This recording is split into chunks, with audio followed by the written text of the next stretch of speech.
ಸಾದ್ವೈತಂ ಸಾವಧೂತಂ ಪರಿಜನಸಹಿತಂ ಕೃಷ್ಣ ಚೈತನ್ಯ ದೇವಾಂ ಶ್ರೀ ರಾಧಾ ಕೃಷ್ಣ ಪಾದಾನ್ ಸಹಗಣ ಲಲಿತಾ ಶ್ರೀ ವಿಶಾಖಾನ್ವಿತಾಂಶ್ಚ. ಹೇ ಕೃಷ್ಣ ಕರುಣಾ ಸಿಂಧೋ ದೀನಬಂಧೋ ಜಗತ್ಪತೆ ಗೋಪೇಶ ಗೋಪಿಕಾ ಕಾಂತ ರಾಧಾಕಾಂತ ನಮೋಸ್ತುತೆ. ತಪ್ತ ಕಾಂಚನ ಗೌರಾಂಗಿ ರಾಧೆ ವೃಂದಾವನೇಶ್ವರಿ ವೃಷಭಾನುಸುತೆ ದೇವಿ ಪ್ರಣಮಾಮಿ ಹರಿಪ್ರಿಯೆ. ವಾಂಚಾ ಕಲ್ಪತರುಭ್ಯಶ್ಚ ಕೃಪಾ ಸಿಂಧುಭ್ಯ ಏವ ಚ ಪತಿತಾನಾಂ ಪಾವನೇಭ್ಯೋ ವೈಷ್ಣವೇಭ್ಯೋ ನಮೋ ನಮಃ. ನಮೋ ವಿಷ್ಣುಪಾದಾಯ ಕೃಷ್ಣಪೃಷ್ಠಾಯ ಭೂತಲೆ ಶ್ರೀಮತೆ ಭಕ್ತಿ ಭಕ್ತಿವೇದಾಂತ ವೇದಾಂತ ಸ್ವಾಮಿನಿತಿ ಸ್ವಾಮಿ ನಾಮಿನೆ. ನಾಮಿನೆ. ನಮಸ್ತೆ ನಮಸ್ತೆ ಸರಸ್ವತಿ ಸರಸ್ವತಿ ದೇವೆ ದೇವಿ ಗೌರವಾಣಿ ಪ್ರಚಾರಿಣೆ ಪ್ರಚಾರಿಣಿ ನಿರ್ವಿಶೇಷ ನಿರ್ವಿಶೇಷ ಶೂನ್ಯವಾದಿ ಶೂನ್ಯವಾದಿ ಪಾಶ್ಚಾತ್ಯ ಪಾಶ್ಚಾತ್ಯ ದೇಶತಾರಿಣೆ. ದೇಶತಾಯಿನಿ. ಜಯ ಶ್ರೀ ಜೈ ಶ್ರೀ ಕೃಷ್ಣ ಕೃಷ್ಣ ಚೈತನ್ಯ ಚೈತನ್ಯ ಪ್ರಭು ಪ್ರಭು ನಿತ್ಯಾನಂದ ನಿತ್ಯಾನಂದ ಶ್ರೀ ಶ್ರೀ ಅದ್ವೈತ ಗದಾಧರ ಅದ್ವೈತ ಗದಾಧರ ಶ್ರೀವಾಸಾದಿ ಗೌರ ಶ್ರೀವಾಸಾದಿ ಗೌರ ಭಕ್ತರಿಂದ. ಭಕ್ತರಿಂದ. ಹರೇ ಹರೇ ಕೃಷ್ಣ ಕೃಷ್ಣ ಹರೇ ಹರೇ ಕೃಷ್ಣ ಕೃಷ್ಣ ಕೃಷ್ಣ ಕೃಷ್ಣ ಹರೇ ಕೃಷ್ಣ ಹರೇ ಹರೇ ಹರೇ ಹರೇ ರಾಮ ಹರೇ ರಾಮ ರಾಮ ರಾಮ ಹರೇ ರಾಮ ಹರೇ ಹರೇ. ಹರೇ ಕೃಷ್ಣ. ಮಾತಾಜಿ ಮ್ಯೂಟ್ ಮಾಡ್ಕೋಬೇಕು. ಮಾತಾಜಿ ನೀವೆಲ್ಲರೂ ಮ್ಯೂಟ್ ಮಾಡ್ಕೋಬೇಕು. ಹರೇ ಕೃಷ್ಣ. ಹರೇ ಕೃಷ್ಣ ಮಾತಾಜಿ. ಹರೇ ಕೃಷ್ಣ ಮಾತಾಜಿ. ಇದು ಕೋಹೋಸ್ಟ್ ಯಾರಿದ್ದಾರೆ ಮಾತಾಜಿ? ಒಂದ್ ನಿಮಿಷ ಮಾತಾಜಿ. ಪೋಸ್ಟ್ ಯಾರಿಗೂ ಮಾಡಿಲ್ಲ ಮಾತಾಜಿ ನಾನು. ಮಾಡಿ ಮಾತಾಜಿ, ಇಲ್ಲಾಂದ್ರೆ ಏನಾದ್ರು ಹೋಯ್ತು ಅಂದ್ರೆ ಮತ್ತೆ ಈಗ ನೀವೇ ತಿರುಗಿ host ಮಾಡ್ಬೇಕು ಆಗುತ್ತೆ. ಮಾತಾಜಿ. ಮಾತಾಜಿ ನೀವು ಹೋಸ್ಟ್ ಹಾ. ಆಗಿರೋದ್ರಿಂದ ನೀವು ನನಗೆ ಹೋಸ್ಟ್ ಮಾಡಿ ಮಾತಾಜಿ. ಹಾ. ಹ್ಮ್.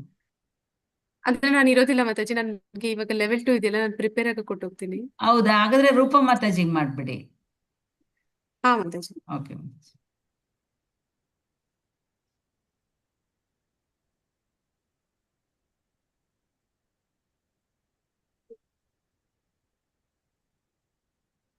ಮಾತಾಜಿ ನನಗೆ ಹೋಸ್ಟ್ ಮಾಡಿದ್ರೇನೆ ನಾನು ಇದು ಸ್ಕ್ರೀನ್ ಶೇರ್ ಮಾಡೋದಕ್ಕಾಗೋದು ಮಾತಾಜಿ. ಹಾ ಮಾತಾಜಿ, ನೀವು ಮಾಡ್ತಾ ಅದು ಇದ್ದೀನಿ. ಕೋ ಹೋಸ್ಟ್ ಆದ್ರೂ ಮಾಡಿ. ಇಲ್ಲ, ಹೋಸ್ಟ್ ಮಾಡ್ತಾ ಇದ್ದೀನಿ ಮಾತಾಜಿ. ಓಕೆ ಮಾತಾಜಿ. ಹರೇ ಕೃಷ್ಣ.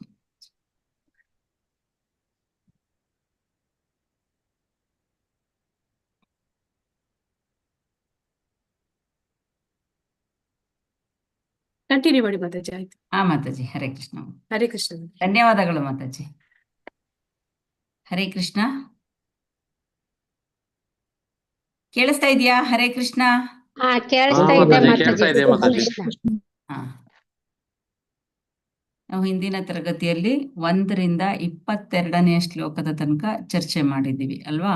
ಇವತ್ತು 22ರಿಂದ 46ನೇ ಶ್ಲೋಕದ ತನಕ ಚರ್ಚೆ ಮಾಡೋ ಅಂಥದ್ದು ಇವತ್ತಿನ ದಿನ. ಮೊದಲಿಗೆ ಶ್ರೀ ಶ್ರೀ ರಾಧಾ ಗೋವಿಂದ್ಗೆ, ಗೌರವನೀತಾಯಿಗೆ ಮತ್ತೆ ಶ್ರೀಲ ಪ್ರಭುಪಾದರಿಗೆ ಭಕ್ತಿಪೂರ್ವಕ ನಮನಗಳನ್ನು ಅರ್ಪಿಸುತ್ತಾ ಇಂದಿನ ತರಗತಿಯನ್ನ ಪ್ರಾರಂಭ ಮಾಡೋಣ. ಹರೇ ಕೃಷ್ಣ. ಹರೇ ಕೃಷ್ಣ. ಅಧ್ಯಾಯ 1ರ ವಿಮರ್ಶೆ. ಮುನ್ನುಡಿಯಲ್ಲಿ ಬಹಿರಂಗಪಡಿಸಿರುವ ಪ್ರಭುಪಾದರ ಮನಸ್ಥಿತಿ ಮತ್ತು ಧ್ಯೇಯದ ಅಂಶಗಳು.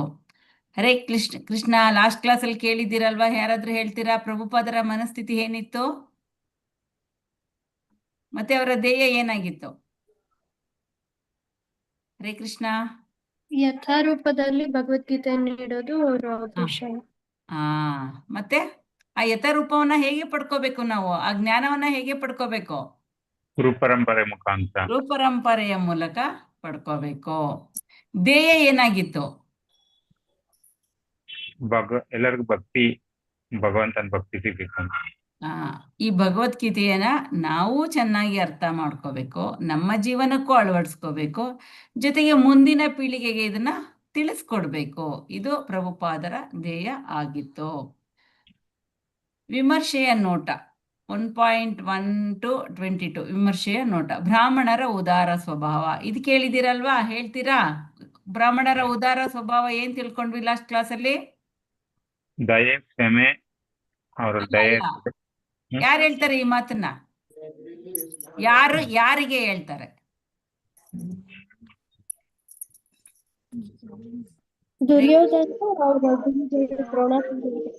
ಯಾರಿಗೆ ಹೇಳ್ತಾರೆ? ಹರೇ ಕೃಷ್ಣ. ದ್ರೋಣಾಚಾರ್ಯರಿಗೆ. ಯಾತಕ್ಕೋಸ್ಕರ ಈ ಮಾತು ಹೇಳ್ತಾರೆ? ಹೇಳ್ತಾನೆ ದುರ್ಯೋಧನ. ಹರೇ ಕೃಷ್ಣ. ಹಾ ಮಾತಾಜಿ. ಅದೇ ಯುದ್ಧದಲ್ಲಿ ವಿಡಿಯೋ ಆನ್ ಯಾವ ಮಾಡ್ಕೋಬೇಕು, ಎಲ್ಲರೂ ವಿಡಿಯೋ ಆನ್ ಮಾಡ್ಕೊಳ್ಳಿ ಫಸ್ಟ್. ಹರೇ ಕೃಷ್ಣ. ಎಲ್ಲರೂ ವಿಡಿಯೋ ಆನ್ ಮಾಡ್ಬೇಕಿಲ್ಲ, ನಂಬರ್ ಸಿಕ್ಕಲ್ಲ ನಿಮ್ಗೆ. ಯುದ್ಧ ತುಂಬಾ ಜನ ವಿಡಿಯೋ ಆನ್ ಮಾಡಿಲ್ಲ, ಆನ್ ಮಾಡಿ ಫಸ್ಟ್.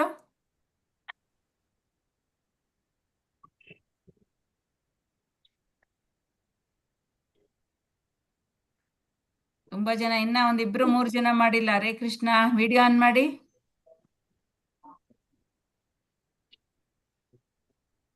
ಹಾ, ಬ್ರಾಹ್ಮಣರು ಉದಾರ ಸ್ವಭಾವ ಏನ್ ತಿಳ್ಕೊಂಡ್ವಿ?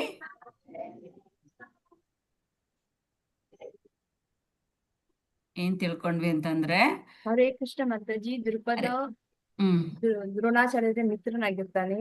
ಹ್ಮ್ ಅವನು ದ್ರೋಣಾಚಾರ್ಯರನ್ನು ಸಾಯಿಸಲಿಕ್ಕಾಗಿ ಒಂದು ಮಗಳನ್ನ ಪಡೆಯುತ್ತಾನೆ. ಅವನ ಹೆಸರು ದೃಷ್ಟದ್ಯುಮ್ನ.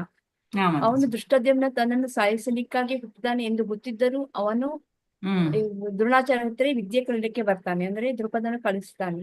ಹ್ಮ್ ಆದರೂ ಅವನು ದಯೆಯಿಂದ, ಅಂದ್ರೆ ಅವನ ಕರ್ತವ್ಯ ಗುರು ಶಿಷ್ಯರಿಗೆ ಕಲಿಸುವುದು, ಅದನ್ನು ಮರೆತು ಅದನ್ನು ಬದಿಗಿಟ್ಟು ಅವನು ಅವನಿಗೆ ಶಿಷ್ಯದಾನ ಅಂದ್ರೆ ಶಿಷ್ಯನಾಗಿ ಸ್ವೀಕರಿಸುತ್ತಾನೆ. ಇದು ಬ್ರಾಹ್ಮಣರ ದಯೆ.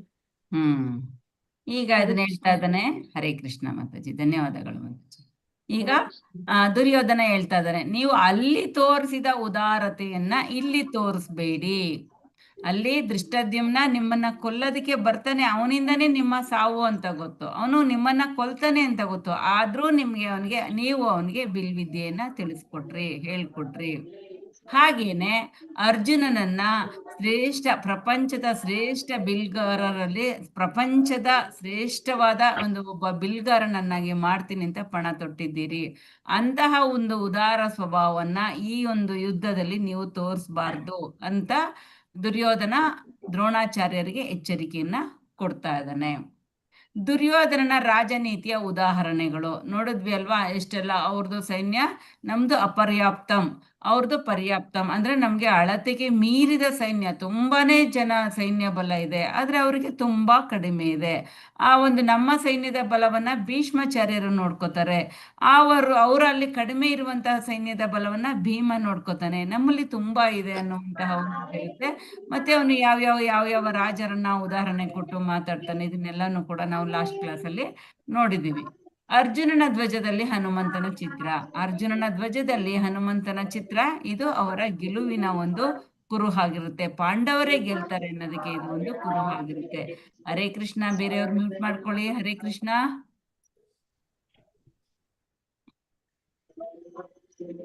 ಭಗವಾನ್ ಶ್ರೀಕೃಷ್ಣನಿಗೆ ಅರ್ಜುನನ ಆದೇಶ. ಸೇನೆಯೋರುಭಯೋರ್ ಮಧ್ಯೆ ರಥಂ ಸ್ಥಾಪಯ ಮೇ ಅಚ್ಯುತ. ಅರ್ಜುನ ಏನ್ ಹೇಳ್ತಾ ಇದ್ದಾನೆ ಕೃಷ್ಣನಿಗೆ? 2 ಸೈನ್ಯಗಳ ಮಧ್ಯೆ ನೀನು ರಥವನ್ನ ನಿಲ್ಲಿಸು ಕೃಷ್ಣ, ಅಚ್ಯುತ ಅಂತ ಕೇಳ್ತಾ ಇದ್ದಾನೆ. ಅಚ್ಯುತ ಅಂತಂದ್ರೆ ಏನು? ಹರೇ ಕೃಷ್ಣ. ಚ್ಯುತಿ ಇಲ್ಲದವ, ಚ್ಯುತಿ ಇಲ್ಲದವನು, ಯಾವುದೇ ದೋಷ ಇಲ್ಲದವನು, ಅಚ್ಯುತ. ಇಲ್ಲಿ ಅರ್ಜುನ ಕೃಷ್ಣನಿಗೆ ಆದೇಶ ಮಾಡ್ತಾ ಇದ್ದಾನೆ, 2 ಸೈನ್ಯಗಳ ಮಧ್ಯೆ ರಥವನ್ನ ನಿಲ್ಲಿಸು ಅಂತ. ವೈಷ್ಣವರು ಮತ್ತು ಹಿಂಸಾಚಾರಕ್ಕೆ ಸಂಬಂಧಿಸಿದಂತೆ ಪ್ರಭುಪಾದರ ಹೇಳಿಕೆಯನ್ನು ತಪ್ಪಾಗಿ ಅನ್ವಯಿಸುವುದರಿಂದ ಉಂಟಾಗುವ ಪರಿಣಾಮಗಳನ್ನು ಚರ್ಚಿಸಲಾಯಿತು. ನಾವೇನ್ ಮಾಡಿದ್ವಿ ಲಾಸ್ಟ್ ಕ್ಲಾಸಲ್ಲಿ? ಆ ಒಂದು ಹಿಂಸಾಚಾರಕ್ಕೆ ಸಂಬಂಧಿಸಿದ ಹಾಗೆ ಬ್ರೇಕ್ಔಟ್ ರೂಮ್ ಮಾಡಿ ಅಲ್ಲಿ ಚರ್ಚೆಯನ್ನ ಮಾಡಿದ್ವಿ. ನೆಕ್ಸ್ಟ್ ಅಧ್ಯಾಯ 1ರ ವಿಮರ್ಶೆ. ಧೃತರಾಷ್ಟ್ರನ ಅನುಮಾನ. ಈಗ ಧೃತರಾಷ್ಟ್ರನಿಗೆ ಯಾಕೆ ಅನುಮಾನ ಬಂದಿದೆ? ಹರೇ ಕೃಷ್ಣ. ಹರೇ ಕೃಷ್ಣ. ಭೀಷ್ಮಾಚಾರ್ಯರು ಇದ್ದಾರೆ, ಅವ್ರ ಕಡೆ ಇದ್ ಮಾಡ್ತಾರೆ ಅಂತ, ಸರಿಯಾಗಿ ಯುದ್ಧ ಮಾಡೋದಿಲ್ಲ ಅಂತ ಅನುಮಾನ. ಯುದ್ಧ ರಾಜಿ ಮಾಡ್ಕೊಬಿಡ್ತಾರೆ ಅಂತ ಅನುಮಾನ ಆಗಿದೆ ಮಾತಾಜಿ. ಅನುಮಾನ. ಹರೇ ಕೃಷ್ಣ. ಅದು ಧರ್ಮಕ್ಷೇತ್ರ ಆಗಿರ್ತದೆ ಮಾತಾಜಿ. ಅದಕ್ಕೆ ಆ ಧರ್ಮಕ್ಷೇತ್ರದಲ್ಲಿ ನನ್ನ ಮಕ್ಕಳು ಗೆಲಿಯೋದು ಸಾಧ್ಯನಾ ಅಂತಂದೇಳಿ ಅವ್ರಿಗೊಂದು ಅನುಮಾನ ಬರುತ್ತೆ. ಹರೇ ಕೃಷ್ಣ ಪ್ರಭುಜಿ. ಅಂದ್ರೆ ಅದು ಧರ್ಮಕ್ಷೇತ್ರ ಆಗಿದೆ, ಅಲ್ಲಿ ಧರ್ಮಿಷ್ಠರಿಗೆ ಮಾತ್ರ ಜಯ ಅಲ್ವಾ? ಆ ಒಂದು ಸ್ಥಳದ ಮಹಿಮೆನೇ ಆಗಿರುತ್ತೆ. ಯಾಕೆಂದ್ರೆ ಅದು ಪೂಜಾ ಸ್ಥಳ, ಸ್ವರ್ಗದ ನಿವಾಸಿಗಳಿಗೂ ಕೂಡ ಅದು ಪೂಜಾ ಸ್ಥಳ ಆಗಿರುತ್ತೆ. ಅಂತಹ ಒಂದು ಸ್ಥಳದಲ್ಲಿ ನನ್ನ ಅಧರ್ಮಿ ಮಕ್ಕಳಿಗೆ ಎಲ್ಲಿ ಸೋಲಾಗುತ್ತೋ ಅನ್ನುವಂತಹ ಭಯ, ಅನುಮಾನ ಧೃತರಾಷ್ಟ್ರನನ್ನ ಕಾಡ್ತಾ ಇರುತ್ತೆ. ದುರ್ಯೋಧನನ ರಾಜನೀತಿ ನಾವು ನೋಡಿದೀವಿ ಅಲ್ವಾ? ಪಾಂಡವರ ವಿಜಯದ ಚಿಹ್ನೆಗಳು ಏನೇನಿತ್ತು? ಪಾಂಡವರ ವಿಜಯದ ಚಿಹ್ನೆಗಳು ಹರೇ ಕೃಷ್ಣ. ಅವರೇ ಗೆಲ್ತಾರೆ ಅನ್ನೋದಕ್ಕೆ ಏನೇನ್ ಚಿಹ್ನೆಗಳು? ಇರುತ್ತೆ ಹನುಮಂತ ಮಾತಾಜಿ. ಹಾ ಕಪಿಧ್ವಜ, ಆಮೇಲೆ ಅಗ್ನಿದೇವ್ರ ಹಾ ಕಪಿಧ್ವಜ, ಕಪಿಧ್ವಜ, ಪಾಂಚಜನ್ಯ, ಹಾ ಭಗವಂತ, ಮೇನ್ ಯಾರಿದ್ದಲ್ಲಿ ಆಂಜನೇಯ. ಭಗವಂತ, ಭಗವಂತ ಶ್ರೀಕೃಷ್ಣ ಅಲ್ವಾ. ಶ್ರೀಕೃಷ್ಣ ಇದ್ಮೇಲೆ ಅಲ್ಲಿ ಏನಿರುತ್ತೆ?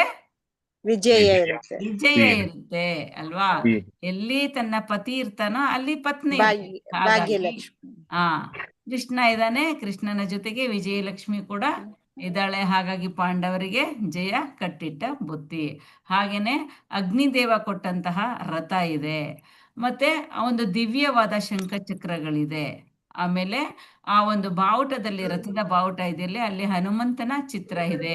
ಹೇಗೆ ರಾಮ ರಾವಣರ ಯುದ್ಧದಲ್ಲಿ ಹನುಮಂತ ಒಂದು ರಾಮನ ಒಂದು ಗೆಲುವಿಗೆ ಪ್ರಯತ್ನ ಪಟ್ಟು ರಾಮ ಗೆಲ್ತಾನಲ್ವಾ, ಹಾಗಾಗಿ ಅಲ್ಲಿ ಎಲ್ಲ ಈ ವಿಜಯದ ಚಿಹ್ನೆಗಳು ಅಲ್ಲಿ ಇರುತ್ತೆ. ಈ ಎಲ್ಲ ಕುರುಹುಗಳು ಪಾಂಡವರೇ ಗೆಲ್ತಾರೆ ಅಂತ ನಾವು ಹೇಳ್ಬೋದಾಗಿರುತ್ತೆ. ಇನ್ನು ಇವತ್ತಿನ ವಿಷಯ, ಶ್ರೀಕೃಷ್ಣನು ಭಕ್ತವತ್ಸಲ. ಹೇಗೆ ಭಕ್ತವತ್ಸಲ ಕೃಷ್ಣ ಹೇಳ್ತೀರಾ? ಹರೇ ಕೃಷ್ಣ. ಸಾರ್ಥಿ ಆಗ್ತಾನೆ ಅಲ್ಲಿ. ಕೃಷ್ಣ ಸಾರ್ಥಿ. ಲೋಕದ ಒಡೆಯ ಅಲ್ವಾ. ಬ್ರಹ್ಮಾಂಡಗಳು ಕೋಟ್ಯಾನುಕೋಟಿ ಬ್ರಹ್ಮಾಂಡಗಳನ್ನ ಲೆಕ್ಕ ಹಾಕದಷ್ಟು ಬ್ರಹ್ಮಾಂಡಗಳಿದೆ. ಆ ಹೇಗೆ ಅಂದ್ರೆ ಒಂದು ಚೀಲದಲ್ಲಿ ಸಾಸಿವೆ ಕಾಳನ್ನ ತುಂಬಿಟ್ರೆ ಹೇಗೆ ಲೆಕ್ಕ ಹಾಕೋದಕ್ಕೆ ಸಾಧ್ಯ ಇಲ್ವೋ, ಅಷ್ಟೊಂದು ಬ್ರಹ್ಮಾಂಡಗಳಿದೆ. ಅಷ್ಟೊಂದು ಬ್ರಹ್ಮಾಂಡದಲ್ಲಿ ಈ ಒಂದು ನಮ್ಮ ಒಂದು ಬ್ರಹ್ಮಾಂಡ, ಈ ಬ್ರಹ್ಮಾಂಡದಲ್ಲಿ ಎಷ್ಟು ಲೋಕಗಳಿದೆ? ಹರೇ ಕೃಷ್ಣ. 14 ಮಾತ್ರ. 14 ಲೋಕಗಳಿದೆ ಅಲ್ವಾ. ಇಂಥ ಎಲ್ಲದಕ್ಕೂ ಒಡೆಯ ಯಾರು? ಭಗವಂತ. ಅಂತವನು, ಅವನಿಗೆ ಎಲ್ಲಾ ಸಂಪತ್ತಿದೆ. ಈ ಸೃಷ್ಟಿಯಲ್ಲಿ ಇರತಕ್ಕಂತಹ ಎಲ್ಲ ಸಂಪತ್ತು ಅವನಲ್ಲಿದೆ, ಎಲ್ಲ ಸೌಂದರ್ಯ ಇದೆ, ಎಲ್ಲ ಜ್ಞಾನ ಇದೆ, ಎಲ್ಲ ಕೀರ್ತಿ ಇದೆ, ಎಲ್ಲ ಶಕ್ತಿ ಇದೆ, ಮತ್ತೆ ಎಲ್ಲ ವೈರಾಗ್ಯ ಇದೆ. ಈ ಭೌತಿಕ ಪ್ರಪಂಚದಲ್ಲಿ ಒಬ್ಬ ಮನುಷ್ಯನಿಗೆ ಇಲ್ಲ ಸೌಂದರ್ಯ ಇರಬಹುದು, ಇಲ್ಲ ಶಕ್ತಿ ಇರಬಹುದು, ಇಲ್ಲ ಕೀರ್ತಿ ಇರ್ಬೋದು, ಇಲ್ಲ ಜ್ಞಾನ ಇರ್ಬೋದು, ಯಾವ್ದಾದ್ರು ಒಂದಿರ್ಬೋದು ಅಷ್ಟೇನೆ. ಆದ್ರೆ ಭಗವಂತನಿಗೆ ಹಾಗಲ್ಲ. ಭಗವಂತನಿಗೆ ಎಲ್ಲವೂ ಕೂಡ ಇದೆ. ಅಂತಹ ಭಕ್ತವತ್ಸಲ ಏನಕ್ಕೋಸ್ಕರ ಇವನನ್ನ ಭಕ್ತವತ್ಸಲ ಅಂತ ಹೇಳ್ತಾರೆ ಅಂದ್ರೆ, ಭಗವಂತ ಇಷ್ಟೆಲ್ಲ ಎಲ್ಲಾ ಸಿರಿಗಳು ಇದ್ರೂ ಕೂಡ ಅವನು ಅರ್ಜುನನಿಗೆ ಸಾರಥಿ ಆಗ್ತಾನೆ, ಭಕ್ತನಿಗೋಸ್ಕರ ಸಾರಥಿ ಆಗ್ತಾನೆ. ಆ ಸಾರಥಿ ಅನ್ನೋದು ಎಷ್ಟೊಂದು ಕೆಳಮಟ್ಟದ ಕೆಲಸ ಅಲ್ವಾ. ಅರ್ಜುನ ಮಾತಾಡೋದಕ್ಕಾಗಲ್ಲ, ಯುದ್ಧ ಮಾಡುವಾಗ ಅವನು ಎಡಗಡೆಗೆ, ಅವನು ಕಾಲಲ್ಲಿ ಹೋದ್ರೆ ಕೃಷ್ಣ ಎಡಗಡೆಗೆ ಹೋಗ್ಬೇಕು, ಬಲಗಡೆಗೆ ತಳ್ಳಿದ್ರೆ ಬಲಗಡೆಗೆ ಹೋಗ್ಬೇಕು. ಆ ರೀತಿ ಆ ಒಂದು ಕೆಲಸವನ್ನ ಭಗವಂತ ಒಪ್ಕೋತಾನೆ. ಅದಕ್ಕೋಸ್ಕರ ಅಂದ್ರೆ ಅವನು ಭಕ್ತವತ್ಸಲ. ಭಕ್ತರಿಗಾಗಿ ಅವನು ಏನನ್ನ ಕೊಡೋದಕ್ಕೂ ಕೂಡ ತಯಾರಾಗಿರ್ತಾನೆ. ಹಾಗೆ ಅವನು ಚಿಕ್ಕ ಮಗು ಆಗಿರುವಾಗ ಏನ್ ಮಾಡ್ತಾನೆ? ನಂದ ಮಹಾರಾಜನ ಚಪ್ಪಲಿಗಳನ್ನ ತಲೆ ಮೇಲೆ ಹೊತ್ಕೊಂಡು ತಿರುಗ್ತಾನೆ ಅಲ್ವಾ. ಅವನು ಅಖಿಲಾಂಡ ಕೋಟಿ ಬ್ರಹ್ಮಾಂಡ ನಾಯಕ. ಅವ್ರ ತಂದೆಯ ಚಪ್ಪಲಿಗಳನ್ನ ತಲೆ ಮೇಲೆ ಹೊತ್ಕೊಂಡು ಹೋಗ್ತಾನೆ. ಅದರಿಂದ ಅವನ್ನ ಭಕ್ತವತ್ಸಲ ಅಂತ ಹೇಳ್ಬೋದು. ಆಮೇಲೆ ಕೃಷ್ಣನಿಗೆ ಒಂದ್ಸಲ ತುಂಬಾ ತಲೆನೋವು ಬಂದ್ಬಿಡುತ್ತೆ. ತಲೆನೋವು ಬಂದಾಗ ನಾರದ ಮಹರ್ಷಿಗೆ ಹೇಳ್ತಾರೆ, ನಾರದ ಮಹರ್ಷಿಗಳೇ ನಂಗೆ ತುಂಬಾ ತಲೆನೋವು ಆಗ್ತಾ ಇದೆ ಅಂತ ಹೇಳಿದಾಗ, ಏನ್ ಮಾಡ್ಬೇಕು ಕೃಷ್ಣ ಹಾಗಾದ್ರೆ? ಜಗದೊಡೆಯ ನಿನಗೆ ತಲೆನೋವಾಗಿದ್ಯಾ ಹೇಗೆ ಅಂತ ಕೇಳಿದಾಗ, ಏನ್ ಮಾಡ್ಬೇಕು ಅಂತ ಹೇಳಿದಾಗ, ನನ್ನ ಭಕ್ತರಿದಾರಲ್ಲ, ಆ ಭಕ್ತರ ಪಾದ ಧೂಳನ್ನ ತಂದು ನನ್ನ ಹಣೆಗೆ ಹಚ್ಚಿದ್ರೆ ನನ್ನ ತಲೆನೋವು ವಾಸಿ ಆಗುತ್ತೆ ಅಂತ ಹೇಳ್ತಾನೆ ಕೃಷ್ಣ. ಆಗ ನಾರದ ಮಹರ್ಷಿಗಳು ಎಲ್ಲರನ್ನು ಕೇಳ್ತಾರೆ, ನಮ್ಮ ಕೃಷ್ಣನಿಗೆ ತಲೆನೋವು ಬಂದ್ಬಿಟ್ಟಿದೆ, ನೀವೆಲ್ಲರೂ ಬನ್ನಿ, ನಿಮ್ಮ ಎಲ್ಲರ ಪಾದದ ಧೂಳನ್ನ ಕೊಡಿ, ಅವನ ತಲೆಗೆ ಹಾಕ್ಬೇಕು ಅಂತಾಗ ಎಲ್ಲರೂ ಎದ್ರಕೊಂಡ್ಬಿಡ್ತಾರೆ. ಅಬ್ಬಾ, ಕೃಷ್ಣನಿಗೆ ನಮ್ಮ ಪಾದದ ಧೂಳು ಕೊಡೋದ? ನಾವ್ ಎಂತಹ ನರಕ ಲೋಕಗಳಿಗೆ ಹೋಗ್ಬೇಕಾಗುತ್ತೆ. ಇಲ್ಲ ನಾವು ಕೊಡಲ್ಲ ಅಂತ ಹೇಳ್ತಾರೆ. ಆದ್ರೆ ಗೋಪಿಕಾ ಸ್ತ್ರೀಯರು ಏನ್ ಮಾಡ್ತಾರೆ? ನಾವು ನರಕ ಲೋಕಗಳಿಗೆ ಹೋದ್ರೂ ಪರವಾಗಿಲ್ಲ, ನಾವು ನಮ್ಮ ಪಾದದ ಧೂಳನ್ನ ಕೊಡ್ತೀವಿ, ತಗೊಂಡೋಗಿ, ನಮಗ್ ಮುಖ್ಯ ಕೃಷ್ಣನ ತಲೆನೋವು ವಾಸಿ ಆಗ್ಬೇಕು ಅಷ್ಟೇ ಅಂತ ಹೇಳ್ತಾರೆ. ನೋಡಿ, ಭಕ್ತ ಅವನಿಗೆ ತಲೆನೋವು ಬರೋದು ಏನಾದ್ರು ನಿಜನಾ, ಸತ್ಯನ? ಇದು ಅವನ ಲೀಲೆಯನ್ನ ತೋರಿಸ್ಬೇಕಾಗಿತ್ತು. ಆ ಭಕ್ತರ ಪಾದದ ಧೂಳನ್ನ ತನ್ನ ಹಣೆಗೆ ಕೂಡ ಒಂದು ಪಂಡ್ರಾಪುರದಲ್ಲಿ ಇದು ನಡೀತಾ ಇದೆ. ಭಗವಂತನ ಒಂದು ಹಣೆಯಲ್ಲಿ ಮಧ್ಯದಲ್ಲಿ ಒಂದು ಕಪ್ಪಗೆ ಒಂದು ರೌಂಡ್ ಮಾರ್ಕ್ ಅಲ್ಲಿ ಹಾಕಿರ್ತಾರೆ. ಅದು ಜನರ ಭಕ್ತರು ಯಾರು ಬರ್ತಾರೋ ಅವರ ಪಾದದೊಳನ್ನ ಭಗವಂತನ ಹಣೆಗೆ ಹಾಕ್ತಾರೆ. ಇವೆಲ್ಲ ಕಾರಣಗಳಿಂದ ಭಗವಂತನನ್ನ ನಾವು ಭಕ್ತವತ್ಸಲ ಅಂತ ಹೇಳ್ಬೋದು. ಹಾಗೇನೆ ಮತ್ತೆ ಇನ್ನೊಂದು ಹೇಳ್ಬೋದು, ಈಗ ನಾವೇನ್ ಮಾಡ್ತೀವಿ, ಅಭಕ್ತರಾದ್ರೆ ಅಯ್ಯೋ ವೈಕುಂಠ ತುಂಬಾ ದೂರ ಇದೆ ಅಂತ ನಾವು ಯೋಚನೆ ಮಾಡ್ತೀವಿ. ಆದ್ರೆ ಭಕ್ತರಿಗೆ ವೈಕುಂಠ ತುಂಬಾ ಹತ್ರ ಇದೆ. ಹೇಗೆ ಗಜೇಂದ್ರ ಅವನು ತನ್ನ ಕಾಲನ್ನ ಮೊಸಳೆ ಇಟ್ಕೊಂಡ್ಬಿಟ್ಟಿರುತ್ತೆ, ಈ ಕತೆ ಎಲ್ಲರಿಗೂ ನಿಮಗೆ ಗೊತ್ತಿರುತ್ತೆ. ಅವನು ಬಿಡಿಸ್ಕೋಬೇಕು ಅಂತ ಏನೇನೋ ಪ್ರಯತ್ನ ಪಡ್ತಾನೆ, ಆದ್ರೆ ಆಗಲ್ಲ. ಅವನು ಯಾವಾಗ ಭಗವಂತನನ್ನ ಕರಿತಾನೋ ಭಗವಂತ ಓಡೋಡಿ ಬರ್ತಾನೆ. ಹಾಗಾಗಿ ಭಕ್ತರಿಗೆ ವೈಕುಂಠ ನಮ್ಮ ಕೂಗಳತೆಯಲ್ಲಿಯೇ ಇದೆ ಅಂತ ನಾವು ಅರ್ಥ ಮಾಡ್ಕೋಬೇಕು. ಇರುವೆಯ ಸಪ್ಪಳವನ್ನು ಕೂಡ ಅವನು ಕೇಳಿಸ್ಕೊತಾನೆ ಅಂತಂದ್ರೆ ಭಗವಂತ ಶುದ್ಧ ಭಕ್ತರ ನಡುವೆ ಇರ್ತಾನೆ. ಹಾಗಾಗಿ ಅವನನ್ನ ಭಕ್ತವತ್ಸಲ ಅಂತ ಹೇಳ್ಬಹುದು. ಹಾಗೆ ಅರ್ಜುನನು ಯುದ್ಧ ಮಾಡೋದ್ರಲ್ಲೂ ಕೊಟ್ಟ 4 ಕಾರಣಗಳು ಹೇಳ್ತೀರಾ? ಹರೇ ಕೃಷ್ಣ. ಯಾಕೆ ಅವನು ಯುದ್ಧ ಮಾಡಲ್ಲ ಅನ್ಬಿಟ್ಟು 4 ಕಾರಣ ಕೊಡ್ತಾರೆ. ಒಬ್ಬೊಬ್ರು ಒಂದೊಂದು ಹೇಳ್ಬೇಕು. ಹರೇ ಕೃಷ್ಣ. ತನ್ನವರೇ ಧರ್ಮಸಂಕರ ಆಗುತ್ತೆ ಅಂತ ಹಿಂದ್ಗಡೆ ಮಾತಾಜಿ. ಒಬ್ಬೊಬ್ರೇ ಹೇಳ್ಬೇಕು. ಹ್ಯಾಂಡ್ ರೈಸ್ ಮಾಡಿ.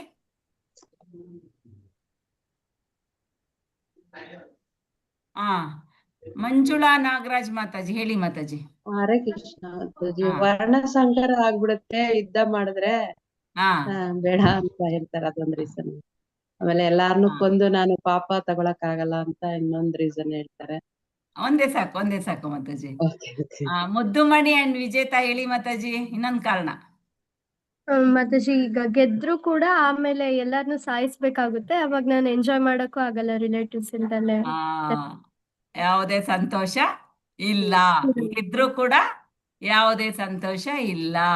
ನೆಕ್ಸ್ಟ್ ಚಂದ್ರು. ಹರೇ ಕೃಷ್ಣ. ಚಂದ್ರು ಪ್ರಭುಜಿ ಹೇಳಿ ಪ್ರಭುಜಿ. ವರ್ಣ ಸಂಕರ ಆಗುತ್ತೆ ಮತ್ತೆ ಪಾಪ ಬರ್ತದೆ ಅಂತ ಹೇಳ್ತಾರೆ. ಪಾಪ ಬರುತ್ತೆ, ಎಲ್ಲರನ್ನು ಕೊಲ್ಲೋದ್ರಿಂದ ಪಾಪ ಬರುತ್ತೆ. ನೆಕ್ಸ್ಟ್ ಹಂಚ್ಕೊಳ್ಳೋದಕ್ಕೆ ಯಾರು ಇರೋದಿಲ್ಲ ಅಂತ. ಎಲ್ಲವನ್ನ ನಾವು ಒಂದು ವಿಜಯವನ್ನ ಯುದ್ಧವನ್ನ ಮಾಡ್ತೀನಿ, ಅಲ್ಲಿ ನಾನು ವಿಜಯವನ್ನ ಪಡ್ಕೋತೀನಿ. ಆ ವಿಜಯವನ್ನ ನಾನು ಯಾರ ಜೊತೆ ಹಂಚ್ಕೊಳ್ಳಿ ಅಂತ ಇಲ್ಲಿ ಅರ್ಜುನ ಹೇಳ್ತಾ ಇದ್ದಾನೆ ಕೃಷ್ಣನಿಗೆ. ಹಾಗಾಗಿ ನಾನು ಯುದ್ಧ ಮಾಡಲ್ಲ. ನೆಕ್ಸ್ಟ್ ವರದಾ ಹೆಗ್ಗಡೆ ಮಾತಾಜಿ. ಹರೇ ಕೃಷ್ಣ ಮಾತಾಜಿ. ಹರೇ ಕೃಷ್ಣ ಮಾತಾಜಿ. ಗುರುವನ್ನು ಮತ್ತು ತಾತ ಮುತ್ತಾತರನ್ನು ಕೊಲ್ಲುವುದು ಅದು ನನ್ನಿಂದ ಅಸಾಧ್ಯ. ಅದರಿಂದ ಪಾಪ ಕಟ್ಟಿಕೊಂಡು ಯುದ್ಧವನ್ನು ಗೆಲ್ಲುವುದಕ್ಕಿಂತ ಸನ್ಯಾಸಿಯಾಗಿ ಜಯಿಸು ಅಂತ ಹೇಳ್ತಾನೆ. ಹರೇ ಕೃಷ್ಣ ಮಾತಾಜಿ. ಹರೇ ಕೃಷ್ಣ. ಶಿವಗಂಗಾ ಮಾತಾಜಿ 4 ಹೇಳಿ ನೀವು. ಹರೇ ಕೃಷ್ಣ.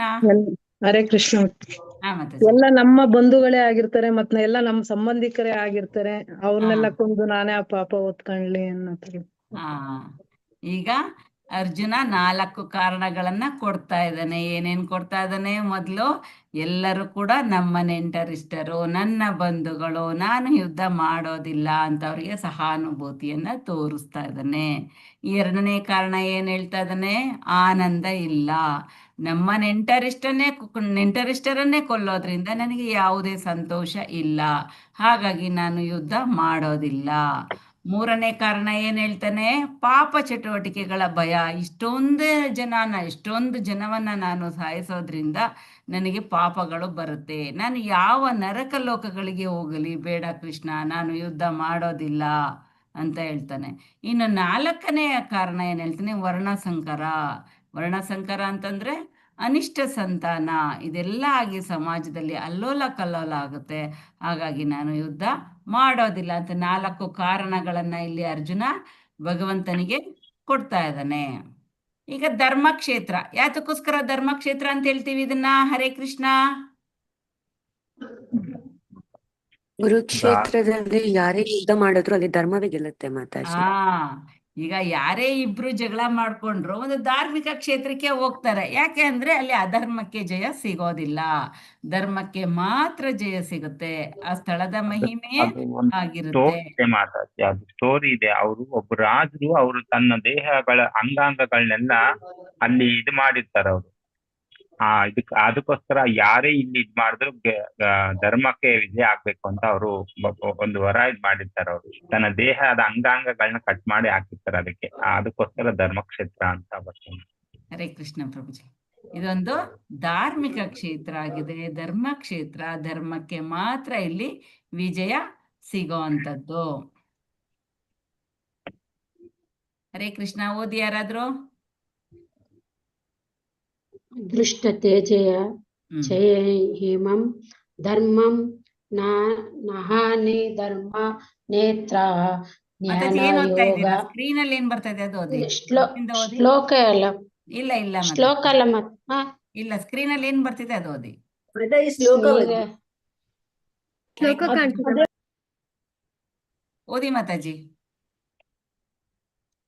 ಹರೇ ಕೃಷ್ಣ. ಹ್ಯಾಂಡ್ ರೈಸ್ ಮಾಡಿ. ಅಧ್ಯಕ್ಷ ಯಾರು? ಶಿವಗಂಗಾ ಮಾತಾಜಿ ಹಾ ಅಲ್ಲ ಮಾತಾಜಿ, ಸುಜಾತ ಮಾತಾಜಿ. ಓದಿ ಮಾತಾಜಿ, ಅದೇ ಹ್ಯಾಂಡ್ ರೈಸ್ ಮಾಡಕ್ ಬರಲ್ಲ ಮಾತಾಜಿ. ಓದಿ, ಸರಿ ಹೋಗ್ಲಿ ಓದಿ. ಅಧ್ಯಕ್ಷ ತೇಜಾಯ ಹೇನೋ ಧರ್ಮಂ ಸಹ ನ ಧರ್ಮಾನ ಹೇ ನಹೇಚಂ ಜ್ಞಾನ ಯತ್ರ ಜ್ಞಾನ ತೇಜನಃ ಮಿಷ್ಟ ಸಹಮಿತ ಮೆಹೆ ಮಹತಿಂ. ಹರೇ ಕೃಷ್ಣ. ಶಿವಗಂಗಾ ಮಾತಾಜಿ ಓದಿ. ಹರೇ ಕೃಷ್ಣ. ಹರೇ ಕೃಷ್ಣ ಮಾತಾಜಿ. ಆ ಮಾತಾಜಿ. ಅದ್ದೇಶ್ಯತೆ ಚ ಯಾ ಇಮಂ ಧರ್ಮಂ ಸಂವಾದಮಾವಯೋ ಜ್ಞಾನ ಸಂಜ್ಞೇನ ತೇನಾಹಮಿಷ್ಟಃ ಸ್ಯಾಮಿತಿ ಮೇ ಮತಿಃ.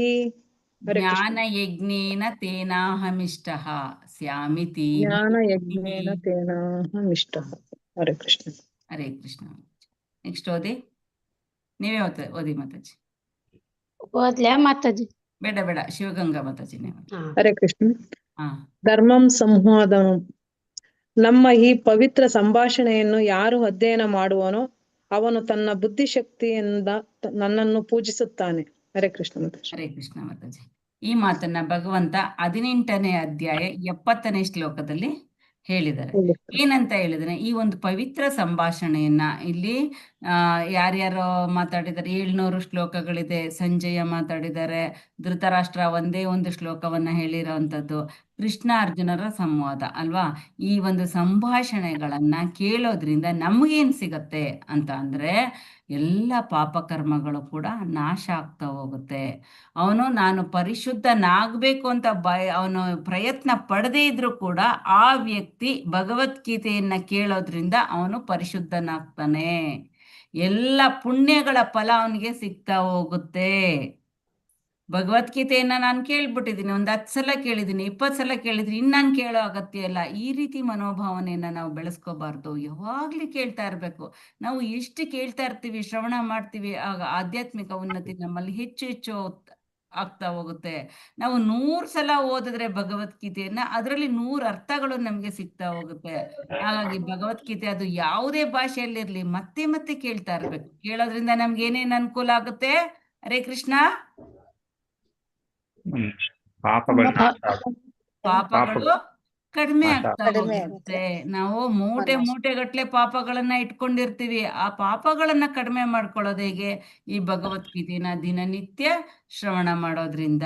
ಮತ್ತೆ ಪುಣ್ಯ ಕಾರ್ಯಗಳ ಫಲ ನಮ್ಮಲ್ಲಿ ಹೆಚ್ಚಾಗ್ತಾ ಹೋಗುತ್ತೆ. ನಮ್ಗೆ ಗೊತ್ತಿಲ್ದೇನೆ ನಮ್ಮನ್ನ ಪರಿಶುದ್ಧ ಮಾಡ್ತಾ ಹೋಗುತ್ತೆ ಭಗವದ್ಗೀತೆಯನ್ನ ದಿನನಿತ್ಯ ಅಭ್ಯಾಸ ಮಾಡೋದ್ರಿಂದ.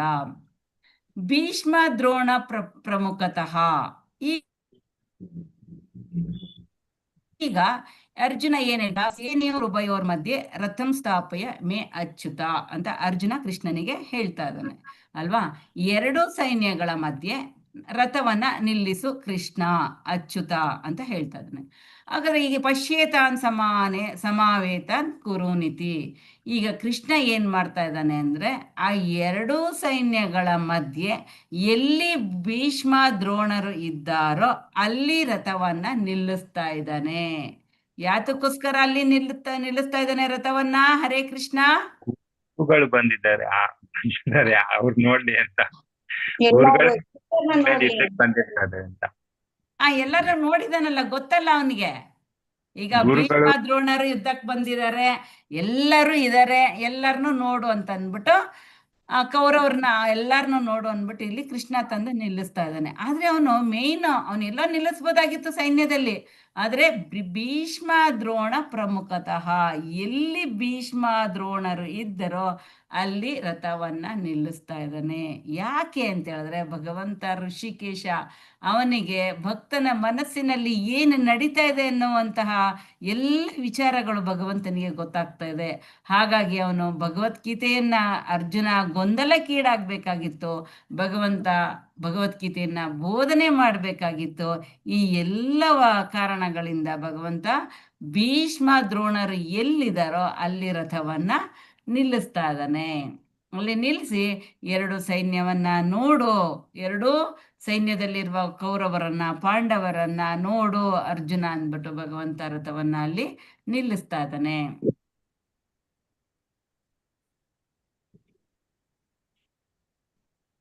ಅರ್ಜುನನು ಯುದ್ಧ ಮಾಡದಿರಲು ಕೊಟ್ಟ 4 ಕಾರಣಗಳು ಗೊತ್ತಾಗಿದೆ ಅಲ್ವಾ? ಇದು ಸಹಾನುಭೂತಿ, ನನ್ನ ನೆಂಟರಿಷ್ಟರು ಅವರೆಲ್ಲ ನಮ್ಮ ಸಂಗಡಿಗರು, ಒಂದೇ ಕುಟುಂಬದವರು, ಇವರಿಗೆ ನಾನು ಹೇಗೆ ಇವರನ್ನೆಲ್ಲ ನಾನು ಕೊಲ್ಲಿ, ಅವರೆಲ್ಲ ನನ್ನ ಕುಟುಂಬದವರು, ನನ್ನ ಜನ ಅಂತ ಹೇಳ್ಬಿಟ್ಟು ಅಲ್ಲಿ ಅನುಕಂಪವನ್ನ ತೋರಿಸ್ತಾ ಇದ್ದಾನೆ. ನೀವು ಇನ್ನೂ ಚೆನ್ನಾಗಿ ಓದ್ಕೋಬೇಕು ಅಂತ ಹೇಳಿದ್ರೆ ಭಾವಾರ್ಥ 1ನೇ ಅಧ್ಯಾಯ 27ನೇ ಶ್ಲೋಕ ಭಾವಾರ್ಥವನ್ನ ಇನ್ನೂ ಚೆನ್ನಾಗಿ ಓದಿದ್ರೆ ನಿಮಗೆ ಚೆನ್ನಾಗಿ ಅರ್ಥ ಆಗುತ್ತೆ. ಆನಂದವಿಲ್ಲ, ನನ್ನ ಜನರನ್ನೇ ಕೊಲ್ಲೋದ್ರಿಂದ ನನಗೆ ಅದರಲ್ಲಿ ಯಾವುದೇ ಆನಂದ ಇಲ್ಲ, ಯಾವುದೇ ಸಂತೋಷ ಇಲ್ಲ. ಅವರ ರಕ್ತವನ್ನ ನಾನು ನನ್ನ ದೇಹಕ್ಕೆ ಹಚ್ಕೊಳ್ಳೋದ್ರಿಂದ ನನಗೆ ಯಾವ ಸಂತೋಷವೂ ಕೂಡ ಇಲ್ಲ. ಅವರ ಭೂಮಿಯನ್ನ ಕಿತ್ಕೊಳ್ಳೋದ್ರಿಂದ ನನಗೆ ಯಾವ ಸಂತೋಷವೂ ಇಲ್ಲ.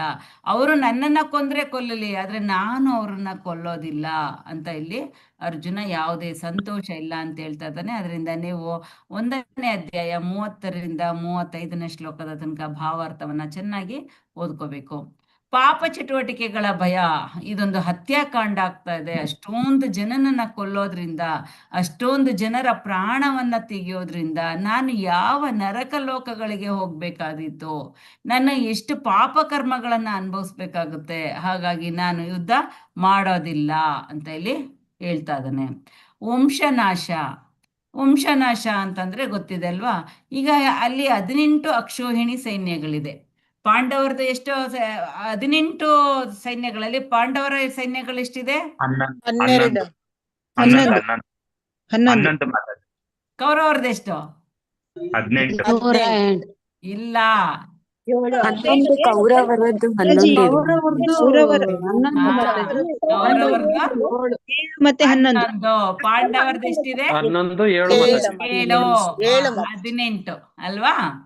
ಈಗ ಈ 18 ಅಕ್ಷೋಹಿಣಿ ಸೈನ್ಯಗಳು ಇದೆ ಅಲ್ಲಿರುವಾಗ ಅಲ್ಲಿ ಪ್ರತಿಯೊಂದು ಮನೆಯ ಮುಖ್ಯಸ್ಥರು ಕೂಡ ಅಲ್ಲಿ ಬಂದು ಸೇರಿದ್ದಾರೆ. ಅಲ್ಲಿ ಮನೇಲಿ ಯಾರಿದ್ದಾರೆ? ಎಲ್ಲಾ ಯುದ್ಧ ಭೂಮಿಯಲ್ಲಿ ಇರುವಾಗ ಮನೇಲಿ ಯಾರಿದ್ದಾರೆ? ಮನೆಯಲ್ಲಿ ಹೆಂಗಸರು ಇರ್ತಾರೆ, ಮಕ್ಕಳು ಇರ್ತಾರೆ, ಮತ್ತೆ ವೃದ್ಧರು, ವಯಸ್ಸಾಗಿರೋರು ಇರ್ತಾರೆ. ಈಗ ಎಲ್ಲರೂ ಇಲ್ಲಿ ಹತರಾದರೆ, ಇಲ್ಲಿ ಯಾರ್ಯಾರು ಬಂದಿದಾರೋ ಕುಟುಂಬದ ಮುಖ್ಯಸ್ಥರು ಅವರೆಲ್ಲರೂ ಇಲ್ಲಿ ಸತ್ ಹೋದ್ರೆ ಮನೆಯಲ್ಲಿರುವವರ ಗತಿ ಏನು? ಅವರ ರಕ್ಷಣೆಯನ್ನ ಯಾರು ಮಾಡ್ತಾರೆ? ಅವರಿಗೆ ಮಾರ್ಗದರ್ಶನ ಮಾಡೋರು ಯಾರು? ಅವರ ಜೀವನದ ಮುಂದಿನ ಗತಿ ಏನು? ಹಾಗಾಗಿ ಏನಾಗುತ್ತೆ, ಅಲ್ಲಿ ವರ್ಣಸಂಕರ ಏರ್ಪಡುತ್ತೆ. ಕುಟುಂಬದಲ್ಲಿ ಯಾವಾಗ ಮನೆಯಲ್ಲಿ ಒಬ್ಬ ಮುಖ್ಯಸ್ಥ ಇಲ್ಲ ಅಂದಾಗ, ಅಥವಾ ಮನೆಯಲ್ಲಿ ಸ್ತ್ರೀಯರು ಧಾರ್ಮಿಕ ಚಟುವಟಿಕೆಗಳಲ್ಲಿ ನಿರತರಾಗಿದ್ರೆ ಏನೂ ತೊಂದರೆ ಇಲ್ಲ. ಅಕಸ್ಮಾತ್ ಅವರು ಭೌತಿಕವಾಗಿ ಮುಳುಗೋಗಿದ್ರೆ ಏನಾಗುತ್ತೆ, ಸ್ತ್ರೀಯರು ನೀತಿಗೆಟ್ಟವರಾಗಬಹುದು. ಆಗೇನಾಗಬಹುದು, ಅನಿಷ್ಟ ಸಂತಾನ ಆಗಬಹುದು. ಅನಿಷ್ಟ ಸಂತಾನ ಆದಾಗ ಏನಾಗುತ್ತೆ, ಸಮಾಜದಲ್ಲಿ ಶಾಂತಿ ಸುವ್ಯವಸ್ಥೆ ಇರೋದಕ್ಕೆ ಸಾಧ್ಯ ಇಲ್ಲ. ಹಾಗಾಗಿ ಈ ಎಲ್ಲ ಏನೇನು ತೊಂದರೆಗಳಾಗಿದೆಯೋ ಎಲ್ಲದಕ್ಕೂ ನಾನೇ ಕಾರಣ ಆಗ್ತೀನಿ. ಹಾಗಾಗಿ ನಾನು ಯುದ್ಧ ಮಾಡೋದಿಲ್ಲ, ಎಲ್ಲ ವಂಶಗಳ ನಾಶ ಆಗುತ್ತೆ, ನಾನು ವರ್ಣಸಂಕರ ಏರ್ಪಡುತ್ತೆ, ನಾನು ಯುದ್ಧ ಮಾಡೋದಿಲ್ಲ ಅಂತ ಇಲ್ಲಿ ಅರ್ಜುನ ಹೇಳ್ತಾ ಇದ್ದಾನೆ. ಈಗ ನಿಮ್ಗೆಲ್ಲ ಏನ್ ಅನ್ನಿಸ್ತಾ ಇದೆ? ಅರ್ಜುನ ಹೇಳ್ತಾ ಇರೋದು ಸರಿನಾ ತಪ್ಪ? ಸರಿ ಮಾತಾಜಿ. ಸರಿಗಿದೆಯಾ ಅರ್ಜುನ ಹೇಳ್ತಾ ಇರೋದು? ಹೌದು ಇಲ್ಲ ಮಾತಾಜಿ, ಯಾಕಂದ್ರೆ ಭಗವಂತ ಒಂದು ಭಗವಂತ ಅಧರ್ಮಕ್ಕೆ ಅವ್ರು ಇದ್ ಮಾಡ್ತಾ ಇದಾರೆ, ಅದಕ್ಕೋಸ್ಕರ ಧರ್ಮವನ್ನು ನಾಶ ಮಾಡಿ ಧರ್ಮವನ್ನು ಭಗವಂತ ಏನ್ ನೋಡಿಸ್ಬೇಕಂತ ಹೇಳ್ತಾರೆ ಅದೇ ಧರ್ಮ ಪ್ಲಾನ್ ಮಾಡಿದಾನೆ ಅಂತ ಸ್ವೀಕಾರ ಮಾಡ್ಬೇಕು. ಈಗ ನಮಗೂ ಈಗ ಹಂಗ ಅನ್ನಿಸ್ತಾ ಇದೆ, ಹೌದಲ್ವಾ? ಇಷ್ಟೊಂದು ಜನನನ್ನ ಕೊಂದ್ರೆ ಎಷ್ಟೊಂದು ಮನೆಗಳೆಲ್ಲ ನಾಶ ಆಗುತ್ತೆ, ವಂಶಗಳೆಲ್ಲ ನಾಶ ಆಗುತ್ತೆ, ಮಕ್ಕಳೆಲ್ಲ ಬೀದಿಗೆ ಬರ್ತಾರೆ. ಏನ್ ಮಾಡೋದು, ಇದು ತಪ್ಪು ಅಂತ ನಮಗೂ ಕೂಡ ಅನ್ಸುತ್ತೆ.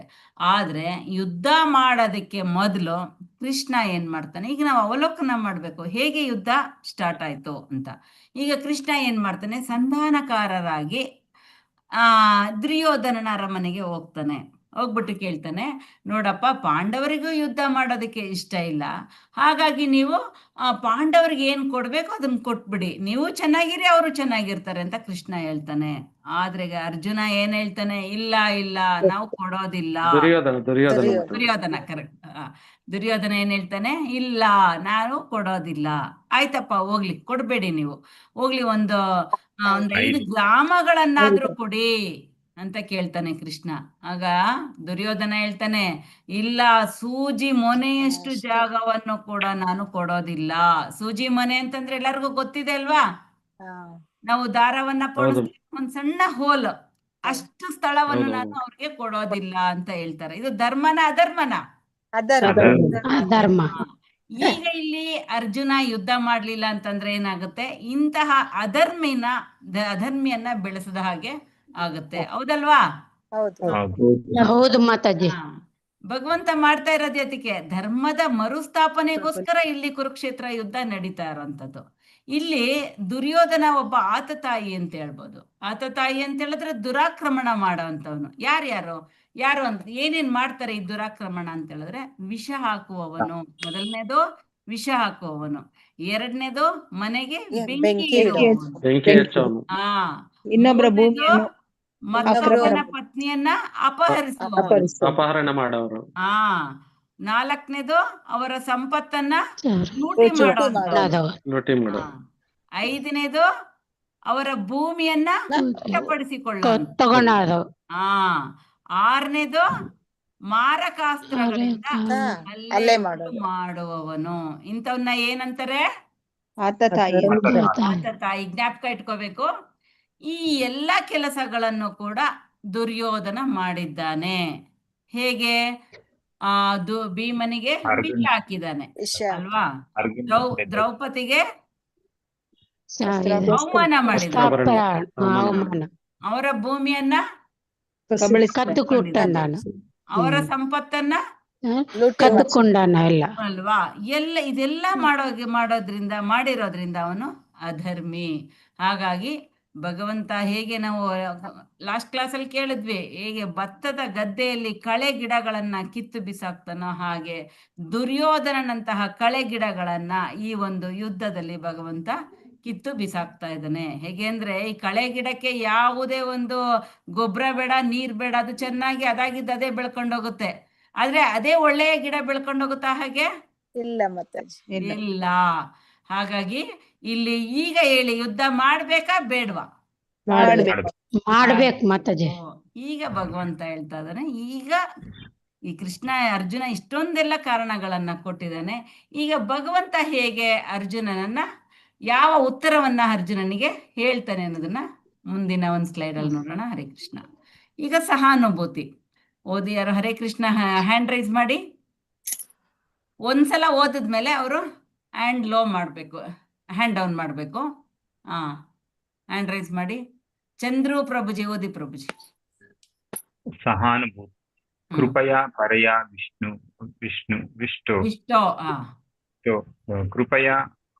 ಕೃಪೆಯಿಂದ ವರಯ ಉತ್ತಮ ಶ್ರೇಣಿಯ ಅವಿಷ್ಟೋ ಆಕ್ರಾಂತನಾಗಿ ಕುಂತಿ ಮಗನಾದ ಅರ್ಜುನನನ್ನು ಈ ಎಲ್ಲಾ ವಿಧದ ಶ್ರೇಣಿಯ ಸ್ನೇಹಿತರು ಮತ್ತು ಸಂಬಂಧಿಕರನ್ನು ಕಂಡಾಗ ಅವನು ಕರುಣೆಯಿಂದ ತುಂಬಿ ಭಾವಪರವಶನಾದನು. ಹರೇ ಕೃಷ್ಣ. ಈಗ ಇಲ್ಲಿ ಸೇನೆಯ ಮಧ್ಯದಲ್ಲಿ ನಿಂತಿದ್ದಾನೆ ಅರ್ಜುನ, ಎಲ್ಲವನ್ನ ನೋಡ್ತಾ ಇದ್ದಾನೆ. ಈಗ ಅವನಲ್ಲಿ ಅವ್ರ ಸಂಬಂಧಿಕರನ್ನೆಲ್ಲ ಕಂಡಾಗ ಅವನಲ್ಲಿ ಕರುಣೆ ತುಂಬೋಗಿದೆ. ಈಗ ಇವನಿಗೆ ಆಗ್ತಾ ಇರುವಂತಹ ಅನುಭವಗಳು, ಈಗ ಅರ್ಜುನನಿಗೆ ಯಾವ ಅನುಭವ ಆಗ್ತಾ ಇದೆ, ಅವನಿಗೆ ಹೇಗೆ ಕರುಣೆ ಉಕ್ಕುತ್ತಾ ಇದೆ, ಇದೆಲ್ಲವೂ ಕೂಡ ದುರ್ಯೋಧನನಿಗೂ ಆಗ್ತಾ ಇದೆಯಾ? ಇಲ್ಲ ಮತ್ತೆ ಇಲ್ಲ. ಯಾಕೆ? ದುರ್ಯೋಧನ ಅಲ್ಲೇ ಇದಾನಲ್ವಾ? ಹೌದು ಮಾತಾಜಿ. ಯಾಕೆ ಆಗ್ತಾ ಇಲ್ಲ ಅವನಿಗೆ? ಅವನಿಗೆ ಯಾಕೆ ಕರುಣೆ ಬರ್ತಾ ಇಲ್ಲ ಸೈನ್ಯವನ್ನ ನೋಡಿ?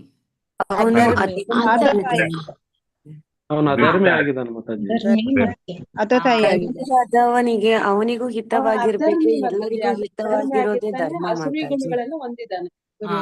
ಒಬ್ಬೊಬ್ರೆ ಹೇಳ್ಬೇಕು. ಯಾಕೆಂದ್ರೆ ಯಾರು ಭಕ್ತರಾಗಿರ್ತಾರೋ ಅವರಿಗೆ ಎಲ್ಲಾ ದೈವಿ ಗುಣಗಳು ಇರುತ್ತೆ. ಯಾರು ಅಭಕ್ತರಾಗಿರ್ತಾರೋ ಅವರಿಗೆ ಯಾವುದೇ ದೈವಿ ಗುಣಗಳು ಇರೋದಿಲ್ಲ. ಇರಲ್ಲ. ಭೌತಿಕವಾಗಿ ಅವ್ರು ಹೇಗೆ ಇರ್ಬೋದು, ಅವರು ಒಂದು ಒಳ್ಳೆಯ ಕೆಲಸದಲ್ಲೇ ಇರ್ಬೋದು, ಭೌತಿಕ ಜ್ಞಾನವನ್ನ ಪಡ್ಕೊಂಡಿರ್ಬೋದು. ಆದರೆ ಭಕ್ತರಲ್ಲವಾಗಿದ್ದರೆ ಅವರಲ್ಲಿ ಯಾವುದೇ ದೈವಿ ಗುಣಗಳು ಇರೋದಿಲ್ಲ. ಅರ್ಜುನ ಶುದ್ಧ ಭಕ್ತನಾಗಿರ್ತಾನೆ, ಭಗವಂತನ ಶುದ್ಧ ಭಕ್ತ. ಹಾಗಾಗಿ ಅವನು ಪ್ರತಿಯೊಂದು ಜೀವಿಗಳಲ್ಲಿ, ಪ್ರತಿಯೊಂದು ಪ್ರಾಣಿಗಳಲ್ಲಿ, ಪಕ್ಷಿಗಳಲ್ಲಿ, ಕೀಟಗಳಲ್ಲಿ ಎಲ್ಲರಲ್ಲಿ ಭಗವಂತನನ್ನ ನೋಡ್ತಾ ಇರ್ತಾನೆ. ಹಾಗಾಗಿ ಅವನಿಗೆ ಸೈನ್ಯವನ್ನ ನೋಡಿ, ತನ್ನ ಸೈನ್ಯವನ್ನು ನೋಡಿ ಕರುಣೆ ಉಂಟಾಗುತ್ತೆ. ಹಾಗೆ ಅವನ ಎದುರಾಳಿಯ ಸೈನ್ಯವನ್ನು ನೋಡಿ ಅವನಿಗೆ ತುಂಬಾ ಕರುಣೆ ಉಂಟಾಗಿ ಭಾವಪರವಶನಾಗಿದ್ದಾನೆ. ಹರೇ ಕೃಷ್ಣ. ನೆಕ್ಸ್ಟ್ ಯಾರು ಹ್ಯಾಂಡ್ ರೈಸ್ ಮಾಡಿದೀರಾ? ಗೀತಾ ರಾಜ್, ಇಲ್ಲ ಮುದ್ದು ಮಣಿ ಅಂಡ್ ವಿಜೇತಾ ಓದಿ ಮಾತಾಜಿ. ಮಾತಾಜಿ ನಮ್ಗೆ ಹ್ಯಾಂಡ್ ರೈಸ್ ಬರಲ್ಲ, ನಮ್ಗೆ ಒಂದ್ಸಲ ನೀವೇ ಯಾವಾಗ ಹೇಳ್ರಿ. ಹೇಳ್ತೀನಿ ಮಾತಾಜಿ. ಹರೇ ಕೃಷ್ಣ. ಹರೇ ಕೃಷ್ಣ ಮಾತಾಜಿ. ಆ ಮಾತಾಜಿ. ಆನಂದವಿಲ್ಲ. ಕಿಂ ಭೋಗೈರ್. ಹೇ ಗೋವಿಂದ, ಯಾರಿಗೋಸ್ಕರ ನಾವು ರಾಜ್ಯವನ್ನು, ಸುಖವನ್ನು ಮತ್ತು ಬದುಕನ್ನು ಬಯಸುತ್ತೇವೆಯೋ ಅವರೇ ಈಗ ನಮ್ಮ ವಿರುದ್ಧವಾಗಿ ಯುದ್ಧಕ್ಕೆ ಸನ್ನದ್ಧರಾಗಿದ್ದಾಗ ಅವುಗಳಿಂದ ಏನು ಪ್ರಯೋಜನ? ಧೃತರಾಷ್ಟ್ರನ ಮಕ್ಕಳನ್ನು ಕೊಂದು ನಮಗೆ ಯಾವ ಸಂತೋಷ ಬಂದಿತು? ಏನ್ ಹೇಳ್ತಾ ಇದ್ದಾನೆ ಕೃಷ್ಣ? ಅರ್ಜುನ ಕಿಂ ಭೋಗೈರ್, ಈಗ ನಾನು ಯುದ್ಧವನ್ನ ಮಾಡ್ತೀನಿ, ಯುದ್ಧವನ್ನ ಮಾಡಿ ಈ ರಾಜ್ಯವನ್ನು ಕೂಡ ಗೆಲ್ತೀನಿ. ಆದ್ರೆ ಗೆದ್ರೂ ಕೂಡ ನನ್ನ ಸಂಬಂಧಿಕರಿಲ್ಲ, ನನ್ನ ನೆಂಟರಿಷ್ಟರಿಲ್ಲ. ಆ ವಿಜಯದ ಸುಖವನ್ನು ನಾನು ಯಾರ ಹತ್ರ ಹಂಚ್ಕೊಳ್ಳಿ? ನಮ್ಗೆ ವಿರುದ್ಧವಾಗಿ ಇವರೆಲ್ಲ ಯುದ್ಧಕ್ಕೆ ಸನ್ನದ್ಧರಾಗಿದ್ದಾರೆ. ಹಾಗಾಗಿ ನಾನು ಯುದ್ಧ ಮಾಡಿ ಇವರನ್ನೆಲ್ಲ ಕೊಲ್ಲೋದ್ರಿಂದ ಏನು ಪ್ರಯೋಜನ?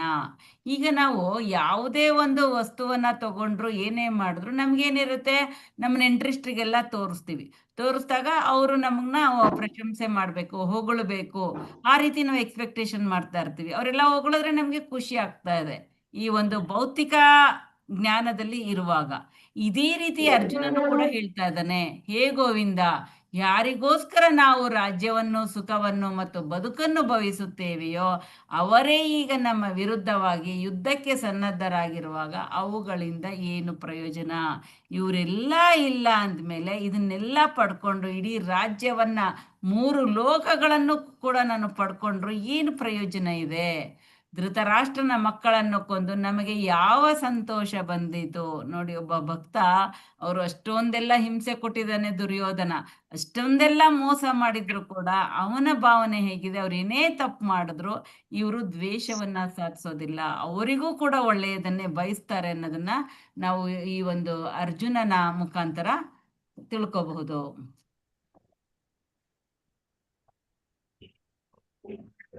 ಹರೇ ಕೃಷ್ಣ. ನೆಕ್ಸ್ಟ್ ಗೀತಾ ರಾಜು ಓದಿ ಮಾತಾಜಿ. ಹರೇ ಕೃಷ್ಣ ಮಾತಾಜಿ. ಹರೇ ಕೃಷ್ಣ. ಆನಂದವಿಲ್ಲ. ಪ್ರತಿಯೊಬ್ಬರಿಗೂ ತನ್ನ ಸಂಪತ್ತನ್ನು ಬಂಧು ಮಿತ್ರರಿಗೆ ತೋರಿಸಬೇಕೆಂಬ ಅಪೇಕ್ಷೆ ಇರುತ್ತದೆ. ಆದರೆ ಅರ್ಜುನನು ತನ್ನ ಬಂಧು ಮಿತ್ರರೆಲ್ಲ ರಣರಂಗದಲ್ಲಿ ಸಾಯುತ್ತಾರೆ. ಆದ್ದರಿಂದ ವಿಜಯವನ್ನು ಗಳಿಸಿದ ಮೇಲೆ ತನ್ನ ಸಂಪತ್ತನ್ನು ಹಂಚಿಕೊಳ್ಳಲು ಸಾಧ್ಯವಾಗುವುದಿಲ್ಲ ಎಂದು ಆತಂಕ ಪಡುತ್ತಾನೆ. ಧನ್ಯವಾದ ಮಾತಾಜಿ. ಹರೇ ಕೃಷ್ಣ. ಈಗ ಅರ್ಜುನ ಹೇಗೆ, ಯಾವ ರೀತಿ ಯೋಚನೆ ಮಾಡ್ತಾ ಇದ್ದಾನೆ? ಅವನು ತನ್ನ ಸ್ವಂತ ಲಾಭವನ್ನ ಯೋಚನೆ ಮಾಡ್ತಾ ಇದ್ದಾನೆ. ತನಗೇನ್ ಸಿಗ್ತಾ ಇದೆ ಇಲ್ಲಿ ಭಗವಂತ ಏನ್ ಮಾಡ್ತಾ ಇದ್ದಾನೆ? ಧರ್ಮ ಸಂಸ್ಥಾಪನೆಗೋಸ್ಕರ ಯುದ್ಧ ಮಾಡ್ಬೇಕು ಅಂತ ಯೋಚನೆ ಮಾಡ್ತಾ ಇದ್ದಾನೆ ಭಗವಂತ. ಆದ್ರೆ ಇಲ್ಲಿ ಅರ್ಜುನ ಏನು? ಅರ್ಜುನ, ನನ್ನ ಸಂಪತ್ತನ್ನ ನಾನು ಯಾರಿಗೆ ತೋರಿಸ್ಲಿ? ಇವ್ರು ಎಲ್ಲರೂ ಸತ್ತೋಗಿರ್ತಾರೆ, ಅದರಿಂದ ನನಗೇನ್ ಪ್ರಯೋಜನ? ಇದಾಗಬಾರ್ದು. ಯಾವಾಗ್ಲೂ ನಾವು ನಮ್ಮ ಸೇವೆಯನ್ನ, ಭಗವಂತನಿಗೆ ನಿಸ್ವಾರ್ಥ ಸೇವೆಯನ್ನ ಸಲ್ಲಿಸ್ಬೇಕು. ಕೆಲವರೆಲ್ಲ ಹೇಳ್ತಾರೆ ಭಕ್ತಿಯನ್ನ ಮಾಡೋದ್ರಿಂದ ನನಗೇನ್ ಸಿಗುತ್ತೆ? ಅದಲ್ಲ. ಆ ಭಕ್ತಿ ಭಗವಂತನಿಗೋಸ್ಕರ.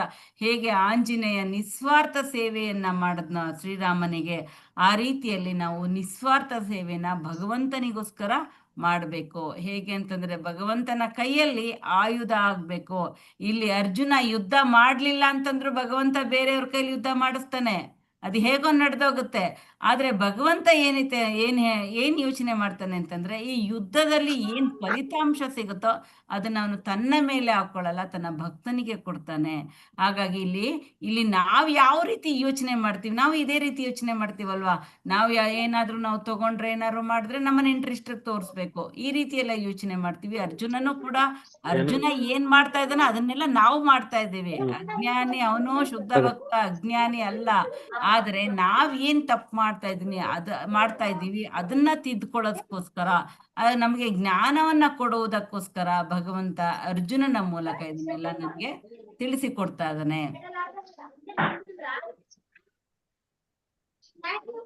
ಹರೇ ಕೃಷ್ಣ. ಬೇರೆಯವ್ರು ಮ್ಯೂಟ್ ಮಾಡ್ಕೊಳ್ಳಿ. ವಿನಾಯಕ್ ನಾಯಕ್ ಪ್ರಭುಜಿ, ಓದಿ ಪ್ರಭುಜಿ. ಹರೇ ಕೃಷ್ಣ ಮಾತಾಜಿ. ಹರೇ ಕೃಷ್ಣ. ಎಲ್ಲರೂ ವಿಡಿಯೋ ಆನ್ ಮಾಡ್ಕೋಬೇಕು, ಯಾರು ವಿಡಿಯೋ ಆನ್ ಮಾಡ್ಕೋತಾ ಇಲ್ಲ. ಹರೇ ಕೃಷ್ಣ. ಆನಂದವಿಲ್ಲ ಓದಿ. ಅರ್ಜುನನು ಕೃಷ್ಣನ ಒಳ್ಳೆಯ ಗೆಳೆಯ ಮತ್ತು ಪರಮ. ಅದೇ ಓದ್ಬೇಕಲ್ಲ. ಹರೇ ಕೃಷ್ಣ. ಮ್ಯೂಟ್ ಮಾಡ್ಕೊಳ್ಳಿ. ಹರೇ ಕೃಷ್ಣ. ಆನಂದವಿಲ್ಲ ಅರ್ಜುನನು ಕೃಷ್ಣನ ಒಳ್ಳೆಯ ಗೆಳೆಯ ಮತ್ತು ಪರಮ ಭಕ್ತನಾದರೂ ಕೂಡ ತನ್ನ ಕುಟುಂಬದ ಗೃಹಸ್ಥಾಶ್ರಮದ ಕುರಿತು ಯೋಚಿಸುತ್ತಿದ್ದಾನೆ.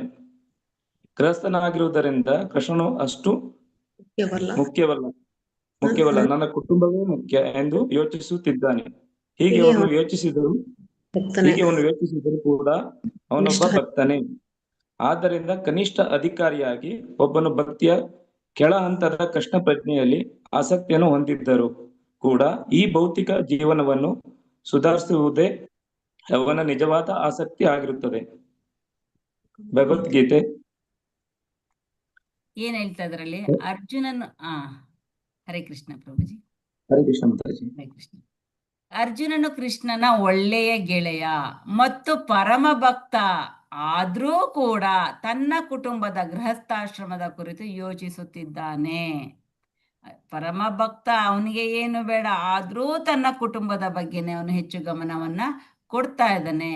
ಗೃಹಸ್ಥನಾಗಿರುವುದರಿಂದ ಕೃಷ್ಣನು ಅಷ್ಟು ಮುಖ್ಯವಲ್ಲ, ನನ್ನ ಕುಟುಂಬವೇ ಮುಖ್ಯ ಎಂದು ಯೋಚಿಸುತ್ತಿದ್ದಾನೆ. ನಾವೇನ್ ಮಾಡ್ತೀವಿ? ಹರೇ ಕೃಷ್ಣ. ನಾವೇನ್ ಮಾಡ್ತೀವಿ? ಕೃಷ್ಣ ಮುಖ್ಯ ಅಂತೀವ, ನಮ್ ಕುಟುಂಬ ಮುಖ್ಯ ಅಂತೀವ? ಕುಟುಂಬ ಮುಖ್ಯ ಅಂತೀವಿ. ಕುಟುಂಬ ಎಲ್ಲ ಚೆನ್ನಾಗಿದ್ರೆ ಮಾತ್ರ ಆಮೇಲೆ ಕೃಷ್ಣ ಅಲ್ವಾ? ಅರ್ಜುನನು ಕೂಡ ಹಾಗೆ ಯೋಚನೆ ಮಾಡ್ತಾ ಇದ್ದ. ನಾವ್ ಏನ್ ತಪ್ಪು ಮಾಡ್ತಾ ಇದ್ದೀವಿ ಅದೆಲ್ಲವನ್ನ ಇಲ್ಲಿ ಅರ್ಜುನ ಮಾಡ್ತಾ ಇದ್ದಾನೆ. ಎಲ್ಲವನ್ನ ನಮ್ಗೆ ಏನೇನ್ ಅನುಮಾನಗಳು ಬರುತ್ತೋ ಎಲ್ಲವನ್ನ ಅರ್ಜುನ ಇಲ್ಲಿ ಭಗವಂತನನ್ನ ಕೇಳ್ತಾ ಇದ್ದಾನೆ, ಭಗವಂತ ಉತ್ತರ ಕೊಡ್ತಾ ಇದ್ದಾನೆ. ಹಾಗಾಗಿ 18 ಅಧ್ಯಾಯದ ತನಕ ನಾವು ನಿಷ್ಠೆಯಿಂದ ಶ್ರದ್ಧಾಪೂರ್ವಕವಾಗಿ ಸರಿಯಾದ ರೀತಿಯಲ್ಲಿ ಕಲಿತು ಆಚರಣೆಗೆ ತಂದರೆ ನಾವು ನಮ್ಮಲ್ಲಿ ಬದಲಾವಣೆಯನ್ನ ತರಬಹುದು. ಹೀಗೆ ಅವನು ಯೋಚಿಸಿದರೂ ಕೂಡ ಅವನೊಬ್ಬ ಭಕ್ತನೇ. ಆದ್ದರಿಂದ ಕನಿಷ್ಠಾಧಿಕಾರಿಯಾಗಿ ಒಬ್ಬನು ಭಕ್ತಿಯ ಕೆಳಹಂತದ ಕೃಷ್ಣ ಪ್ರಜ್ಞೆಯಲ್ಲಿ ಆಸಕ್ತಿಯನ್ನು ಹೊಂದಿದ್ದರೂ ಕೂಡ ಈ ಭೌತಿಕ ಜೀವನವನ್ನು ಸುಧಾರಿಸುವುದೇ ಅವನ ನಿಜವಾದ ಆಸಕ್ತಿ ಆಗಿರುತ್ತದೆ. ಕನಿಷ್ಠಾಧಿಕಾರಿ, ಮಧ್ಯಮಾಧಿಕಾರಿ, ಉತ್ತಮಾಧಿಕಾರಿ. ಕನಿಷ್ಠಾಧಿಕಾರಿ ಸುಮ್ಮನೆ ಅವನು ದೇವಸ್ಥಾನಗಳಲ್ಲಿ ಪೂಜೆ ಮಾಡ್ತಾನೆ ಅಷ್ಟೇ, ಅವನು ಬೇರೆಯವರನ್ನ ನೋಡೋದಿಲ್ಲ. ಮಧ್ಯಮಾಧಿಕಾರಿ ಏನ್ ಮಾಡ್ತಾನೆ? ಭಗವಂತನನ್ನ ಪೂಜೆ ಮಾಡ್ತಾನೆ, ಜೊತೆಗೆ ಅವನ ಭಕ್ತರನ್ನು ನೋಡ್ತಾನೆ. ಆದ್ರೆ ಯಾರು ಭಗವಂತನನ್ನ ದ್ವೇಷಿಸ್ತಾರೋ ಅವರನ್ನ ಇವನು ನೋಡೋದೇ ಇಲ್ಲ, ಮಾತಾಡ್ಸೋದೇ ಇಲ್ಲ. ಆದ್ರೆ ಉತ್ತಮಾಧಿಕಾರಿ ಹೇಗ್ ಮಾಡ್ತಾನೆ? ಅವನು ಎಲ್ಲರಲ್ಲೂ ಕೃಷ್ಣನನ್ನ ಆರಾಧನೆ ಮಾಡ್ತಾನೆ, ಮತ್ತೆ ಪ್ರತಿಯೊಬ್ಬರಲ್ಲೂ ಅವನು ಭಗವಂತನನ್ನ ಅವರು ನೋಡ್ತಾ ಇದ್ದಾರೆ. ಇಲ್ಲಿ ಅರ್ಜುನ ಕನಿಷ್ಠಾಧಿಕಾರಿಯಾಗಿ ಅವನು ವರ್ತನೆ ಮಾಡಿದ್ರೂ ಕೂಡ ಅವನೇನ್ ಮಾಡ್ತಾ ಇದ್ದಾನೆ? ಈ ಭೌತಿಕ ಜೀವನದ ಬಗ್ಗೆನೇ ಅವನು ಹೇಳ್ತಾ ಇದ್ದಾನೆ. ಹಾಗಾಗಿ ನಾವು ಈಗ ಸಾಧಾರಣ ಮಟ್ಟ ಒಂದು ಕನಿಷ್ಠಾಧಿಕಾರಿ ಆಗ್ಬೋದು, ನಮ್ಮ ಭಕ್ತಿ ಸೇವೆಯನ್ನ ಹೆಚ್ಚು ಹೆಚ್ಚು ಮಾಡ್ತಾ ನಾವು ಮಧ್ಯಮಾಧಿಕಾರಿ ಆಗ್ಬೋದು, ಹಾಗೆ ಉತ್ತಮಾಧಿಕಾರಿಯೂ ಕೂಡ ಆಗ್ಬೋದು. ಅದು ನಮ್ಮ ಭಕ್ತಿಯಲ್ಲಿ ನಾವು ಎಷ್ಟು ಸೀರಿಯಸ್ ಆಗಿರ್ತೀವಿ ಅದೇ ರೀತಿ ನಮ್ಗೆ ಆಧ್ಯಾತ್ಮಿಕ ಬಲವು ಕೂಡ ಹೆಚ್ಚಾಗ್ತಾ ಹೋಗುತ್ತೆ. ಹರೇ ಕೃಷ್ಣ.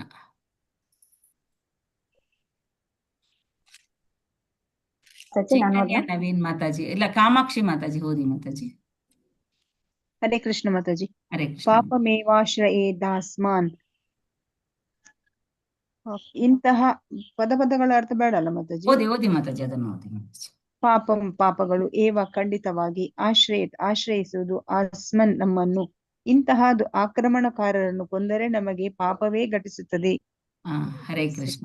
ಈಗ ಈ ಮಾತನ್ನ ಯಾರು ಹೇಳ್ತಾ ಇದ್ದಾರೆ? ಇಂತಹ ಆಕ್ರಮಣಕಾರರನ್ನು ಕೊಂದರೆ ನಮಗೆ ಪಾಪವೇ ಘಟಿಸುತ್ತದೆ. ಯಾರು ಹೇಳ್ತಾ ಇದ್ದಾರೆ? ಅರ್ಜುನ ಹೇಳ್ತಾ ಇದ್ದಾನೆ. ಪಾಪ ಬರುತ್ತಾ ಇಂತಹ ಆಕ್ರಮಣಕಾರರನ್ನ ಕೊಂದ್ರೆ? ಇಲ್ಲ, ಬರೋದಿಲ್ಲ. ಇದು ಅರ್ಜುನ ಹೇಳ್ತಾ ಇರೋದು. ಇಂತಹ ಆಕ್ರಮಣಕಾರರನ್ನ ಕೊಂದ್ರೆ ನಮ್ಗೆ ಪಾಪ ಬರುತ್ತೆ. ಇಲ್ಲ, ಇಂತಹ ಆಕ್ರಮಣಕಾರರನ್ನ ಕೊಂದರೆ ಪಾಪ ಬರೋದಿಲ್ಲ ಅಂತ ಕೃಷ್ಣ ಹೇಳ್ತಾನೆ. ಹಂಗಂತ ನಾವು ಕೊಲ್ಲೋದಕ್ಕೆ ಹೋಗ್ಬಾರ್ದು. ಹರೇ ಕೃಷ್ಣ. ನೆಕ್ಸ್ಟ್ ಚೈತನ್ಯ ನವೀನ್ ಮಾತಾಜಿ ಓದಿ ಮಾತಾಜಿ. ಹರೇ ಕೃಷ್ಣ ಹರೇ ಕೃಷ್ಣ ಮಾತಾಜಿ. ರಾಜವಂಶದ ನಾಶ. 1, ಕುಟುಂಬದ ಹಿರಿಯರ ಸಾವು. 2, ಕುಲಕ್ಷಯವಾದರೆ ಸನಾತನ ಕುಲಧರ್ಮವು ನಾಶವಾಗುತ್ತದೆ. 3, ಧರ್ಮವು ನಷ್ಟವಾದರೆ ಕುಟುಂಬವು ಅಧರ್ಮದ ವಶವಾಗುತ್ತದೆ. 4, ಅಧರ್ಮವು ಪ್ರಧಾನವಾದಾಗ ಕುಲಸ್ತ್ರೀಯರು ನೀತಿಭ್ರಷ್ಟರಾಗುತ್ತಾರೆ. 5, ನೀತಿಭ್ರಷ್ಟವಾದಾಗ ಅನಿಷ್ಟ ಸಂತಾನ ಸೃಷ್ಟಿಯಾಗುತ್ತದೆ. 6, ಸಮುದಾಯ ಯೋಜನೆಗಳು ಮತ್ತು ಕುಟುಂಬ ಕಲ್ಯಾಣ ಚಟುವಟಿಕೆಗಳು ನಾಶವಾಗುತ್ತವೆ. ಹರೇ ಕೃಷ್ಣ. ಹರೇ ಕೃಷ್ಣ. ಹರೇ ಕೃಷ್ಣ ಮಾತಾಜಿ. ಏನ್ ಹೇಳ್ತಾ ಇದಾರೆ? ಕುಟುಂಬದ ಹಿರಿಯರ ಸಾವು. ಈಗ ನಾನ್ ನಿಮ್ಗೆ ಮೊದ್ಲೇ ಹೇಳ್ದೆ, ಕುಟುಂಬದ ಮುಖ್ಯಸ್ಥರು ಅವರು ಸಾವಾದ್ರೆ ಮನೆಯಲ್ಲಿ ಏನಾಗುತ್ತೆ? ಕುಲಕ್ಷಯ ಧಾರ್ಮಿಕ ಚಟುವಟಿಕೆಗಳು ನಿಂತೋಗುತ್ತೆ. ಯಾವಾಗ ಧಾರ್ಮಿಕ ಚಟುವಟಿಕೆಗಳು ನಿಂತೋಗುತ್ತೋ ಆಗ ಅಲ್ಲಿ ಅಧರ್ಮದ ಚಟುವಟಿಕೆಗಳು ಹೆಚ್ಚಾಗ್ತಾ ಹೋಗುತ್ತೆ. ಯಾವಾಗ ಅಧರ್ಮದ ಚಟುವಟಿಕೆಗಳು ಹೆಚ್ಚಾಗ್ತಾ ಹೋಗುತ್ತೋ ಸನಾತನ ಕುಲಧರ್ಮ ನಾಶ ಆಗುತ್ತೆ. ಧರ್ಮ ನಷ್ಟ ಆದಾಗ ಏನಾಗುತ್ತೆ? ಕುಟುಂಬ ಅಧರ್ಮದ ವಶವಾಗುತ್ತೆ. ಯಾವಾಗಲೇ ಧಾರ್ಮಿಕ ಚಟುವಟಿಕೆಗಳೇನು ನಡೆಯೋದಿಲ್ಲ, ಅಧರ್ಮವೇ ಅಲ್ಲಿ ಹೆಚ್ಚಾಗಿ ನಡೀತಾ ಇದ್ದಾಗ ಆ ಕುಟುಂಬ ಅಧರ್ಮದ ವಶವಾಗುತ್ತೆ. ಅಧರ್ಮವು ಪ್ರಧಾನವಾದಾಗ ಕುಲ ಸ್ತ್ರೀಯರು ನೀತಿ ಭ್ರಷ್ಟರಾಗುತ್ತಾರೆ. ಹೇಗೆ ಅಂತ ಹೇಳಿದ್ರೆ, ಆ ಕುಲ ಸ್ತ್ರೀಯರು ಆಧ್ಯಾತ್ಮಿಕ ಚಟುವಟಿಕೆಗಳಲ್ಲಿ ತೊಡಗಿಸಿಕೊಂಡ್ರೆ ಏನೂ ಆಗೋದಿಲ್ಲ. ಅವರು ಭೌತಿಕದಲ್ಲೇ ಆಕರ್ಷಣೆಯನ್ನ ಹೆಚ್ಚು ಮಾಡಿಕೊಂಡು ಭೌತಿಕದಲ್ಲೇ ಮುಳುಗೋಗಿದ್ರೆ ಅವರು ನೀತಿ ಭ್ರಷ್ಟರಾಗಬಹುದು. ಅವರು ನೀತಿ ಭ್ರಷ್ಟರಾದಾಗ, ಸ್ತ್ರೀಯರು ನೀತಿ ಭ್ರಷ್ಟರಾದಾಗ ಅನಿಷ್ಟ ಸಂತಾನ ಸೃಷ್ಟಿಯಾಗುತ್ತದೆ.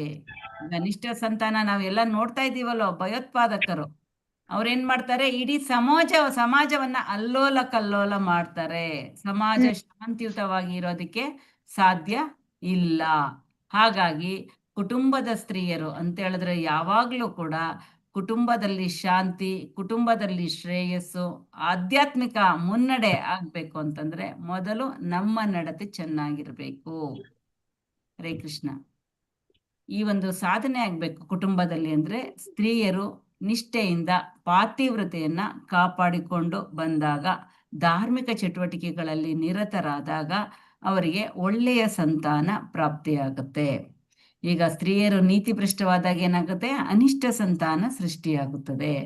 ಸಮುದಾಯ ಯೋಜನೆಗಳು ಮತ್ತು ಕುಟುಂಬ ಕಲ್ಯಾಣ ಚಟುವಟಿಕೆಗಳು ನಾಶವಾಗುತ್ತವೆ. ಯಾವಾಗ ಸ್ತ್ರೀಯರೇ ಒಂದು ಅಧರ್ಮದ ಚಟುವಟಿಕೆಗಳಲ್ಲಿ ಹೋಗ್ತಾರೋ, ಅನಿಷ್ಟ ಸಂತಾನ ಉಂಟಾಗುತ್ತೋ, ಕುಟುಂಬದ ಪಿಂಡೋದಕ ಕ್ರಿಯೆಗಳು ಕೂಡ ನಿಂತೋಗುತ್ತೆ.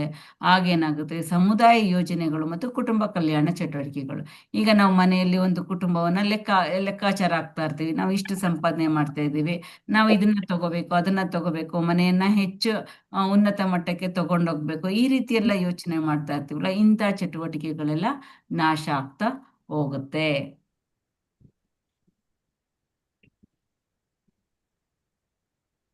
ಹರೇ ಕೃಷ್ಣ. ಯಾರು ಹ್ಯಾಂಡ್ ರೈಸ್ ಮಾಡಿಲ್ಲ? ಹ್ಯಾಂಡ್ ರೈಸ್ ಮಾಡಿ ಯಾರಾದ್ರು?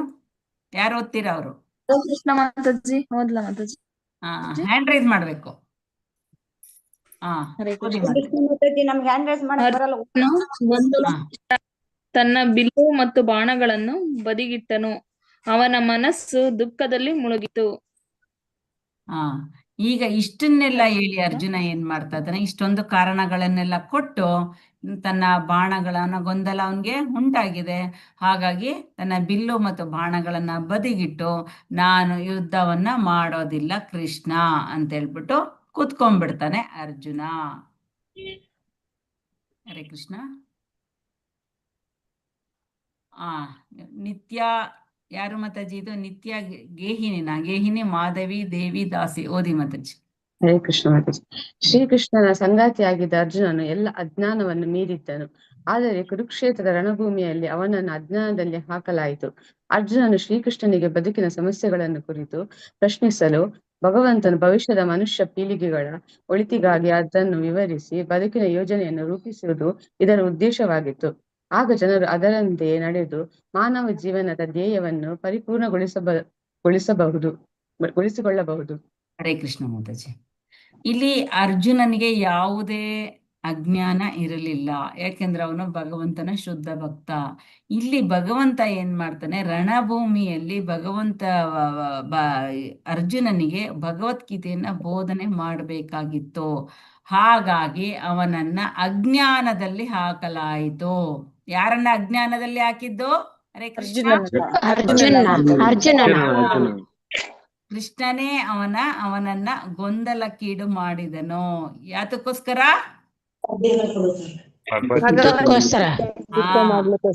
ಅಲ್ಲಲ್ಲ, ಯಾತಕ್ಕೋಸ್ಕರ ಗೊಂದಲ ಉಂಟಾಗಿದ್ದು ಅರ್ಜುನನಿಗೆ?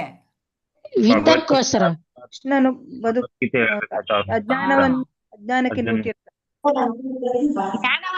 ಭಗವಂತ ಒಂದು ಜ್ಞಾನವನ್ನ ಕೊಡ್ಬೇಕಾಗಿತ್ತು. ಇಡೀ ಮಾನವ ಕುಲಕ್ಕೆ ಒಂದು ಜ್ಞಾನವನ್ನ ಕೊಡ್ಬೇಕಾಗಿತ್ತು, ಭಗವದ್ಗೀತೆಯನ್ನ ಕೊಡ್ಬೇಕಾಗಿತ್ತು. ಹಾಗಾಗಿ ಅರ್ಜುನನನ್ನ ನೋಡಿ ಇಲ್ಲಿ. ಆದ್ರೆ ಕುರುಕ್ಷೇತ್ರದ ರಣಭೂಮಿಯಲ್ಲಿ ಅವನನ್ನು ಅಜ್ಞಾನದಲ್ಲಿ ಹಾಕಲಾಯಿತು. ಏಕೆಂದ್ರೆ ಭಗವಂತನಿಗೆ ಎಲ್ಲ ಗೊತ್ತಲ್ವಾ ಋಷಿಕೇಶ.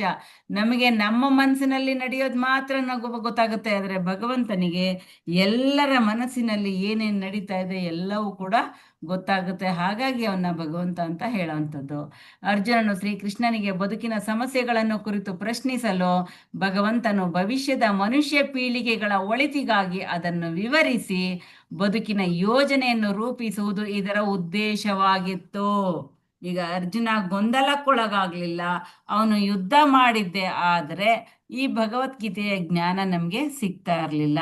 ಹಾಗಾಗಿ ಭಗವಂತನೇ ಅರ್ಜುನನಿಗೆ ಅಜ್ಞಾನದಲ್ಲಿ ಹಾಕಿ ಅವನಿಗೆ ಗೊಂದಲವನ್ನುಂಟು ಮಾಡಿ ನಮ್ಮ ಮುಂದಿನ ಪೀಳಿಗೆ ಈಗಾಗಿರ್ಬೋದು, ಹಿಂದೆ ಆಗಿರ್ಬೋದು, ಮುಂದೆ ಆಗಿರ್ಬೋದು, ಈ ಭಗವದ್ಗೀತೆಯ ಜ್ಞಾನವನ್ನ ಎಲ್ಲರಿಗೂ ತಿಳಿಸ್ಕೊಡುವ ಒಂದು ಉದ್ದೇಶದಿಂದ ಭಗವಂತ ಈ ಯೋಜನೆಯನ್ನ ಸೃಷ್ಟಿ ಮಾಡ್ದ. ಇದು ಭಗವಂತನ ಉದ್ದೇಶ ಆಗಿತ್ತು. ಆಗ ಜನರು ಅದರಂತೆಯೇ ನಡೆದು ಮಾನವ ಜೀವನದ ಧ್ಯೇಯವನ್ನು ಪರಿಪೂರ್ಣಗೊಳಿಸಿಕೊಳ್ಳಬಹುದು. ಯಾವಾಗ ಈ ಭಗವದ್ಗೀತೆಯನ್ನ ಓದ್ತೀವಿ ಅವಾಗ ಯಾವುದು ತಪ್ಪು, ಯಾವುದು ಸರಿ, ಹೇಗೆ ನಡಿಬೇಕು, ಎಂತಹ ಗುಣಗಳನ್ನ ನಾವು ದೈವಿ ಗುಣಗಳನ್ನ ಬೆಳೆಸ್ಕೋಬೇಕು, ನಮ್ಮಲ್ಲಿರುವ ಎಂತಹ ಆಸುರಿ ಗುಣಗಳನ್ನ ಹೊರಗಡೆ ಹಾಕ್ಬೇಕು, ಭಗವಂತನಿಗೆ ಶರಣಾಗತಿ ಆಗೋದು ಹೇಗೆ, ಭಗವಂತನಿಗೆ ಭಕ್ತಿ ಸೇವೆ ಸಲ್ಲಿಸೋದು ಹೇಗೆ, ಎಲ್ಲವನ್ನ ನಾವು ಎಂತಹ ಕರ್ಮಗಳನ್ನ ಮಾಡಬೇಕು, ಯಾವ ಕರ್ಮವನ್ನ ಮಾಡೋದ್ರಿಂದ ನಾವು ಭಗವಂತನ ಬಳಿಗೆ ಹೋಗ್ತೀವಿ, ಯಾವ ಕರ್ಮವನ್ನ ಮಾಡೋದ್ರಿಂದ ನಾವು ನರಕ ಲೋಕಗಳಿಗೆ ಹೋಗ್ತೀವಿ, ಎಲ್ಲವನ್ನ ಈ ಒಂದು 18 ಅಧ್ಯಾಯಗಳಲ್ಲಿ ಭಗವಂತ ನಮ್ಗೆ ತಿಳಿಸ್ಕೊಡ್ತಾನೆ. ಹಾಗಾಗಿ ಮಾನವ ಜೀವನ, ಮನುಷ್ಯ ಜೀವನ ಸಿಕ್ಕಿದೆ, ಅದನ್ನ ಸಾಕ್ಷಾತ್ಕಾರ ಮಾಡ್ಕೋಬೇಕು. ಬೆಕ್ಕು, ನಾಯಿ, ಹಂದಿಗಳು ಬದುಕ್ತಾ ಇದ್ದಾವೆ, ನಾವು ಬದುಕ್ತಾ ಇದ್ದೀವಿ ಅಲ್ವಾ.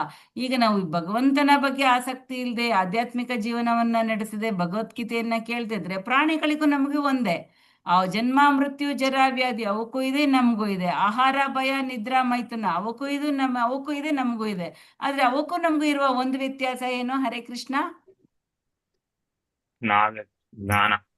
ನಾಲ್ಕು ನೇಮಗಳು.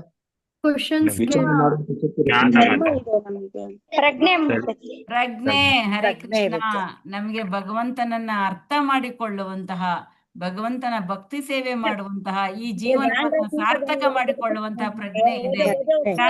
ಬೇರೆಯವ್ರು ಮಾತಾಡಬಾರ್ದು ಹರೇ ಕೃಷ್ಣ, ಆದ್ರೆ ಪ್ರಾಣಿಗಳಿಗೆ ಅದು ಇಲ್ಲ. ಹರೇ ಕೃಷ್ಣ. ನೆಕ್ಸ್ಟ್ ಕಾಮಾಕ್ಷಿ ಮಾತಾಜಿ ಓದಿ. ಹರೇ ಕೃಷ್ಣ ಮಾತಾಜಿ. ನಾನು ಓದ್ತೀನಿ ಮಾತಾಜಿ. ಓದಿ ಮಾತಾಜಿ. ಪ್ರದ್ಯುಷಂತಿ ಕುಲ ಸ್ತ್ರೀಯ ಅಧರ್ಮಾಭಿಭಾವಾತ್ ಕೃಷ್ಣ ಪ್ರದ್ಯುಷಂತಿ ಕುಲ ಸ್ತ್ರೀಯ ಸ್ತ್ರೀಷು ದುಷ್ಟಾಶು ವಾಷ್ಣೇಯ ಜಾಯತೆ ವರ್ಣಶಂಕರಃ. ಹರೇ ಕೃಷ್ಣ. ಹರೇ ಕೃಷ್ಣ ಮಾತಾಜಿ. ಓದಿ ಮಾತಾಜಿ, ನೀವೇ ಓದಿ. ಹೇ ಪ್ರದ್ಯುಷಂತಿ ಕುಲ ಸ್ತ್ರೀಯ, ಹೇ ಕೃಷ್ಣ, ಕುಟುಂಬದಲ್ಲಿ ಅಧರ್ಮವು ಪ್ರಧಾನವಾದಾಗ ಕುಲ ಸ್ತ್ರೀಯರು ನೀತಿಭ್ರಷ್ಟರಾಗಿ ಅನಿಷ್ಟ ಸಂತಾನ ಸೃಷ್ಟಿಯಾಗುತ್ತದೆ. ಹರೇ ಕೃಷ್ಣ ಮಾತಾಜಿ. ಯಾವಾಗ ಕುಟುಂಬದಲ್ಲಿ ಅಧರ್ಮ ಪ್ರಧಾನವಾದಾಗ ಕುಲ ಸ್ತ್ರೀಯರು ನೀತಿ ಭ್ರಷ್ಟರಾಗಿ ಅನಿಷ್ಟ ಸಂತಾನ ಸೃಷ್ಟಿಯಾಗುತ್ತದೆ. ಇದನ್ನೇ ವರ್ಣಸಂಕರ ಅಂತ ಹೇಳುವಂಥದ್ದು. ಹರೇ ಕೃಷ್ಣ. ಕಾಮಾಕ್ಷಿ ಮಾತಾಜಿ ಓದಿ.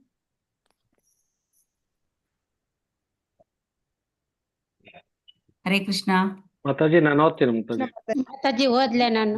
ಹ್ಯಾಂಡ್ ರೈಸ್ ಮಾಡಿರೋರು ಮಕ್ಕಳು ಹೇಗೆ ಸುಲಭವಾಗಿ ದಾರಿ ತಪ್ಪಬಹುದು ತಪ್ಪಬಹುದು, ಹಾಗೆ ಸ್ತ್ರೀಯರು ಸುಲಭವಾಗಿ ಭ್ರಷ್ಟರಾಗಬಹುದು. ಚಾಣಕ್ಯ ಪಂಡಿತನ ಪ್ರಕಾರ ಸ್ತ್ರೀಯರು ಸಾಮಾನ್ಯವಾಗಿ ಬಹಳ ಜಾಣರಲ್ಲವಾದ್ದರಿಂದ ಅವರು ನಂಬಿಕೆಗೆ ಯೋಗ್ಯರಲ್ಲ. ಹರೇ ಕೃಷ್ಣ ಮಾತಾಜಿ. ಈ ಮಾತು ಕೇಳ್ತಾ ಇದ್ರೆ ನಿಮ್ಗೆ ಏನ್ ಅನ್ನಿಸ್ತಾ ಇದೆ? ಇಲ್ಲಿ ಚಾಣಕ್ಯ ಪಂಡಿತ ಹೇಳ್ತಿರಂಗ್ ನೋಡಿದ್ರೆ ಮಾತಾಜಿ, ಇಲ್ಲಿ ಸ್ತ್ರೀಯರು ಅಷ್ಟು ಜಾಣರಲ್ಲ, ಆದ್ರಿಂದ ಇವರು ನಂಬಿಕೆಗೆ ಮತ್ತೆ ಅರ್ಹರಲ್ಲ, ಅದಕ್ಕೆ ಇವರು ಯೋಗ್ಯತೆಗೆ ಅರ್ಹರಲ್ಲ ಅಂತಂದು ಹೇಳ್ಬಿಟ್ಟು ಇಲ್ಲಿ ತಿಳಿಸ್ತಾ ಇದೆ ಮಾತಾಜಿ. ಏನ್ ಹೇಳ್ತಾ ಇದ್ದಾರೆ ಅಂದ್ರೆ, ಹೇಗೆ ಅಂದ್ರೆ ಮಕ್ಕಳು ಹೇಗೆ ಸುಲಭವಾಗಿ ದಾರಿ ತಪ್ಪಬಹುದು, ಹಾಗೆ ಸ್ತ್ರೀಯರು ಸುಲಭವಾಗಿ ಭ್ರಷ್ಟರಾಗಬಹುದು. ಏಕೆಂದ್ರೆ ಸ್ತ್ರೀಯರ ಮನಸ್ಸು ತುಂಬಾ ಮೃದುವಾಗಿರುತ್ತೆ. ಅವರು ಏನ್ ಹೇಳ್ತಾರೆ ಅದನ್ನ ಕೇಳ್ಬಿಡ್ತಾರೆ. ಅವರು ಒಂದು ಒಳ್ಳೆ ಜಾಣ್ಮೆಯ ಮಾತುಗಳನ್ನಾಡಿದ್ರೆ ಇವರು ದಾರಿ ತಪ್ಪುವ ಸಾಧ್ಯತೆ ಇರುತ್ತೆ. ಚಾಣಕ್ಯ ಪಂಡಿತನ ಪ್ರಕಾರ ಸ್ತ್ರೀಯರು ಸಾಮಾನ್ಯವಾಗಿ ಬಹಳ ಜಾಣರಲ್ಲವಾದ್ದರಿಂದ ಅವರು ನಂಬಿಕೆಗೆ ಯೋಗ್ಯರಲ್ಲ. ಎಂತಹ ಸ್ತ್ರೀಯರನ್ನ ಇಲ್ಲಿ ಹೇಳ್ತಾ ಇದ್ದಾರೆ ಅಂದ್ರೆ, ಯಾರು ಆಧ್ಯಾತ್ಮಿಕ ಪ್ರಗತಿಯನ್ನ ಸಾಧಿಸುತ್ತಾ ಇದ್ದಾರೋ, ಯಾರಿಗೆ ಕೃಷ್ಣ ಪ್ರಜ್ಞೆ ಇದೆಯೋ ಅಂತವರಿಗೆ ಹೇಳ್ತಾ ಇಲ್ಲ. ಯಾರು ಭೌತಿಕದಲ್ಲೇ ಮುಳುಗೋಗಿರ್ತಾರೋ ಅಂತವರಿಗೆ ಇಲ್ಲಿ ಹೇಳ್ತಾ ಇದ್ದಾರೆ. ಇದನ್ನ ನಾವು ಅರ್ಥ ಮಾಡ್ಕೋಬೇಕು. ಯಾರು ಕೃಷ್ಣ ಪ್ರಜ್ಞೆಯಲ್ಲಿದ್ದಾರೋ ಅವರಿಗೆ ಇದ್ಯಾವುದು ಕೂಡ ಅನ್ವಯಿಸೋದಿಲ್ಲ. ಕೃಷ್ಣ ಪ್ರಜ್ಞೆ ಇಲ್ಲದೆ ಭೌತಿಕದಲ್ಲಿದ್ದಾಗ ಅದರಲ್ಲಿ ಕೆಲವರು ಅಜ್ಞಾನದಿಂದ ನೀತಿ ಭ್ರಷ್ಟರಾಗುವ ಸಂಭವ ಇರುತ್ತೆ ಅನ್ನೋದನ್ನ ಇಲ್ಲಿ ಪ್ರಭುಪಾದರು ನಮ್ಗೆ ತಿಳಿಸ್ಕೊಡ್ತಾ ಇದ್ದಾರೆ. ಹರೇ ಕೃಷ್ಣ. ನೆಕ್ಸ್ಟ್ ಓದಿ. ಹರೇ ಕೃಷ್ಣ. ಕಾಮಾಕ್ಷಿ ಮಾತಾಜಿ ಓದಿ. ಹರೇ ಕೃಷ್ಣ ಮಾತಾಜಿ. ಓದಾದ್ಮೇಲೆ ಹ್ಯಾಂಡ್ ಡೌನ್ ಮಾಡ್ಬೇಕು. ಹೇಳಿ ಮತ್ತೆ ಓದಿ ಮಾತಾಜಿ. ರಾಜಕಾರಣಿ ಮತ್ತು ಮಹಿಳೆಯನ್ನು ಎಂದಿಗೂ ನಂಬಬಾರದು ಎಂದು ಚಾಣಕ್ಯ ಪಂಡಿತರು ಹೇಳುತ್ತಾರೆ. ಆದರೆ ಒಬ್ಬ ಮಹಿಳೆಯು ಕೃಷ್ಣ ಪ್ರಜ್ಞೆಗೆ ಬಂದಾಗ ಈ ಸನ್ನಿವೇಶವು ಭಿನ್ನವಾಗುತ್ತದೆ. ನಾವು ಇಲ್ಲಿ ಸಾಧಾರಣವಾಗಿ ಮಹಿಳೆಯರ ಬಗ್ಗೆ ಮಾತನಾಡುತ್ತೇವೆ. ಇನ್ನೊಂದು ಕಡೆ ಕೃಷ್ಣ ಹೇಳುತ್ತಾನೆ, ಸ್ತ್ರೀಯೋ ವೈಶ್ಯಾನ್ ತಥಾ ಶೂದ್ರಃ. ಹರೇ ಕೃಷ್ಣ. ಈಗ ಏನ್ ಅರ್ಥ ಮಾಡ್ಕೊಂಡ್ವಿ? ಹರೇ ಕೃಷ್ಣ. ಹರೇ ಕೃಷ್ಣ. ಇಲ್ಲಿ ರಾಜಕಾರಣಿ ಮಹಿಳೆಯನ್ನ ಟ್ಯಾಲಿ ಮಾಡಿದ್ದಾರೆ ಮಾತಾಜಿ. ಇಲ್ಲಿ ಅಂದ್ರೆ ಇಲ್ಲಿ ಕೃಷ್ಣ ಪ್ರಜ್ಞೆಗೆ ಬಂದಿರೋಂತ ಒಂದು ಸ್ತ್ರೀ ಏನಾಗಿರ್ತಾಳೆ, ಅವಳಿಗೂ ಮತ್ತೆ ಭೌತಿಕ ಜೀವನದಲ್ಲಿ ಇರೋಂತ ಮಹಿಳೆಗನು ಡಿಫ್ರೆನ್ಸ್ ಇರುತ್ತೆ ಅಂತ ಹೇಳ್ತಿದ್ದಾರೆ. ವ್ಯತ್ಯಾಸವನ್ನ ಹೇಳ್ತಾ ಇದಾರೆ. ಕೃಷ್ಣ ಪ್ರಜ್ಞೆಗೆ ಬಂತು ಅಂತಂದ್ರೆ ಮಹಿಳೆ ಒಬ್ರು ಮನೆಯಲ್ಲಿ ಒಬ್ರು ಕೃಷ್ಣ ಪ್ರಜ್ಞೆಗೆ ಬಂತು ಅಂದ್ರೆ ಮನೆಯವರೆಲ್ಲರನ್ನು ಕೂಡ ಕೃಷ್ಣ ಪ್ರಜ್ಞೆಗೆ ತೆಗೆದುಕೊಂಡು ಹೋಗ್ಬೋದು. ಹೇಗೆ? ಅವಳು ಅಡಿಗೆ ಮಾಡ್ತಾಳೆ, ಕೃಷ್ಣ ಪ್ರಜ್ಞೆಯಲ್ಲಿ ಅಡಿಗೆ ಮಾಡ್ತಾಳೆ. ಕೃಷ್ಣ ಪ್ರಜ್ಞೆಯಲ್ಲಿ ಮಾಡಿ ಮಕ್ಕಳಿಗೆಲ್ಲ ಬಡಿಸಿದಾಗ ಆ ಮನೆಯ ಕುಟುಂಬದ ಸದಸ್ಯರೆಲ್ಲರೂ ಕೂಡ ಕೃಷ್ಣ ಪ್ರಜ್ಞೆಗೆ ಬರೋದಕ್ಕೆ ಸಾಧ್ಯ ಆಗುತ್ತೆ. ಮನೆಯಲ್ಲಿ ಒಬ್ಬರು ಭಕ್ತರಾದ್ರೂ ಕೂಡ ಎಲ್ಲರನ್ನು ನಾವು ಕೃಷ್ಣ ಪ್ರಜ್ಞೆಗೆ ಕರ್ಕೊಂಡು ಹೋಗ್ಬೋದು. ಅದರಿಂದ ಪ್ರಭುಪಾದ್ರು ಏನ್ ಹೇಳ್ತಾ ಇದ್ದಾರೆ ಅಂದ್ರೆ, ಕೃಷ್ಣ ಪ್ರಜ್ಞೆ ಇದ್ರೆ ಯಾರೂ ಕೂಡ ನೀತಿಗೆಡೋದಕ್ಕೆ ಸಾಧ್ಯ ಇಲ್ಲ. ಯಾರು ಭೌತಿಕದಲ್ಲೇ ಮುಳುಗೋಗಿ ಭೌತಿಕ ಆಕರ್ಷಣೆಯನ್ನೇ ಹೆಚ್ಚು ಮಾಡ್ಕೊಂಡು ಇದೇ ಜೀವನ ಅಂತ ಅಜ್ಞಾನ ಇಟ್ಕೊಂಡಿರ್ತಾರೋ ಅಂತವರು ದಾರಿ ತಪ್ಪುವ ಸಾಧ್ಯತೆ ಇದೆ ಅಂತ ಇಲ್ಲಿ ಪ್ರಭುಪಾದರು ನಮ್ಗೆ ತಿಳಿಸ್ಕೊಡ್ತಾ ಇದ್ದಾರೆ.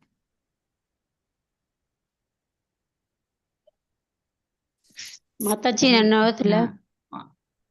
ಓದಿ ಮತ್ತೆ ಒಂದ್ ನಿಮಿಷ ಮಾತಾಜಿ. ವೆಂಕಟರಾಯನ್ ಓದ್ಬಿಡಿ ಪ್ರಭುಜಿ. ಓದ್ತೀನಿ ಮಾತಾಜಿ. ಓದಿ ಪ್ರಭುಜಿ. ಪ್ರಜುಷಂತಿ ಕುಲಸ್ತ್ರೀಯಃ. ಭಗವದ್ಗೀತೆಯಲ್ಲಿ ಹೀಗೆ ಹೇಳಿದೆ, ಹೆಂಗಸರು ರಕ್ಷಣೆಗೆ ಒಳಗಾಗದೆ ಪತಿತೆಯರಾದಾಗ ಅನಪೇಕ್ಷಣೀಯ ಸಂತಾನ ಸೃಷ್ಟಿಯಾಗುತ್ತದೆ. ಇದನ್ನು ವರ್ಣ ಸಂಕರವೆಂದು ಕರೆಯಲಾಗುತ್ತದೆ. ಪತಿವ್ರತೆಯೊಬ್ಬಳಿಗೆ ಅವಮಾನ ಮಾಡುವುದೆಂದರೆ ಬದುಕಿನಲ್ಲಿ ಗಂಡಾಂತರವನ್ನು ಆಹ್ವಾನಿಸಿದಂತೆ.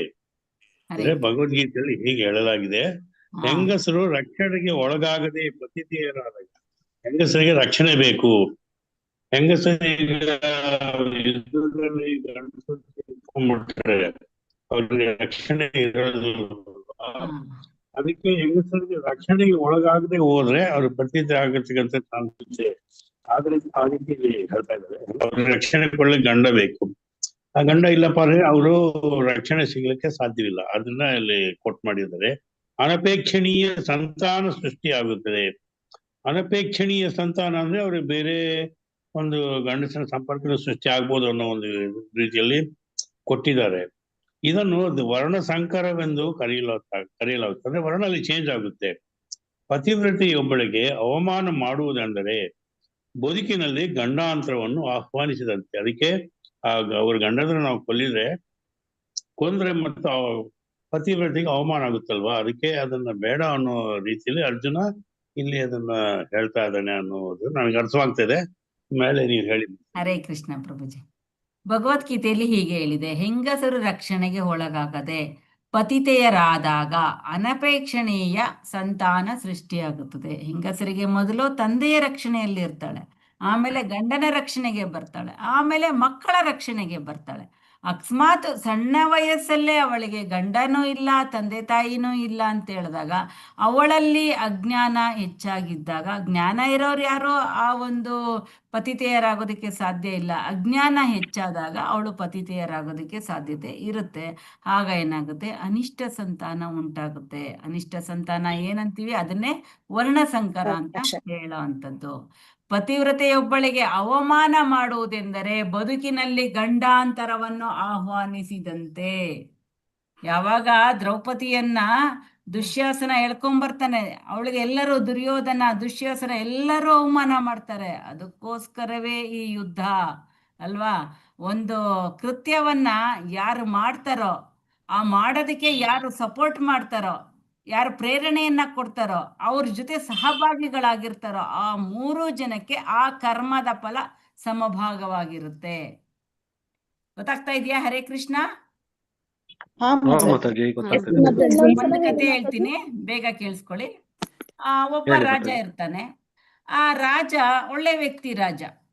ಅವಳಿಗೆ ಒಬ್ಬಳು ರಾಜಕುಮಾರಿ ಇರ್ತಾಳೆ. ಆ ಅರಮನೆಯ ಪಕ್ಕದಲ್ಲೇ ಒಂದು ದೇವಸ್ಥಾನ ಇರುತ್ತೆ. ಅಲ್ಲಿ ಒಬ್ಬ ಬ್ರಾಹ್ಮಣ ದೇವಸ್ಥಾನದಲ್ಲಿ ಪೂಜೆ ಮಾಡ್ಕೊಂಡಿರ್ತಾನೆ. ಆ ಬ್ರಾಹ್ಮಣನನ್ನ ಕಂಡ್ರೆ ರಾಜನಿಗೂ ಕೂಡ ಒಂದು ಅಭಿಮಾನ ಪ್ರೀತಿ ಇರುತ್ತೆ. ಹೀಗಿರುವಾಗ ಮಗಳು ದೊಡ್ಡವಳಾದ್ಮೇಲೆ ಆ ರಾಜಕುಮಾರಿಗೆ ಮದುವೆ ಮಾಡ್ತಾನೆ ರಾಜ. ಮದುವೆ ಮಾಡಿದಾಗ ಏನಾಗುತ್ತೆ, ರಾಜ್ಕುಮಾರ ಅವನೇನ್ ಮಾಡ್ತಾನೆ, ಆ ರೂಮ್ನಲ್ಲಿ ಅವಳು ಮಲಗಿರ್ತಾಳೆ ರಾಜ್ಕುಮಾರ ಏನ್ ಮಾಡ್ತಾನೆ ಅಂತಂದ್ರೆ, ಆ ಕತ್ತಿ ಪಳಪಳ ಅಂತ ಉಳಿತಾ ಇರುತ್ತೆ. ಇದೇನು ಉಳಿತಾ ಇದೆ ಅಂತ ಅವ್ನು ಕತ್ತಿ ತಗೋತಾನೆ. ಅದೋಗಿ ಅವಳ ಕುತ್ತಿಗೆ ಮೇಲೆ ಬಿದ್ದು ಬಿಡುತ್ತೆ. ಅವಳು ಸತ್ತೋಗ್ಬಿಡ್ತಾಳೆ. ಸತ್ತೋದಾಗ ಏನಾಗುತ್ತೆ, ಅದೇ ಸಮಯಕ್ಕೆ ಆ ಬ್ರಾಹ್ಮಣ ಪೂಜೆಯನ್ನ ಮುಗಿಸಿ ಅರಮನೆಯ ಮುಂಭಾಗವೇ ಹೋಗ್ತಾ ಇರ್ತಾನೆ. ಆ ಅಳಿಯ ಏನಿರ್ತಾನೆ ರಾಜ್ಕುಮಾರ, ಅವನು ಅವಸ್ಕೊಂಡ್ಬಿಡ್ತಾನೆ, ಇಲ್ಲಿ ರಾಜ್ಕುಮಾರಿ ಸತ್ತೋಗಿದ್ದಾಳೆ. ಸರಿ, ಊರಿನ ಜನ ಎಲ್ಲ ಏನ್ ಹೇಳ್ತಾರೆ, ಈ ಒಂದು ಕೃತ್ಯವನ್ನ ಈ ಬ್ರಾಹ್ಮಣನೇ ಮಾಡಿದಾನೆ ಅಂತ ಹೇಳ್ತಾರೆ. ಆಗ ಏನಾಗುತ್ತೆ, ರಾಜನಿಗೆ ಅವನ ಮೇಲೆ ತುಂಬಾ ಒಂದು ಒಳ್ಳೆ ಅಭಿಮಾನ ಇರುತ್ತೆ. ಆದ್ರೂ ಇವನ್ನ ಕೊಲ್ಬೇಕು ನೀವು ಅಂತ ಊರಿನ ಜನ ಎಲ್ಲ ರಾಜನಿಗೆ ಹೇಳ್ತಾರೆ. ರಾಜ ಏನ್ ಮಾಡ್ತಾನೆ, ಆಗ ಅವ್ನು ಕೊಲ್ಲೋದಕ್ಕೆ ಇಷ್ಟ ಆಗಲ್ಲ, ಅವನ 2 ಕೈಗಳನ್ನ ಕತ್ತರಿಸ್ಬಿಟ್ಟು ಕಳಿಸ್ಬಿಡ್ತಾನೆ. ಇವನು ಊರಿಂದ ಆಚೆ ಬಂದ್ಬಿಡ್ತಾನೆ ಬ್ರಾಹ್ಮಣ.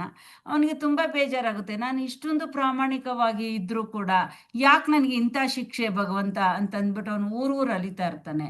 ಅಲಿವಾಗ ಒಂದ್ಸಲ ಏನಾಗುತ್ತೆ, ಅಲ್ಲಿ ಒಂದು ಪ್ರವಚನ ನಡೀತಾ ಇರುತ್ತೆ. ಗುರುಗಳು ಪ್ರವಚನ ಮಾಡ್ತಾ ಇರ್ತಾರೆ. ಆ ಪ್ರವಚನವನ್ನ ಎಲ್ಲರೂ ಶ್ರದ್ಧಾ ಭಕ್ತಿಯಿಂದ ಕೇಳ್ತಾ ಇರ್ತಾರೆ. ಹೀಗಿರುವಾಗ ಆ ಗುರುಗಳ ಹತ್ರ ಇವ್ರನ್ನ ಮಾತಾಡ್ಸಕ್ ಹೋಗ್ತಾನೆ ಬ್ರಾಹ್ಮಣ. ಗುರುಗಳು ಬಾಪ ಮನೆಗೆ ಹೋಗೋಣ, ನಂಗೆ ಟೈಮ್ ಆಗಿದೆ ಅಂದ್ಬಿಟ್ಟು ಮನೆಗೆ ಕರ್ಕೊಂಡು ಹೋಗ್ತಾರೆ. ಕರ್ಕೊಂಡೋದಾಗ ಹೆಂಡತಿ ಏನ್ ಮಾಡ್ತಾಳೆ, ಆ ಗುರುಗಳನ್ನ ಚೆನ್ನಾಗಿ ಬೈತಾ ಇರ್ತಾಳೆ, ಚೆನ್ನಾಗಿ ಎಷ್ಟು ಬೈತಾ ಇರ್ತಾಳೆ.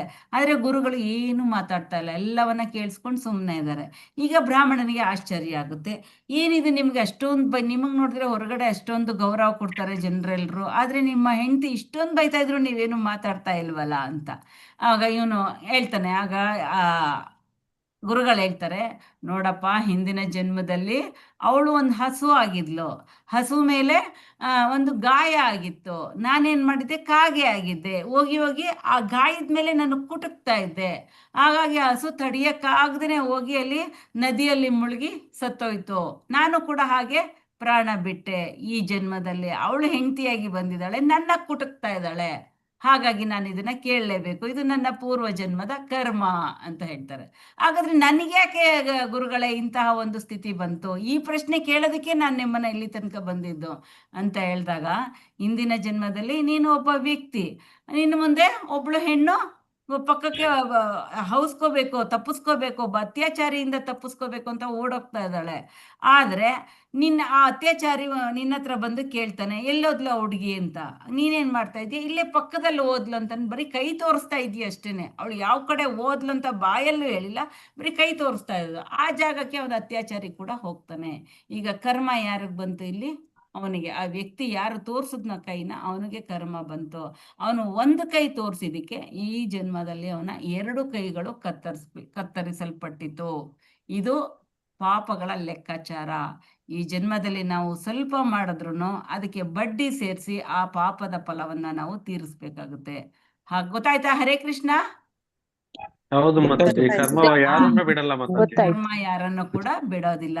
ಹರೇ ಕೃಷ್ಣ ಹಾಗಾಗಿ ಮಾತಾಜಿ ಇನ್ನೊಂದ್ಸಲ ಹೇಳ್ತೀರಾ ಮಾತಾಜಿ? ಕರ್ಮದ ಸಹಭಾಗಿಗಳು ಯಾರ್ಯಾರು ಅಂತ ಹೇಳಿದ್ರು ಕರ್ಮದ ಸಹಭಾಗಿಗಳು ಯಾರು ಕರ್ಮ ಮಾಡ್ತಾರೋ ಅವರ ಜೊತೆ ಇರ್ತಾರಲ್ಲ, ಅವ್ರಿಗೆ ಸಪೋರ್ಟಿವ್ ಆಗಿ ಅವ್ರಿಗೆ ಸಹಾಯ ಮಾಡ್ತಾರಲ್ಲ ಅವರು, ಮತ್ತೆ ಇದು ನೀನು ನೀವ್ ಮಾಡ್ತಾ ಇರೋದು ಸರಿ ಅಂತ ಪ್ರೇರಣೆ ಕೊಡ್ತಾರಲ್ಲ ಅವರು, ಇವರು 3 ಜನ ಕೂಡ ಸಹಭಾಗಿಗಳಾಗಿರ್ತಾರೆ ಕರ್ಮದಲ್ಲಿ.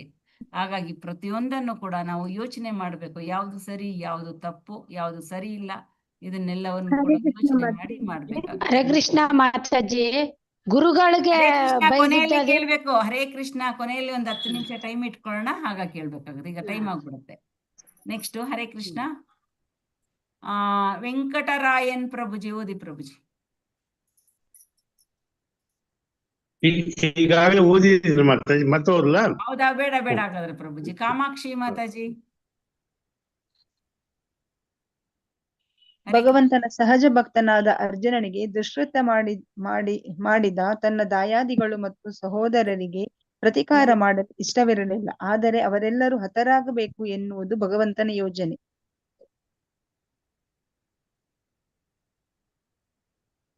ಹರೇ ಕೃಷ್ಣ ಮಾತಾಜಿ. ಭಗವಂತನ ಸಹಜ ಭಕ್ತನಾದ ಅರ್ಜುನನಿಗೆ ದುಷ್ಕೃತ್ಯ ಮಾಡಿದ ತನ್ನ ದಾಯಾದಿಗಳು ಮತ್ತು ಸೋದರರಿಗೆ ಪ್ರತೀಕಾರ ಮಾಡಲು ಇಷ್ಟವಿರಲಿಲ್ಲ.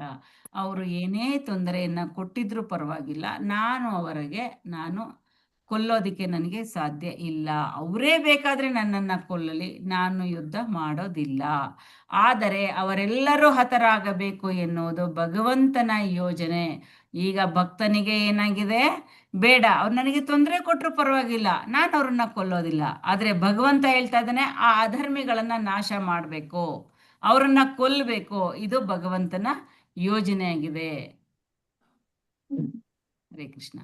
ಪ್ರತಿಯೊಂದು ವಸ್ತುವಿಗೂ ಅದರದೇ ಆದ ಸರಿಯಾದ ಪ್ರಯೋಜನವಿದೆ. ಇದೇ ರೀತಿ ಹಿಂಸೆಗೂ ಅದರ ಪ್ರಯೋಜನ ಇದೆ. ಅಂದ್ರೆ ನಮ್ಗೆ ಎಲ್ಲಿ ಹಿಂಸೆಯನ್ನ ಮಾಡಬೇಕು, ಎಲ್ಲಿ ಹಿಂಸೆಯನ್ನ ಮಾಡಬಾರ್ದು ಅನ್ನೋದು ಗೊತ್ತಿರಬೇಕು. ಈಗ ನಮ್ಗೆ ಭಯೋತ್ಪಾದಕರು ನಾವು ನೋಡಿದ್ವಿ, ಅವರು ಎಷ್ಟೊಂದೆಲ್ಲ ಸಮಾಜಕ್ಕೆ ತೊಂದರೆಯನ್ನ ಕೊಟ್ರು. ಇಲ್ಲಿ ನಾವು ಅಹಿಂಸೆಯನ್ನ ಅನುಸರಣೆ ಮಾಡ್ತೀವಿ ಅಂತಂದ್ರೆ ಸರಿ ಹೋಗೋದಿಲ್ಲ. ಅವ್ರು ಹಿಂಸೆಯನ್ನ ಮಾಡಿದರೆ ಇಲ್ಲೂ ಕೂಡ ನಾವು ಯುದ್ಧವನ್ನ ಮಾಡಲೇಬೇಕು. ಇಲ್ಲೂ ನಾನು ಅಹಿಂಸೆಯನ್ನೇ ನಾನು ಅನುಸರಣೆ ಮಾಡ್ತೀನಿ ಅಂತಂದ್ರೆ ಅದು ಕೂಡ ಸಮಾಜದಲ್ಲಿ ಶಾಂತಿ ನೆಲೆಸೋದಕ್ಕೆ ಸಾಧ್ಯ ಇಲ್ಲ. ಹಾಗೇನೆ ಒಬ್ಬ ಆ ಜಡ್ಜ್ ಕೂಡ ದರೋಡೆಕೋರರಿಗೆ ಮತ್ತೆ ಕೊಲೆಗಾರರಿಗೆ ಅಹಿಂಸೆಯನ್ನ ನಾನು ಅನುಸರಣೆ ಮಾಡ್ತಾ ಇದ್ದೀನಿ, ಇವರಿಗೆ ಯಾವುದೇ ಶಿಕ್ಷೆ ಕೊಡೋದಿಲ್ಲ ಅನ್ನೋದಕ್ಕೆ ಸಾಧ್ಯ ಇಲ್ಲ. ಅವರಿಗೆ ಶಿಕ್ಷೆಯನ್ನ ಕೊಡಲೇಬೇಕು, ಹಿಂಸೆಯನ್ನ ಕೊಡಲೇಬೇಕು. ಈ ರೀತಿಯಾಗಿ ನಾವು ಯಾವಾಗ ಹಿಂಸೆಯನ್ನ ಮಾಡಬೇಕು, ಯಾವಾಗ ಅಹಿಂಸೆಯನ್ನ ಅನುಸರಣೆ ಮಾಡಬೇಕು ಅನ್ನೋದು ನಮ್ಗೆ ಗೊತ್ತಿರುತ್ತೆ. ಹೇಗೆ ಅಂತಂದ್ರೆ, ಈಗ ಒಂದು ಆ ಚಾಕುವನ್ನ ನಾವು ತರಕಾರಿ ಕಟ್ ಮಾಡೋದಕ್ಕೂ ಬಳಸ್ತೀವಿ, ಭಗವಂತನ ಒಂದು ಪ್ರಸಾದ ನೈವೇದ್ಯ ತಯಾರು ಮಾಡೋದಕ್ಕೆ ತರಕಾರಿ ಕಟ್ ಮಾಡೋದಕ್ಕೆ ಬಳಸ್ತೀವಿ, ಒಂದು ಶಸ್ತ್ರಚಿಕಿತ್ಸೆಗೆ ಬಳಸ್ತೀವಿ. ಈಗ ಇದರಿಂದ ನಾವು ಭಗವಂತನ ಪ್ರಜ್ಞೆಯಲ್ಲಿ ಮಾಡಿದಾಗ ಯಾವುದೇ ಹಿಂಸೆ ಅಲ್ಲ ಅದು. ಆದರೆ ಅದೇ ಚಾಕುವನ್ನ ಒಬ್ಬ ಕೊಲೆಗಾರ ಇನ್ನೊಬ್ಬನಿಗೆ ಕೊಲ್ಲೋದಕ್ಕೋ ಇನ್ನೊಬ್ಬರಿಗೆ ತೊಂದರೆ ಕೊಡೋಕ್ಕೋ ಮಾಡಿದಾಗ ಅದು ಅಲ್ಲಿ ಹಿಂಸೆ ಆಗುತ್ತೆ. ಆದ್ರಿಂದ ಇದೇ ರೀತಿ ಹಿಂಸೆಗೂ ಅದರ ಪ್ರಯೋಜನ ಇದೆ. ಎಲ್ಲಿ ಹಿಂಸೆ ಮಾಡದಿದ್ರೆ ಕೆಲವು ಸಲ ನಾವು ಸಮಾಜವನ್ನ ತಹಬಂದಿಗೆ ತರೋದಕ್ಕೆ ಸಾಧ್ಯ ಇಲ್ಲ. ಈಗ ಒಬ್ಬ ರಾಜ ಕೂಡ ಆ ಅಪರಾಧಿಗೆ ಗಲ್ಲು ಶಿಕ್ಷೆಯನ್ನ ಕೊಡ್ಬೇಕಾಗುತ್ತೆ, ಮರಣದಂಡನೆಯನ್ನ ಕೊಡ್ಬೇಕಾಗುತ್ತೆ. ಅವಾಗ ಏನಾಗುತ್ತೆ, ಆ ರಾಜನಿಗೂ ಕೂಡ ತನ್ನ ಕರ್ತವ್ಯವನ್ನ ಸರಿಯಾಗಿ ಮಾಡಿದ್ದಕ್ಕಾಗಿ ಅವನಲ್ಲಿ ಒಂದು ಆತ್ಮವಿಶ್ವಾಸ ಇರುತ್ತೆ, ಅವನು ಸರಿಯಾದ ಕರ್ತವ್ಯ ಮಾಡಿದ. ಅದೇ ರೀತಿ ಮರಣದಂಡನೆ ಮಾಡಿದಾಗ ಆ ವ್ಯಕ್ತಿಗೂ ಕೂಡ ಅವನಿಗೆ ಮುಂದಿನ ಜನ್ಮದಲ್ಲಿ ಯಾವುದೇ ಪಾಪಗಳು ಇರೋದಿಲ್ಲ, ಯಾಕೆಂದ್ರೆ ಈ ಜನ್ಮದಲ್ಲಿ ಮಾಡಿದ ತಪ್ಪಿಗೆ ಅವನಿಗೆ ಅಲ್ಲೇ ಶಿಕ್ಷೆ ಕೂಡ ಸಿಕ್ಕಿದೆ. ಅದೇ ರೀತಿ ಜನರಿಗೆ ಇದರಿಂದ ಯಾವ ಸಂದೇಶ ಹೋಗುತ್ತೆ, ನಾನು ತಪ್ಪು ಮಾಡಿದ್ರೆ ನನಗೆ ಶಿಕ್ಷೆ ಆಗುತ್ತೆ ಅನ್ನುವಂತಹ ಒಂದು ಸಂದೇಶ ಆಗುತ್ತೆ. ಹಾಗಾಗಿ ಮನುಷ್ಯ ಯಾವಾಗ ಹಿಂಸೆಯನ್ನ ಅನುಸರಿಸ್ಬೇಕು, ಯಾವಾಗ ಅಹಿಂಸೆಯನ್ನ ಅನುಸರಿಸಬೇಕು ಅನ್ನೋದ್ರ ಬಗ್ಗೆ ಸರಿಯಾದ ತಿಳುವಳಿಕೆಯನ್ನ ತಿಳ್ಕೊಂಡಿರ್ಬೇಕಾಗುತ್ತೆ. ಈಗ ನಾನು ಬ್ರೇಕ್ಔಟ್ ರೂಮ್ ಮಾಡ್ತೀನಿ. ಹರೇ ಕೃಷ್ಣ. ನೀವೆಲ್ಲರೂ ಪ್ರಭುಪಾದರ ಭಾವಾರ್ಥ 2ನೇ ಅಧ್ಯಾಯ 21ನೇ ಶ್ಲೋಕವನ್ನ ಓದ್ಬೇಕು. ಹಿಂಸೆಗೂ ಅದರ ಪ್ರಯೋಜನವಿದೆ. ಅದಕ್ಕೆ ನೀವೇನ್ ಮಾಡ್ಬೇಕು, ಇದಕ್ಕೆ ನಾನು ಏನೇನ್ ಕಾರಣಗಳನ್ನ ಕೊಟ್ಟೆ, ನೀವು ಅದರಲ್ಲಿ ಭಾವಾರ್ಥದಲ್ಲಿ ಏನೇನು ಓದ್ತೀರಾ ಆ ಪಾಯಿಂಟ್ಸ್ ಗಳನ್ನ ನಿಮ್ಮಲ್ಲೇ ನೀವು ಡಿಸ್ಕಸ್ ಮಾಡ್ಬೇಕಾಗುತ್ತೆ, ಚರ್ಚಿಸಬೇಕಾಗುತ್ತೆ. ಹಿಂಸೆಯನ್ನು ಯಾವಾಗ ಸಮರ್ಥಿಸಲಾಗುತ್ತದೆ, ಯಾವಾಗ ಹಿಂಸೆಯನ್ನ ಮಾಡಬಹುದು? ಸರ್ವಪ್ರಿಯನಾದ ಕೃಷ್ಣನು ಅರ್ಜುನನನ್ನು ಯುದ್ಧಕ್ಕೆ ಏಕೆ ಪ್ರಚೋದಿಸಿದನು? ಈ 2 ಪ್ರಶ್ನೆಗೆ ನೀವು ಉತ್ತರ ಹೇಳ್ಬೇಕಾಗುತ್ತೆ. 2ನೇ ಅಧ್ಯಾಯ 21ನೇ ಶ್ಲೋಕವನ್ನ ಓದಿ. ಪ್ರಶ್ನೆ ಅರ್ಥ ಆಯ್ತಾ? ಹರೇ ಕೃಷ್ಣ. ಅರ್ಥ ಆಗ್ಲಿಲ್ಲ ಮಾತಾಜಿ. ಓದ್ಬೇಕು ಮಾತಾಜಿ. ಇಲ್ಲಿ ನೋಡಿ ಮೊದಲನೇದು ಪ್ರಭುಪಾದರ ಭಾವಾರ್ಥ 2ನೇ ಅಧ್ಯಾಯ 21ನೇ ಶ್ಲೋಕವನ್ನ ಓದ್ಬೇಕು. ಅದನ್ನ ನಿಮ್ಮಲ್ಲೇ 3 ಜನ 4 ಜನ 5 ಜನ ಇರ್ತೀರಾ, ಅವ್ರು ನೀವು ಡಿಸ್ಕಸ್ ಮಾಡ್ಬೇಕು. ಅದಾದ್ಮೇಲೆ ಹಿಂಸೆಯನ್ನ ಯಾವಾಗ ಸಮರ್ಥಿಸಲಾಗುತ್ತದೆ, ಇದಕ್ಕೆ ಪಾಯಿಂಟ್ಸ್ ಅಲ್ಲಿ ಸಿಗುತ್ತೆ, ಅಥವಾ ನೀವು ಓನ್ ಆಗಿ ಹೇಳ್ಬಹುದು. ಸರ್ವಪ್ರಿಯನಾದ ಕೃಷ್ಣನು ಅರ್ಜುನನನ್ನು ಯುದ್ಧಕ್ಕೆ ಏಕೆ ಪ್ರಚೋದಿಸಿದನು, ಯಾತಕ್ಕೋಸ್ಕರ ಯುದ್ಧ ಮಾಡಬೇಕು ಅಂತ ಕೃಷ್ಣ ಅರ್ಜುನನಿಗೆ ಹೇಳ್ತಾ ಇದ್ದಾನೆ. ಈ 2 ಪ್ರಶ್ನೆಗೆ ನೀವು ನಿಮ್ಮಲ್ಲೇ ಚರ್ಚೆಯನ್ನ ಮಾಡಿ 3 ನಿಮಿಷ ಟೈಮ್ ಇರುತ್ತೆ. ನೆಕ್ಸ್ಟ್ ಒಬ್ಬೊಬ್ರು 2 ನಿಮಿಷ ತಗೊಂಡು ಅದನ್ನ ಹೇಳ್ಬೇಕಾಗುತ್ತೆ. ಗ್ರೂಪ್ ಅಲ್ಲಿ ಒಬ್ಬರನ್ನ ಲೀಡರ್ ಮಾಡ್ಕೋಬೇಕು ನಿಮ್ಮ ಗ್ರೂಪ್ಗೆ. ಮಾತಾಜಿ ಬುಕ್ಸ್ ತೆಗಿಬೇಕಾ ಮಾತಾಜಿ? ಇಲ್ಲ ಮಾತಾಜಿ, ಇಲ್ಲಿ ನಾನು ಬ್ರೇಕ್ ಮಾಡ್ತಾ ಇದ್ದೀನಿ, ಇಲ್ಲಿಗೆ ಹೋಗ್ಬೇಕು. ಬುಕ್ 2ನೇ ಅಧ್ಯಾಯ 21ನೇ ಶ್ಲೋಕ ಓದ್ಬೇಕು ಮಾತಾಜಿ.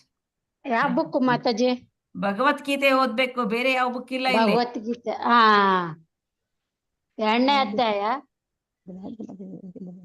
ಹರೇ ಕೃಷ್ಣ. ಎಷ್ಟು ಜನ ಇದೀವಿ ಇಲ್ಲಿ? 31 ಜನ ಇದೀವಿ. 30.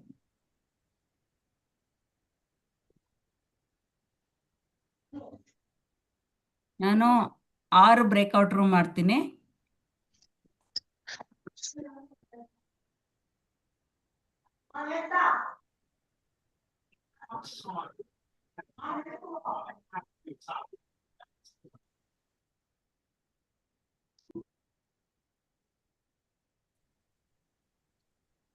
ಹರೇ ಕೃಷ್ಣ. ಎಲ್ಲರೂ ಜಾಯಿನ್ ಆಗ್ಬೇಕು. ಮಾತಾಜಿ ನಮ್ಗೆ ಜಾಯಿನ್ ಆಗಕ್ ಬರಲ್ಲ ಮಾತಾಜಿ, ಮಾತಾಜಿ. ನೀವು ಒಬ್ರು ಸುಮ್ನೆ ಇರಿ, ನಿಮ್ಗೆ ಗೊತ್ತಾಗ್ತಾ ಇಲ್ಲ, ಬೇರೆಯವ್ರು ಜಾಯಿನ್ ಆಗ್ಲಿ. ಯಾರು ಜಾಯಿನ್ ಆಗಿಲ್ಲ? ಕೆಲವರೆಲ್ಲ. ಹರೇ ಕೃಷ್ಣ. ಮಾತಾಜಿ ನಮ್ಗೇನು ಬರ್ಲಿಲ್ಲ. ನೋಟಿಫಿಕೇಶನ್ ಆಪ್ಷನ್ ಇಲ್ಲ ನೋಡಿ ಇಲ್ಲ ಮಾತಾಜಿ, ಮಾತಾಜಿ. ಆಪ್ಷನ್ ಬಂದಿಲ್ಲ ಮಾತಾಜಿ. 1 ನಿಮಿಷ. ರೂಪಾ ಮಾತಾಜಿ. ಹರೇ ಕೃಷ್ಣ. ರೂಪಾ ಮಾತಾಜಿ. ಹೇಳಿ ಮಾತಾಜಿ. ಮಾತಾಜಿ ನೀವು ಓಪನ್ ಮಾಡಿ ಮಾತಾಜಿ. ನನ್ನದು ಇಲ್ಲಿ ಬರ್ಲಿಲ್ಲ, ನೀವು ಆಫ್ ಮಾಡಿದ್ರೆ ಬರ್ತದೆ. ನಾನು ಆಫ್ ಮಾಡ್ಲಾ? ಇಲ್ಲ ಮಾತಾಜಿ 1 ಮಿನಿಟ್, ಎಲ್ಲ ಅಸೈನ್ ಆಗಿದ್ದಾರೆ. 1 2 ಓಪನ್ ಆಲ್ ರೂಮ್ಸ್ ಮಾಡಿ. ಅನುಷಾ ಬಂತಾ? ಇಲ್ಲ ಬರ್ಲಿಲ್ಲ ಮಾತಾಜಿ. ಎಲ್ಲ ಅಲ್ಲಿ ಸ್ಟಾರ್ಟಿಂಗ್ ಮಾತಾಜಿ ಕ್ಲೋಸ್ ಮಾಡಿ ಪುನಃ ಮಾಡಿ. ಕ್ಲೋಸ್ ಮಾಡಿದೀನಿ ಮಾತಾಜಿ. ಓಪನ್ ಆಲ್ ರೂಮ್ಸ್ ಕೊಡ್ತೀನಿ. ಕೊಟ್ಟಿದ್ದೀನಿ. ಬರ್ಲಿಲ್ಲ ಮಾತಾಜಿ. ಬರ್ಲಿಲ್ಲ ಮಾತಾಜಿ. 1 ಮಿನಿಟ್.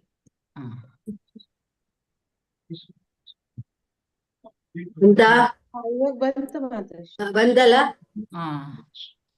ಇಲ್ಲ ಬಂದಿಲ್ಲ ಮಾತಾಜಿ. ಬಂತು ಮಾತಾಜಿ, ಬಂತು ಸೈಡ್ ಅಲ್ಲಿ. ಅಲ್ಲಿ ಕ್ಲಿಕ್ ಮಾಡಿ. ಏನು ಬಂದಿಲ್ಲ. ಬಂದಿಲ್ಲ. ಮಾತಾಜಿ ತುಂಬಾ ಮಂದಿ ಯಾವ ಜಾಯಿನ್ ಆಗ್ಬೇಕಂತ ಗೊತ್ತಿಲ್ಲ ಅಲ್ಲ ಮಾತಾಜಿ. ಅಲ್ಲಿ ಬರ್ತದೆ ಮತ್ತೆ ಜಾಯಿನ್ ಅಂತ ಇಲ್ಲಿ side ಅಲ್ಲಿ ನಲ್ಲಿ. ಜಾಯಿನ್ ಆಗೋದು ನೀವು ಅಷ್ಟೇ. ನೀವು ಜಾಯಿನ್ ಆಗ್ಲಿಲ್ಲ.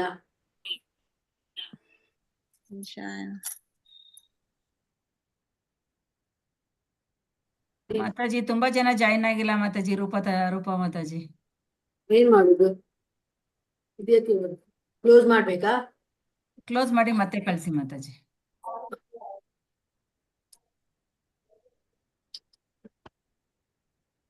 ಇದ್ದಾರೆ ರೂಮ್ 1 ಅಲ್ಲಿ ಆಗಿದ್ದಾರೆ. ರೂಮ್ 1 ಅಲ್ಲಿ ಇದ್ದಾರೆ. ರೂಮ್ 2 ಅಲ್ಲಿ ಇಬ್ರೇ ಇದ್ದಾರೆ. ಜಾಯಿನ್ ಆಗ್ಲಿಲ್ಲ ರೂಮ್ 2. ಈಗ ಜಾಯಿನ್ ಅಲ್ಲಿ ಆಗಿ ನಮ್ಗೆ ಬಂದಿಲ್ಲ ಮಾತಾಜಿ, ಏನು ಬಂದಿಲ್ಲ. ಬರುತ್ತೆ ಮಾತಾಜಿ, ಅಲ್ಲಿ ಜಾಯಿನ್ ಆಗ್ಬೇಕಷ್ಟೇ ನೀವು. ನೀವು ಜಾಯಿನ್ ಹೆಂಗ್ ಆಗ್ಲಿಲ್ಲ ಹೇಗೆ ಹೋಗ್ಬೇಕು ಬರುದು? ಮಾತಾಜಿ? ಇಲ್ಲ ಮಾತಾಜಿ ಏನು ಬಂದಿಲ್ಲ. ನನಗೆ ಗೊತ್ತಾಗ್ತಿಲ್ಲ ಮಾತಾಜಿ ಹೆಂಗೆ ಅಂತ. ಈಗ ನೋಡಿ ನಿಮ್ಗೆ ಈಗ ಬರ್ಲಿಲ್ವಾ? ಈಗ ನೋಡಿ ಅಲ್ಲಿ ಬರ್ತದೆ, ಇನ್ನು ಇನ್ವಿಟೇಷನ್ ಕೊಟ್ಟಿದ್ದು ನೋಡಿ. ಜಾಯಿನ್ ಆಗಿ ಯಾವುದೇ ಬಂದು ನೀವು ಜಾಯಿನ್ ಚಾಟ್ ನಲ್ಲಿ ಹೋಗ್ಬೇಕಾ ಮಾತಾಜಿ? ಅಲ್ಲ ಅಲ್ಲಿ ಬರ್ತದೆ ಇಲ್ಲ, ಜಾಯಿನ್ ಅಲ್ಲಿ ಕ್ಲಿಕ್ ಮಾಡಿ. ಚಾಟ್ ಜಾಯಿನ್ ನಲ್ಲಿ ಅಂತ ಹೋಗ್ಬೇಕಾ? ಹರೇ ಕೃಷ್ಣ ಜಾಯಿನ್ ಮಾತಾಜಿ, ಬರ್ತದೆ. ನನಗೆ ಒಂದ್ ಸಿಕ್ಕಿತ್ತು ಪಕ್ಕದಲ್ಲಿ ಮಾತಾಜಿ, ಲೈವ್ ಅಂತ ಇದೆಯಲ್ಲ ಕ್ಯಾನ್ಸಲ್ ಆಯ್ತು. ಮಾತಾಜಿ, ಅಲ್ಲಿ ಇನ್ನೊಂದ್ಸಲ ಪ್ರೆಸ್ ಕಳಿಸ್ತೀರಾ ಮಾಡ್ರಿ ಮಾತಾಜಿ? ಮಾತಾಜಿ ಬಟನ್.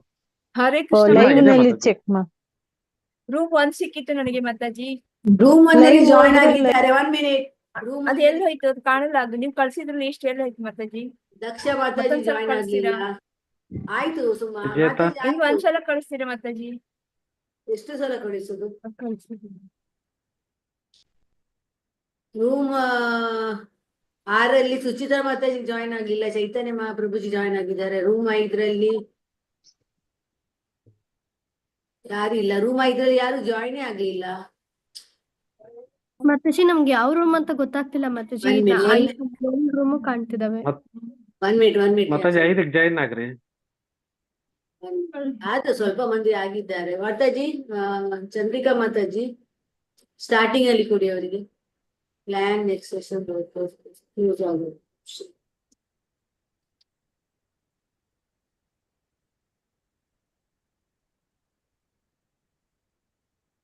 ಬಂತ ಈಗ? ಹರೇ ಕೃಷ್ಣ.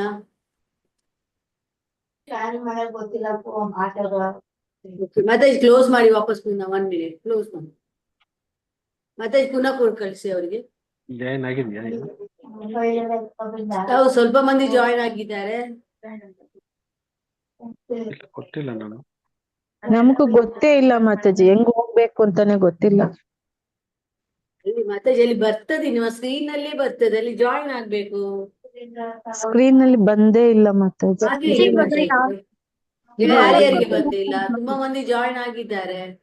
ಅಲ್ಲ ಮಾತಾಜಿ, ನಮ್ಗೆ ಯಾವ್ದ್ ಬೇಕೋ ಆ ರೂಮಿಗೆ ಜಾಯಿನ್ ಆಗ್ಬೋದಾ ಅಥವಾ ಇದೇ ರೂಮ್ ಅಂತ ಸ್ಪೆಸಿಫಿಕ್? ಅಲ್ಲ ಅದೇ ಸ್ಪೆಸಿಫಿಕ್ ಅಲ್ಲಿ ಈಗ ನಾನು ಯಾವ್ದ್ರಲ್ಲಿ ಜಾಯಿನ್ ಆಗ್ಬಹುದು. ಆದ್ರೆ ನಾನು ಇಲ್ಲಿ ಈಗ ನಿಮ್ಗೆ ಅರ್ಥ ಆಗ್ಲಿಲ್ಲ ಅಂತ ನಿಮ್ಗೆ ನೀವು ಜಾಯಿನ್ ಆಗಿ ಅಂತ ಹೇಳಿದ್ದೇನೆ.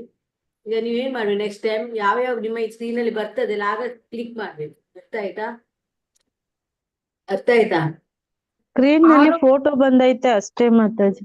ಆಗ ಕ್ಲಿಕ್ ಮಾಡಿ ಜಾಯಿನ್ ಅಂತ ಬರ್ತದೆ ಅಲ್ಲಿ ಬೋರ್ಡ್. ಓ, ಅದನ್ನೇ ಕ್ಲಿಕ್ ಮಾಡ್ಬೇಕಾ? ಹೌದು, ಕ್ಲಿಕ್ ಮಾಡ್ದೆ ಮಾತಾಜಿ. ಬರ್ತದೆ. ಈಗ ಕ್ಲಿಕ್ ಮಾಡಿದ ನಂತರ ನೀವು ನಿಮ್ಮ ಮಾಡಿದಾಗ ಕ್ಲಿಕ್ ಮಾಡಿ ನಿಮ್ಮ ಗ್ರೂಪ್ ಯಾರ್ಯಾರು ಇದ್ದಾರೆ ಅಲ್ಲ ಅವರೆಲ್ಲ ನಿಮ್ಮ ಇದರ ಗ್ರೂಪ್ ನಲ್ಲಿ ಬರ್ತಾರೆ. ಮತ್ತೆ ನೀವು ಡಿಸ್ಕಷನ್ ಮಾಡ್ಬೇಕಲ್ಲಿ. ಅರ್ಥ ಆಯ್ತಾ ಮಾತಾಜಿ? ಇವಾಗ ಕ್ಲಿಕ್ ಮಾಡಿದ್ರೆ 7 ರೂಮ್ಸ್ ಕಾಣ್ತಿದಾವೆ ಮಾತಾಜಿ. ನಮ್ಗೆ ಇಷ್ಟ ಬಂದಿದ್ ರೂಮಿಗೆ ಜಾಯಿನ್ ಆಗ್ಬೋದು ಈಗ. ಓಕೆ, ಜಾಯಿನ್ ಆಗಿ. ಇಲ್ಲಿಯೇ ಬರ್ತದೆ, ಜಾಯಿನ್ ಆಗಿ. ರೂಮ್ ಏನು ಬರ್ತಾರೆ? ಅದು ಹೋಯ್ತು ಮಾತಾಜಿ. ಹೋಯ್ತು ಮಾತಾಜಿ. ಹರೇ ಕೃಷ್ಣ ಮಾತಾಜಿ. ಬರ್ದ ಮಾತಾಜಿ. ನೋಡಿ, ರೂಮ್ 7 ನಲ್ಲಿ ವೆಂಕಟ ಅವರು ಜಾಯಿನ್ ಆಗ್ಲಿಲ್ಲ. ಚಂದು, ಗೀತಾ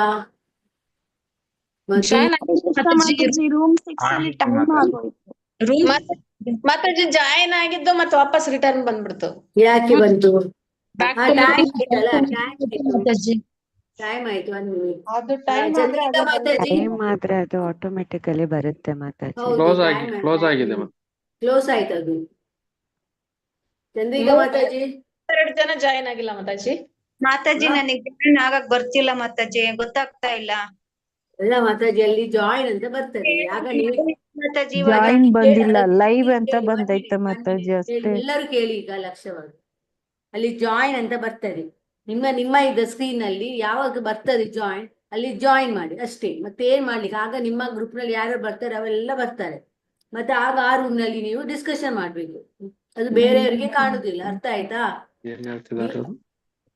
ಸ್ಕ್ರೀನ್ ನಲ್ಲಿ ಬರ್ತದೆ ಜಾಯಿನ್ ಆದಾಗ ಬರ್ಬೇಕು, ಮಾಡ್ಬೇಕು. ಅರ್ಥ ಆಯ್ತಾ? ಈಗ ಕ್ಲೋಸ್ ಆಯ್ತು 1 minute. ಚಂದ್ರಿಕಾ ಮಾತಾಜಿ, ಹರೇ ಕೃಷ್ಣ. ಚಂದ್ರಿಕಾ ಮಾತಾಜಿ 1 minute ನಾನು ಮಾಡ್ತೇನೆ ಬ್ರೇಕ್ಔಟ್. ನೋಡಿ ಈಗ ನೋಡಿ ಎಷ್ಟು ಮಂದಿ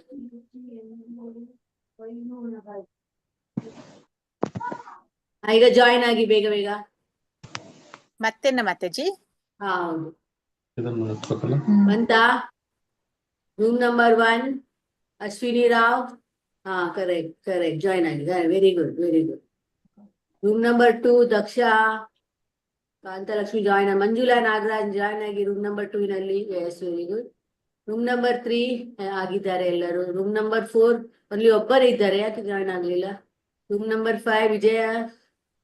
ಓಕೆ, ರೂಮ್ ನಂಬರ್ 4 ಒಬ್ಬರೇ ಇದ್ದಾರೆ, 5 ಮಾಡ್ಬೇಕಿತ್ತು, ಹೆಚ್ಚಾಯ್ತು. ರೂಮ್ ನಂಬರ್ 7 ಹೆಚ್ಚಾಗಿದೆ. ಓಕೆ ಮಾಡಿ ಈಗ ಡಿಸ್ಕಷನ್ ಎಲ್ಲರೂ, ಆಯ್ತಾ?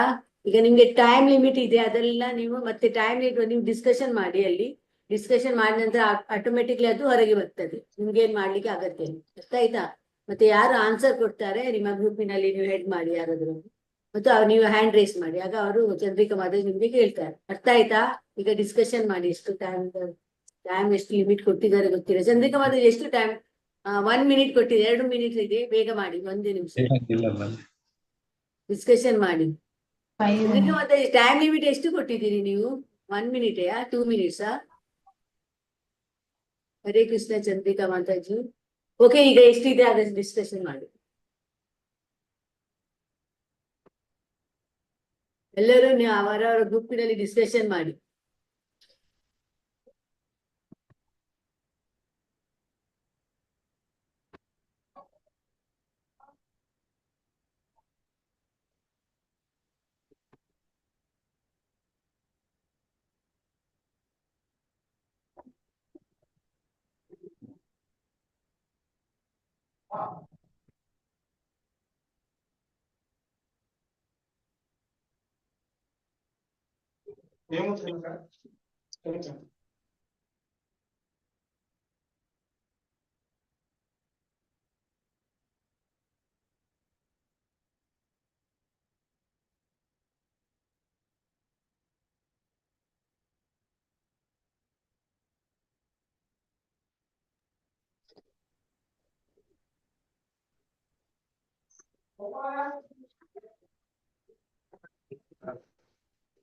ಹರೇ ಕೃಷ್ಣ ರೂಪಾ ಮಾತಾಜಿ. ಕೊಟ್ಟಿದ್ದಾರೆ ಟ್ಯಾಬ್ಲೆಟ್. ಈಗ 26 seconds ಇದೆ ಮಾತಾಜಿ. ಲ್ಯಾಪ್ಟಾಪ್ ಅಲ್ಲಿ ನನಗೆ ನೆಟ್ವರ್ಕ್ ಸಿಗ್ತಾ ಇಲ್ಲ, ಇದು ಸ್ಕ್ರೀನ್ ಶೇರ್ ಮಾಡ್ತೀರಾ ಮಾತಾಜಿ? ನನ್ಗೆ ಕಳಿಸಿ ಮಾತಾಜಿ, ಅದು PDF ಕಳಿಸಿ.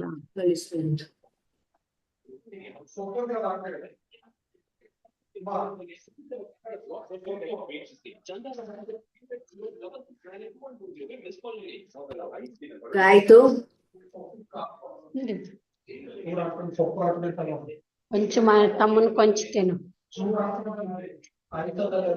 ಸುಜಾತಾ ಮಾತಾಜಿ ಪ್ಲೀಸ್ ಮ್ಯೂಟ್ ನಲ್ಲಿ ಇಡಿ, ನೀವು ತುಂಬಾ ಡಿಸ್ಟರ್ಬೆನ್ಸ್ ಬರ್ತದೆ. ಸುಜಾತಾ ಪ್ಲೀಸ್ ಮ್ಯೂಟ್ ಮಾಡಿ, ಎಲ್ಲರಿಗೆ ಡಿಸ್ಟರ್ಬ್ ಆಗ್ತದೆ.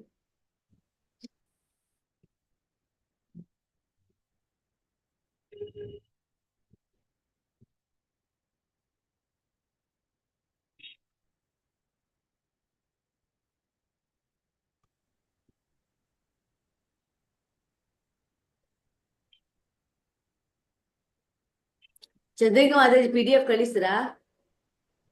ಮಾತಾಜಿ ಅವ್ರ ಮೇಲ್ ಅಲ್ಲಿ ಕಳಿಸಿದ್ದಾರೆ. ಇಲ್ಲ, ನೀವು ನಮ್ಗೆ ಇದರ ವಾಟ್ಸ್ಆಪ್ ನಲ್ಲಿ ಕಳಿಸಿ ನನ್ನ ಇದು. ಮಾತಾಜಿ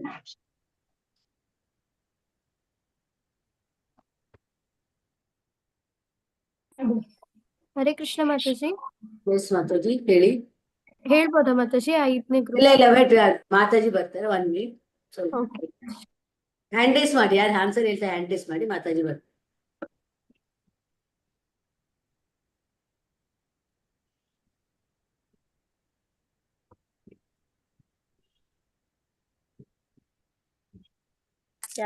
ಮಾತಾಜಿ ಬಿಡಿ ಮಾತಾಜಿ, ಲಾಸ್ಟ್ ಆಯ್ತು. ಮಾತಾಜಿ ಯಾರು ಹೇಳ್ತೀರಾ? ನಾವು ಹ್ಯಾಂಡ್ ರೈಸ್ ಮಾಡಿ. ಕೃಷ್ಣ ಯಾರಾದ್ರೂ ಹೇಳ್ತೀರಾ? ಹ್ಯಾಂಡ್ ರೈಸ್ ಮಾಡಿ. ನೀವೇ ಹೇಳಿ ಮಾತಾಜಿ. ಅಶ್ವಿನಿ ಮಾತಾಜಿ.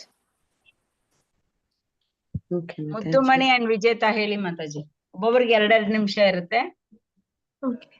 ಹರೇ ಕೃಷ್ಣ ಮಾತಾಜಿ. ನಮ್ದು 5ನೇ ಗ್ರೂಪ್ ಮಾತಾಜಿ. ಇದರಲ್ಲಿ ಗೀತಾ ಮಾತಾಜಿ, ವಿಜಯ್ ಚಿತ್ತಯ್ಯ ಪ್ರಭುಜಿ, ಮುದ್ದುಮಣಿ ಮಾತಾಜಿ ಮತ್ತೆ ನಾನು ವಿಜೇತಾ, ಇಷ್ಟು ಜನ ಇದ್ವಿ ಮಾತಾಜಿ. ಇದರಲ್ಲಿ ಫಸ್ಟ್ನೇ ಕ್ವಶನ್, ಯಾವಾಗ ಹಿಂಸೆಯನ್ನ ನಾವು ಅನುಸರಿಸಬಹುದು ಅನ್ನೋದಕ್ಕೆ, ಯಾವಾಗ ಕೃಷ್ಣ ಪ್ರಜ್ಞೆಗೆ ಅಪಾಯ ಇದೆಯೋ, ಅಡ್ಡಿ ಆಗುತ್ತೋ ಆ ಟೈಮಲ್ಲಿ ನಾವು ಹಿಂಸೆಯನ್ನ ಯೂಸ್ ಮಾಡ್ಬೋದು. ಮತ್ತೆ ಯಾವಾಗ ಅಪಪ್ರಚಾರ ಆಗ್ತಾ ಇದೆಯೋ ಕೃಷ್ಣ ಪ್ರಜ್ಞೆದು, ಅವಾಗ ಕೂಡ ನಾವು ಯೂಸ್ ಮಾಡ್ಬೋದು. ಮತ್ತೆ ಯಾವಾಗ ಅಧರ್ಮ ಜಾಸ್ತಿ ಆಗುತ್ತೋ ಅವಾಗ ಅದನ್ನ ಕಮ್ಮಿ ಮಾಡೋದಕ್ಕೋಸ್ಕರ, ಅನ್ಯಾಯಗಳು ಅವನ್ನ ತಡೆಯೋದಕ್ಕೋಸ್ಕರ ಯೂಸ್ ಮಾಡ್ಬೋದು. ಮತ್ತೆ ಯುದ್ಧ ನಡೀತಿರ್ಬೇಕಾದ್ರೆ ಕೂಡ ಹಿಂಸೆನ ಕಂಪಲ್ಸರಿ ಯೂಸ್ ಮಾಡ್ಬೇಕಾಗುತ್ತೆ ಮಾತಾಜಿ. ಅದು ಫಸ್ಟ್ನೇದು. ಮತ್ತೆ ಯಾಕೆ ಕೃಷ್ಣ ಅರ್ಜುನನ್ನ ಯುದ್ಧ ಮಾಡೋದಕ್ಕೆ ಪ್ರೋತ್ಸಾಹಿಸಿದ್ರು ಅಂದ್ರೆ, ಇಲ್ಲಿ ಭಗವದ್ಗೀತೆಯನ್ನ ನಮ್ಮೆಲ್ಲರ ಮುಂದೆ ತರೋದಕ್ಕೋಸ್ಕರ ಅದು ಬೇಕಾಗಿತ್ತು, ಆ ಒಂದ್ ಸೀನ್. ಹಾಗಾಗಿ ಮಾಡ್ತಾರೆ. ಮತ್ತೆ ಅಧರ್ಮ ಅದನ್ನ ಸೋಲ್ಸೋದಕ್ಕೋಸ್ಕರ ಯುದ್ಧ ಮಾಡ್ಲೇಬೇಕಾಗಿತ್ತು, ಹಾಗಾಗಿ ಪ್ರಚೋದಿಸ್ತಾರೆ. ಧರ್ಮವನ್ನ ಮತ್ತೆ ರಕ್ಷಿಸೋದಕ್ಕೋಸ್ಕರ ಯುದ್ಧ ಮಾಡು ಅಂತ ಹೇಳಿ ಅರ್ಜುನನ್ಗೆ ಹೇಳ್ತಾರೆ. ಮತ್ತೆ ಹರೇ ಕೃಷ್ಣ. ಇಷ್ಟು ಡಿಸ್ಕಸ್ ಮಾಡಿದ್ವಿ. ಧನ್ಯವಾದಗಳು ಮಾತಾಜಿ. ಹರೇ ಕೃಷ್ಣ. ವರದಾ ಹೆಗ್ಡೆ ಮಾತಾಜಿ ಹೇಳಿ ಮಾತಾಜಿ. ಹರೇ ಕೃಷ್ಣ ಮಾತಾಜಿ. ವಿಡಿಯೋ ಆನ್ ಮಾಡ್ಕೋಬೇಕು ಮಾತಾಜಿ. ಮೊಬೈಲ್ ಚಾಲು ಮಾಡ್ಬೇಕು ಹೇಳಿ ಮಾತಾಜಿ.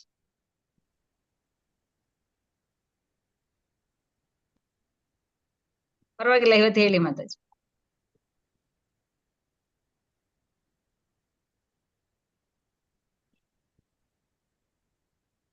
ಹರೇ ಕೃಷ್ಣ. ವರದಾ ಮಾತಾಜಿ ಹರೇ ಕೃಷ್ಣ ಮಾತಾಜಿ. ಹೇಳಿ ಮಾತಾಜಿ. ವೇದ ವಿನಾಶನಂ ನಿತ್ಯಂ ಮಾಮಜಂ ಅವಯಂ. ಇದರ ಅರ್ಥ ಏನಂದ್ರೆ, ಪ್ರಾಣಿಗಳನ್ನು ಸಮಾನ ದೃಷ್ಟಿಯಲ್ಲಿ ನೋಡಬೇಕು 1 ಪಾಯಿಂಟ್ಸ್. ಎರಡನೇದಾಗಿ ಅಧರ್ಮಿಗಳನ್ನು ಕೊಂದರೆ ಹಿಂಸೆ ಇಲ್ಲ.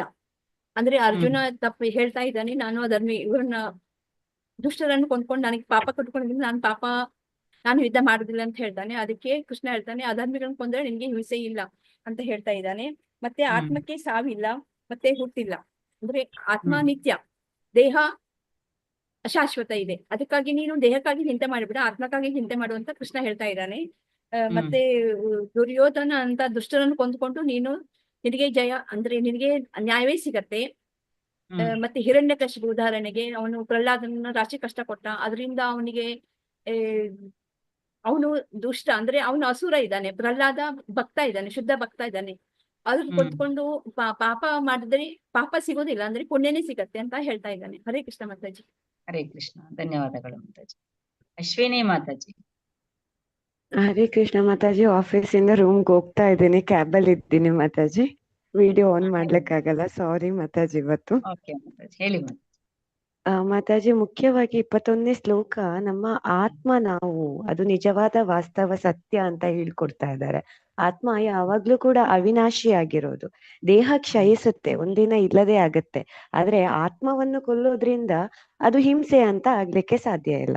ಇನ್ನೊಂದೇದು, ಇಲ್ಲಿ ಧರ್ಮವನ್ನು ಕಾಪಾಡ್ಲಿಕ್ಕೆ ಅಂತ ಹಿಂಸೆ ನಡೀತಾ ಇದೆ. ಅಧರ್ಮದಲ್ಲಿ ಇದ್ದವರನ್ನು ಕೊಲ್ಲೋದ್ರಿಂದ ಅದು ಹಿಂಸೆ ಆಗ್ಲಿಕ್ಕೆ ಸಾಧ್ಯ ಇಲ್ಲ. ಅದಕ್ಕಿಂತ ಮುಖ್ಯವಾಗಿ ಯಾವಾಗ ಇಲ್ಲಿ ನಾವು ಕೃಷ್ಣನಿಗಾಗಿ ಒಂದು ಕೆಲಸವನ್ನು ಮಾಡ್ತೇವೆ, ಅದು ಹಿಂಸೆ ಆಗಿದ್ರು ಕೂಡ ಅದು ಭಗವಂತನಿಗಂತ ಮಾಡೋದು, ಕೃಷ್ಣಾರ್ಪಣ ಮಸ್ತು ಅಂತ ಭಾವದಲ್ಲಿ ಮಾಡೋದು.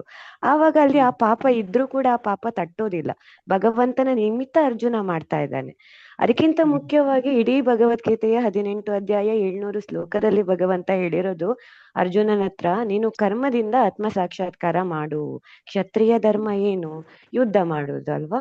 ಸೊ ಇಲ್ಲಿ ಯುದ್ಧ ಯಾಕೆ ಆಗ್ತಾ ಇದೆ? ಅಧರ್ಮವನ್ನು ನಾಶ ಮಾಡ್ಲಿಕ್ಕೆ ಅಂತ.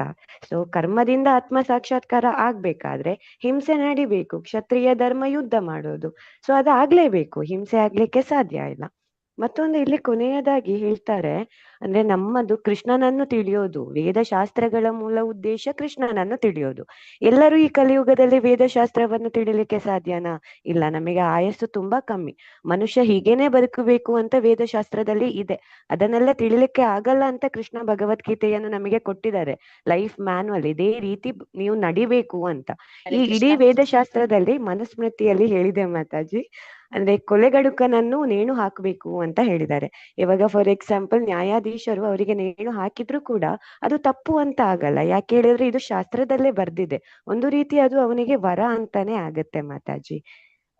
ಹರೇ ಕೃಷ್ಣ. ವಾಯ್ಸ್ ಕೇಳ್ತಾ ಇದೆ ಅಲ್ವಾ ಮಾತಾಜಿ? ಹರೇ ಕೃಷ್ಣ. ಕೇಳ್ತಾ ಇದೆ ಮಾತಾಜಿ, ಕೇಳ್ತಾ ಇದೆ ಮಾತಾಜಿ. ಮತ್ತೆ ಕೊನೆಯದಾಗಿ ಮಾತಾಜಿ, ಇವಾಗ ನಾವು ಹುತ್ತದಲ್ಲಿ ಹಾವಿರುತ್ತೆ, ಹುತ್ತವನ್ನು ಬಡಿದ್ರೆ ಹುತ್ತ ನಾಶ ಆಗತ್ತೆ ವಿನಃ ಒಳಗಿರುವಂತಹ ಹಾವು ಸಾಯ್ಲಿಕ್ಕೆ ಸಾಧ್ಯ ಇಲ್ಲ. ಅದೇ ರೀತಿ ದೇಹವನ್ನು ನಾವು ಕೊಂದ್ರೆ ಆತ್ಮ ಅಲ್ಲೇ ಇರುತ್ತೆ. ಆತ್ಮ ಅವಿನಾಶಿ ಅಲ್ವಾ? ಅದು ನಮ್ಮ ಪಾಪ ಕರ್ಮಗಳಿಗೆ ಅನುಗುಣವಾಗಿ ಮತ್ತೊಂದು ಒಡಲನ್ನು ಸೇರುತ್ತೆ. ಸೊ ಅದು ಪಾಪ ಆಗ್ಲಿಕ್ಕೆ ಸಾಧ್ಯ ಇಲ್ಲ. ಮುಖ್ಯವಾಗಿ ಎಲ್ಲವೂ ಕೃಷ್ಣನಿಗೋಸ್ಕರ ಇಲ್ಲಿ ನಡೀತಾ ಇದೆ. ಅರ್ಜುನ ಒಂದು ನಿಮಿತ್ತ ಮಾತ್ರ. ಅದು ವಿಶ್ವರೂಪ ದರ್ಶನದಲ್ಲೂ ಅದೇ ರೀತಿ 2ನೇ ಅಧ್ಯಾಯದಲ್ಲೂ ಭಗವಂತ ಅರ್ಜುನನಿಗೆ ಹೇಳ್ತಾ ಇದ್ದೆ, ನಿಂಗೆ ಯಾವುದೇ ಪಾಪ ಬರಲ್ಲ, ಇಲ್ಲಿ ಇದು ಆಗ್ಲೇಬೇಕು ಅಂತ ಇದೆ, ನೀನು ಒಂದು ನಿಮಿತ್ತ ಮಾತ್ರ ಅರ್ಜುನ ಅಂತ ಹೇಳ್ತಾರೆ. ಹರೇ ಕೃಷ್ಣ ಮಾತಾಜಿ, ಧನ್ಯವಾದಗಳು.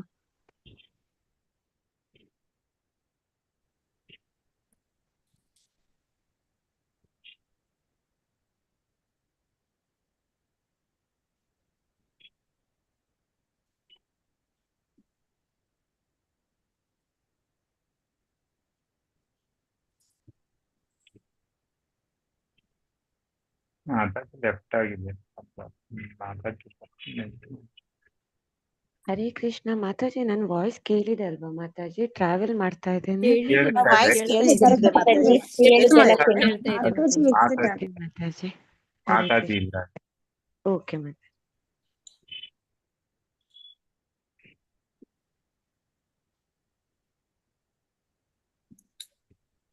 ಮಾತಾಜಿ ಇಲ್ಲ, ನೆಟ್ವರ್ಕ್ ಪ್ರಾಬ್ಲಮ್ ಆಗಿದೆ. ಮಾತಾಜಿ ಇಲ್ಲ.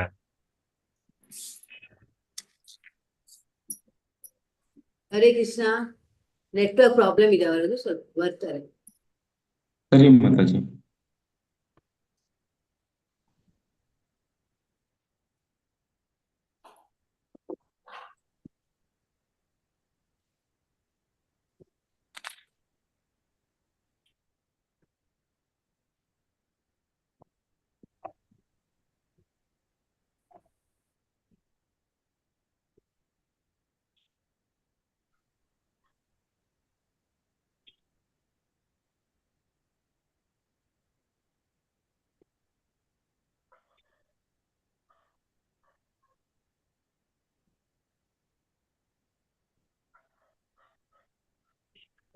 Okay okay okay.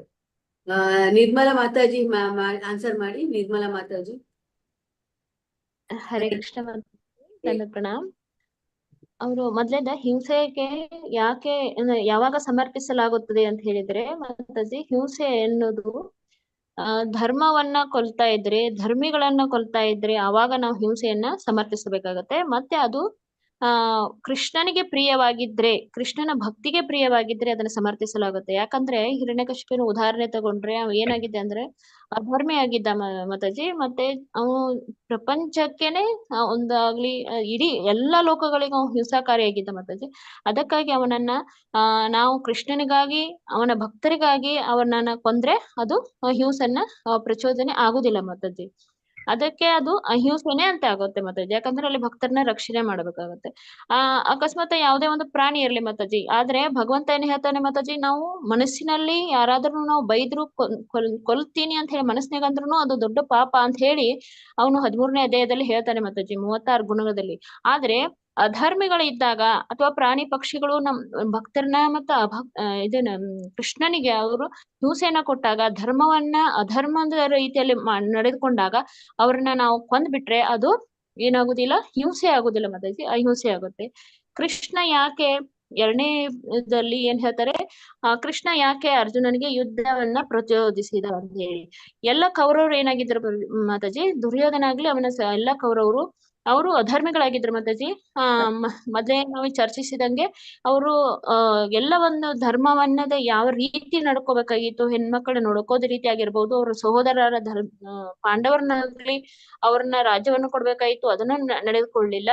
ಆಮೇಲೆ ಹಿರಿಯರಿಗೆ ಗೌರವ ಕೊಡ್ಬೇಕಾಗಿತ್ತು, ಗುರುಗಳಿಗೆ ಗೌರವ ಕೊಡ್ಬೇಕಾಗಿತ್ತು, ಯುದ್ಧವನ್ನ ನಿಲ್ಲಿಸಬೇಕಾಗಿತ್ತು. ಯಾವುದೇ ಒಂದು ಅವರಿಗೆ ಧರ್ಮದ ರೀತಿ ನಡೆದುಕೊಳ್ಳಿಲ್ಲ ಮಾತಾಜಿ. ಹೀಗಾಗಿ ಅವರನ್ನ ಕೊಂದ್ರೆ ಅದು ಹಿಂಸೆ ಆಗುದಿಲ್ಲ ಅಂತ ಹೇಳಿ ಅರ್ಜುನಿಗೆ ಹೇಳಿ ಯುದ್ಧಕ್ಕೆ ಮಾಡು, ಈ ಯುದ್ಧದಿಂದ ನಿನಗೆ ಜಯನೂ ಆಗುತ್ತೆ, ಮತ್ತೆ ನೀನು ಕ್ಷತ್ರಿಯ ಇರುವುದರಿಂದ ಅದನ್ನ ನಿನ್ನ ಕರ್ತವ್ಯ ಜನರ ರಕ್ಷಣೆ ಮಾಡೋದು ಅಂತ ಹೇಳಿ ಅವರು ಯುದ್ಧವನ್ನ ಮಾಡಕ್ಕೆ ಹೇಳಿದ್ರು. ಹರೇ ಕೃಷ್ಣ. ಹರೇ ಕೃಷ್ಣ. ಹರೇ ಕೃಷ್ಣ ಮಾತಾಜಿ.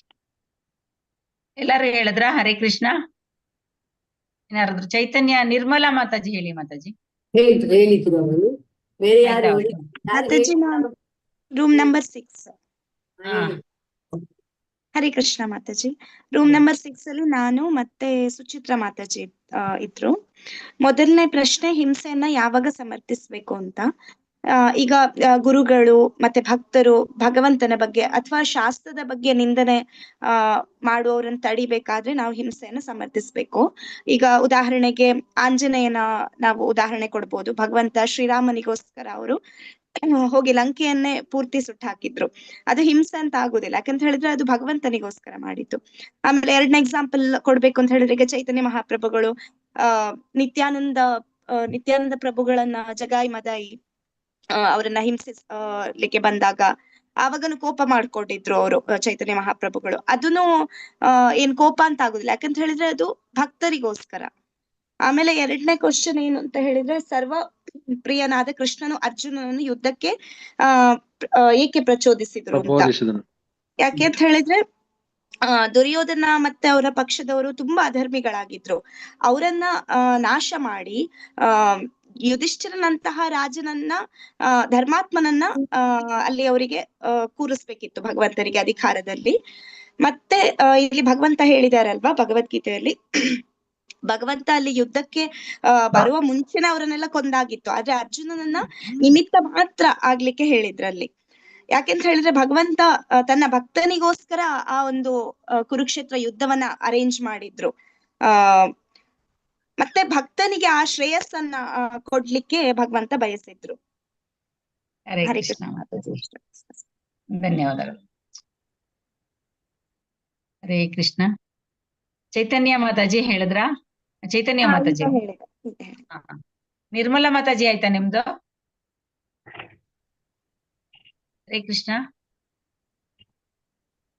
ಆಯ್ತು ಮಾತಾಜಿ. ನೀವು ಯಾವಾಗ್ಲೂ ಭಗವಂತ ತನ್ನ ಯಾವುದೇ ಕಾರ್ಯದ ಹರೇ ಕೃಷ್ಣ ಹೇಳಿದೆ ಮಾತಾಜಿ. ನಿರ್ಮಲಾ ಮಾತಾಜಿ ನಾನು ಹೇಳಿದೆ ಮಾತಾಜಿ. ಅಟೆಂಡೆನ್ಸ್ ಆಗ್ತಾ ಇದೆ. ಹರೇ ಕೃಷ್ಣ ಮಾತಾಜಿ. ಭಗವಂತ ತನ್ನ ಯಾವುದೇ ಕಾರ್ಯದ ಆ ಯಶಸ್ಸನ್ನ ತಾನು ಇಟ್ಕೊಳ್ಳಲ್ಲ, ಅದನ್ನ ಯಾರಿಗೆ ಕೊಡ್ತಾನೆ? ತನ್ನ ಭಕ್ತರಿಗೆ ಕೊಡ್ತಾನೆ. ಹಾಗೆ ಭಗವಂತ ತನ್ನನ್ನ ನಿನ್ಸಿದ್ರು ಕೂಡ ಅವನು ಸುಮ್ನೆ ಆಗ್ತಾನೆ, ತನಗೆ ಯಾವುದೇ ಸಮಸ್ಯೆಗಳನ್ನ ಒಡ್ಡಿದ್ರು ಕೂಡ ಸುಮ್ನೆ ಆಗ್ತಾನೆ. ಆದರೆ ತನ್ನ ಭಕ್ತರಿಗೆ ಯಾರಾದ್ರೂ ಸಮಸ್ಯೆಯನ್ನ ಮಾಡಿದ್ರೆ, ತೊಂದರೆಯನ್ನ ಕೊಟ್ರೆ ಭಗವಂತ ಅದನ್ನ ಕ್ಷಮಿಸೋದಿಲ್ಲ. ಉದಾಹರಣೆಗೆ ಅರ್ಜುನ ಹೇಳ್ತಾ ಇದ್ದಾನೆ, ನನಗೆ ಯುದ್ಧ ಬೇಡ ಕೃಷ್ಣ, ನನಗೆ ಯುದ್ಧ ಬೇಡ, ನಾನು ಯುದ್ಧ ಮಾಡೋದಿಲ್ಲ, ಇವ್ರನ್ನೆಲ್ಲ ಕೊಲ್ಲೋದ್ರಿಂದ ಈ ರೀತಿ ಎಲ್ಲ ತೊಂದರೆಗಳು ಬರುತ್ತೆ ಅಂತ ಅಂದ್ಬಿಟ್ಟು ಅವನು ಹಲವಾರು ಕಾರಣಗಳನ್ನ ಕೊಡ್ತಾನೆ. ಆದ್ರೆ ಭಗವಂತ ನೀನು ಧರ್ಮ ಸಂಸ್ಥಾಪನೆಗಾಗಿ ಯುದ್ಧವನ್ನ ಮಾಡಲೇಬೇಕು, ಅಧರ್ಮಿಗಳನ್ನ ನಾಶಪಡಿಸಲೇಬೇಕು. ಅವ್ರು ಎಷ್ಟೊಂದೆಲ್ಲ ತೊಂದರೆಗಳನ್ನ ಕೊಟ್ರು ಕೂಡ ಭಗವಂತ ದುರ್ಯೋಧನನನ್ನ ಕ್ಷಮಿಸೋದಿಲ್ಲ, ಅವರ ಸಂಗಡಿಗರನ್ನ ಅವನು ಕ್ಷಮಿಸೋದಿಲ್ಲ. ಭಗವಂತ ಅದೇ ತಾನೋ ತನಗೆ ಏನೇ ತೊಂದರೆ ಕೊಟ್ಟರು ಅವನು ಕ್ಷಮಿಸ್ತಾನೆ, ತನ್ನ ಭಕ್ತರನ್ನ ನಿಂದಿಸಿದವರನ್ನ ಅವನು ಕ್ಷಮಿಸೋದಿಲ್ಲ. ಹಾಗಾಗಿ ಹಿಂಸೆಯ ಅಗತ್ಯ ಎಲ್ಲಿದೆ, ಅಹಿಂಸೆಯನ್ನ ಎಲ್ಲಿ ನಾವು ಅನುಸರಿಸಬೇಕು ಅನ್ನೋದು ಕೂಡ ಭಕ್ತರಿಗೆ ಸರಿಯಾದ ತಿಳುವಳಿಕೆ ಇರ್ಬೇಕು ಅನ್ನೋದಕ್ಕೋಸ್ಕರ ಪ್ರಭುಪಾದರು ಈ ಒಂದು ಸ್ಲೈಡ್ ಅಲ್ಲಿ ಹಿಂಸೆ ಯಾವಾಗ ಅನುಸರಿಸ್ಬೇಕು, ಯಾವಾಗ ಅನ್ಸ್ಬಾರ್ದು, ಈ ಒಂದು ಜ್ಞಾನ ಇರ್ಬೇಕು ಅಂತ ಹೇಳ್ಬಿಟ್ಟು ಈ ಒಂದು ಭಕ್ತಿ ಶಾಸ್ತ್ರಿಯಲ್ಲಿ ಈ ಒಂದು ಸ್ಲೈಡ್ ಅಲ್ಲಿ ಇದನ್ನ ತಿಳಿಸ್ತಾರೆ. ಹರೇ ಕೃಷ್ಣ. ಮಾತಾಜಿ ಸ್ಲೈಡ್ ಕಾಣ್ತಿಲ್ಲ ಮಾತಾಜಿ. ಲಾಸ್ಟ್ ಆಯ್ತು ಮಾತಾಜಿ. ಈಗ ಎಲ್ಲರೂ ಅಟೆಂಡೆನ್ಸ್ ಹಾಕಿದಾರಲ್ಲ, ಅಟೆಂಡೆನ್ಸ್ ಹಾಕ್ಬಿಡ್ತೀರಾ? ಹರೇ ಕೃಷ್ಣ. ಎಲ್ಲರೂ ಹಾಕ್ಬೇಕು. ಹರೇ ಕೃಷ್ಣ ಮಾತಾಜಿ, ನನ್ಗೆ ಹಾಕಕ್ ಬರಲ್ಲ, ನೀವೇ ಹಾಕ್ರಿ ಮಾತಾಜಿ. ನಿಮ್ಗೆ ಮಾತ್ರ ಸುಚಿತ್ರಾ ಮಾತಾಜಿ ಆಗ್ತಾರೆ ಮಾತಾಜಿ. ಸುಚಿತ್ರಾ ಮಾತಾಜಿ ಅಟೆಂಡೆನ್ಸ್ ಹೆಂಗ್ ಮಾತಾಜಿ ಹಾಕೋದು? ಮಾತಾಜಿ ನೀವು ಅಟೆಂಡೆನ್ಸ್ ಚಾರ್ಟ್ ಬಾಕ್ಸ್ ಅಲ್ಲಿ ಇರುತ್ತೆ. ಚಾಟ್ ಬಾಕ್ಸ್ ಅಲ್ಲಿ ಬಂದಿರುತ್ತೆ ನೋಡಿ ಮಾತಾಜಿ. ಹಾ, Chat ಚಾಟ್ box. ಬಾಕ್ಸ್ ಹೋಗಿ, ಚಾಟ್ ಬಾಕ್ಸ್ ಗೆ ಹೋಗಿ, ಅಲ್ಲಿ ನಿಮ್ದು ಇಮೇಲ್ ನಂಬರ್ ಹಾಕ್ಬೇಕಾಗುತ್ತೆ, ನಿಮ್ ಹೆಸರೇಳ ಹಾಕ್ಬೇಕಾಗುತ್ತೆ, ಪ್ರೆಸೆಂಟ್ ಅಂತ ಒಂದು ಟಿಕ್ ಮಾರ್ಕ್ ಮಾಡ್ಬೇಕಾಗುತ್ತೆ. ಚಾಟ್ ಬಾಕ್ಸ್ ನಲ್ಲಿ ಒಂದು ಮೆಸೇಜ್ ಅಲ್ಲಿ ಬ್ಲೂ ಕಲರ್ ಲಿಂಕ್ ಬಂದಿರುತ್ತೆ ನೋಡಿ ಮಾತಾಜಿ. ಲಿಂಕ್ ಕಳಿಸಿದ್ದಾರೆ, ಅದನ್ನು ಓಪನ್ ಮಾಡಿ. ಓಪನ್ ಮಾಡುವಾಗ ಅಲ್ಲಿ ನಿಮ್ಮ ಹೆಸರು, ನಿಮ್ಮ ಐಡಿ, ಫೋನ್ ನಂಬರ್ ಎಲ್ಲ ಬಂದಿರುತ್ತೆ, ಹಾಕಿ ಮಾತಾಜಿ. ಮತ್ತೆ ನಂತರ ಸಬ್ಮಿಟ್ ಮಾಡಿ. ಮಾತಾಜಿ ನಮ್ದು ಹಾಕ್ರಿ, ಬರಲ್ಲ ಮಾತಾಜಿ. ಅದು ಸುಚಿತ್ರಾ ಮಾತಾಜಿ ನಿಮ್ಮ ನಂಬರ್ ಕೊಡಿ, ಸುಚಿತ್ರಾ ಮಾತಾಜಿ ಮಾಡ್ತಾರೆ. ಅವ್ರು ಹಾಕ್ತಾರೆ ಮಾತಾಜಿ. ಹಾ, ಓಕೆ ಮಾತಾಜಿ. ನಂದು ಹಾಕಿ ಇವಾಗ. ಚಂದ್ರಿಕಾ ಮಾತಾಜಿ. ಹರೇ ಕೃಷ್ಣ ಮಾತಾಜಿ. ಹರೇ ಕೃಷ್ಣ, ಹೇಳಿ ಮಾತಾಜಿ. ನೀವು ಸಾಧನಾ ರಿಪೋರ್ಟ್ ಒಂದು ಲಿಂಕ್ ಹಾಕಿದ್ರಲ್ಲ ಗ್ರೂಪ್ ಅಲ್ಲಿ, ಅದರಲ್ಲಿ ನಾವು ಎಲ್ಲ ಫಿಲ್ ಮಾಡ್ಬೇಕಾ ಮಾತಾಜಿ? ಹಾ ಮಾತಾಜಿ, ಫಿಲ್ ಮಾಡಿ ಗ್ರೂಪ್ ನಂಬರ್ ಗೊತ್ತಬೇಕೆ? ಅದು ಅಂದ್ರೆ ಪ್ರತಿ ದಿನ ಒಬ್ಬೊಬ್ರೆ ಮಾತಾಡ್ಬೇಕು. ಹರೇ ಕೃಷ್ಣ, ಒಬ್ಬೊಬ್ರೆ ಮಾತಾಡ್ರಿ. ಅಂದ್ರೆ ಪ್ರತಿದಿನದ್ದು ಹಾಕ್ಬೇಕಾ ಮಾತಾಜಿ ನಾವು? ಹಾ ಮಾತಾಜಿ, ನೀವು ಪ್ರತಿದಿನ ಎಷ್ಟೊತ್ತಿಗೆ ಚಾಂಟಿಂಗ್ ಮಾಡ್ತೀರಾ, ಎಷ್ಟು ಹೇಳು. ಹರೇ ಕೃಷ್ಣ. ಬೇರೆಯವರೆಲ್ಲ ದಯವಿಟ್ಟು ಮ್ಯೂಟ್ ಮಾಡ್ಕೊಳ್ಳಿ. ಹರೇ ಕೃಷ್ಣ. ಮಾತಾಜಿ ಹೇಳಿ ಮಾತಾಜಿ. ಎಷ್ಟು ಚಾಂಟಿಂಗ್ ಮಾಡ್ತೀರಾ? ಹರೇ ಕೃಷ್ಣ.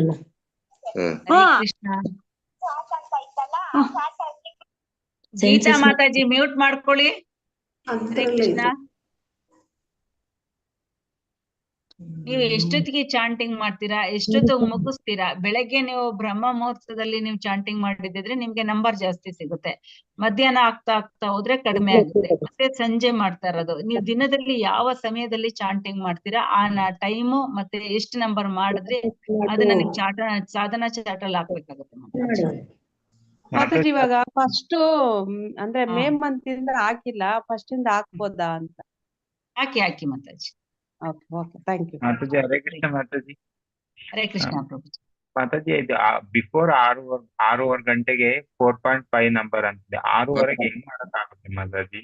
ಆ ಮಂಗಳಾರತಿ ಮಾಡ್ಬೇಕು, ಇಲ್ಲ ಅಟೆಂಡ್ ಮಾಡಿದ್ರು ಆಗಲ್ಲ. ಅದ್ ಹಿಂಗೆ 6:30ಗೆ ಆಗುತ್ತೆ ಮಾತಾಜಿ? ಸ್ವಲ್ಪ ಹೇಳಿ ಪ್ರಭುಜಿ. ಈಗ 4:15 ನೀವು ಆ ರೀತಿ ಅಂದ್ರೆ ನೀವು ಬೇಗ ಹೇಳ್ಬೇಕಾಗತ್ತೆ. 4:15 ಬೇಗ ಮಂಗಳಾರತಿ ಮಾಡಿ ಜಪ ಕೂತ್ಕೋಬೇಕಾಗುತ್ತೆ. 5ರಿಂದ 6:30 ಮಾಡಿದ್ರೆ ಸಾಕು ಪ್ರಭುಜಿ, ಜಪ ಮುಗಿಯುತ್ತೆ. 6:30, 6:45, 5 ಗಂಟೆ ಮಾತಾಜಿ. 5 ಗಂಟೆ ದೇವಸ್ಥಾನದಲ್ಲಿ ನೀವು ಮಂಗಳಾರತಿ ನೋಡಿ, ಎಷ್ಟೊತ್ತಿಗೆ ಮುಗಿಯತ್ತೆ ಮಂಗಳಾರತಿ, ಎಷ್ಟೊತ್ತಿಗೆ ಅವ್ರು ಜಪ ಕೂತ್ಕೋತಾರೆ, ಎಷ್ಟೊತ್ತಿಗೆ ಮುಗಿಯತ್ತೆ. ನೀವು ಟೆಂಪಲ್ ಲಿಂಕ್ ಗೆ ಜಾಯಿನ್ ಆದ್ರೆ ನಿಮಗ್ ಗೊತ್ತಾಗ್ಬಿಡುತ್ತೆ ಪ್ರಭುಜಿ.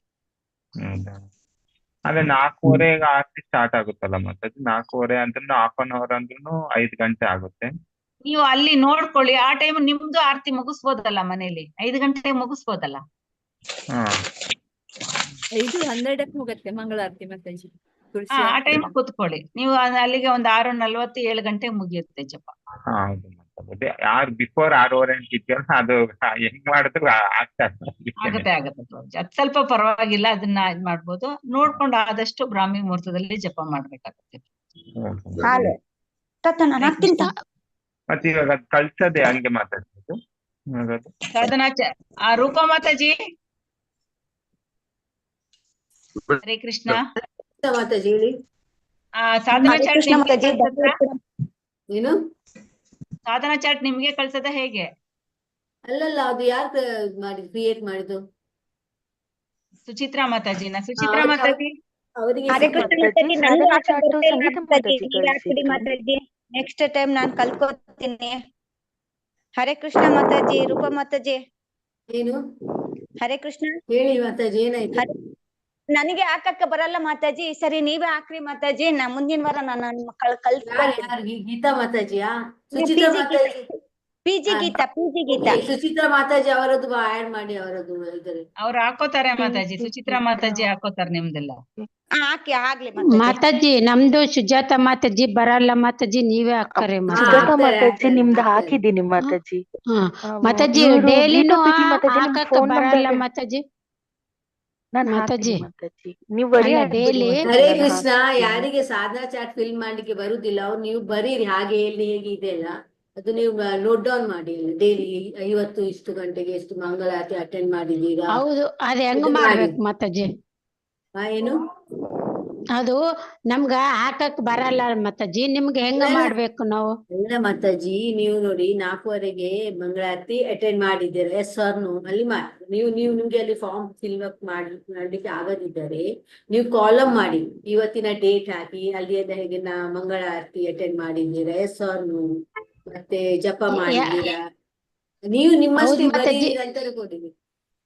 ನಂತರ ನಿಮ್ಗ ಫೋನ್ ಕೊಡಿ, ಮಾಡ್ಬೇಕಾ ಮಾತಾಜಿ? ನನ್ಗೆ ಅಲ್ಲ, ನಮ್ಮ ಚಂದ್ರಿಕಾ ಮಾತಾಜಿಗೆ ಅದು ಕಳಿಸಿ, ಅದು ನಿಮ್ಮ ಹೇಳಿ ಡೈಲಿ ಮಾತಾಜಿ, ಡೈಲಿ ಹೇಳಿ ಮಾತಾಜಿ, ನನಗೆ ನಾನೇ ನೋಟ್ ಮಾಡ್ಕೊಂಡು ಕಳಿಸ್ತೀನಿ. ಅದೇ ಓಕೆ ಮಾತಾಜಿ, ಹರೇ ಕೃಷ್ಣ. ಹರೇ ಕೃಷ್ಣ. ಹರೇ ಕೃಷ್ಣ ಮಾತಾಜಿ, ಮಾತಾಜಿ. ಒಂದು ಕಾಲಮ್ ಇದೆಯಲ್ಲ ಮಾತಾಜಿ, ರೀಡಿಂಗ್ ಬುಕ್ ಅಂತ, ಅದು ಹಾ. ಭಗವದ್ಗೀತಾ ಬುಕ್ ಮಾತ್ರ ರೀಡಿಂಗ್ ಬರೆಯೋದಾ ಅಥವಾ ಇಲ್ಲ, ಭಾಗವತ ಯಾವುದೇ ಸಣ್ಣ ಬುಕ್, ಸಣ್ಣ? ಅದು ಪ್ರಭುಪಾದದ ಯಾವುದೇ ಬುಕ್ ಓದ್ಬೋದು, ಪ್ರಭುಪಾದದ ಯಾವುದೇ book. ಓಕೆ ಮಾತಾಜಿ, ಥ್ಯಾಂಕ್ ಯು ಮಾತಾಜಿ. ಹರೇ ಕೃಷ್ಣ. ಕಳ್ಸೋದು ಇವಾಗ ಯಾರು ಕಳ್ಸೋದು ಅಂತ ಗೊತ್ತಾಗಿಲ್ಲ. ಏನ್ ಪ್ರಭುಜಿ?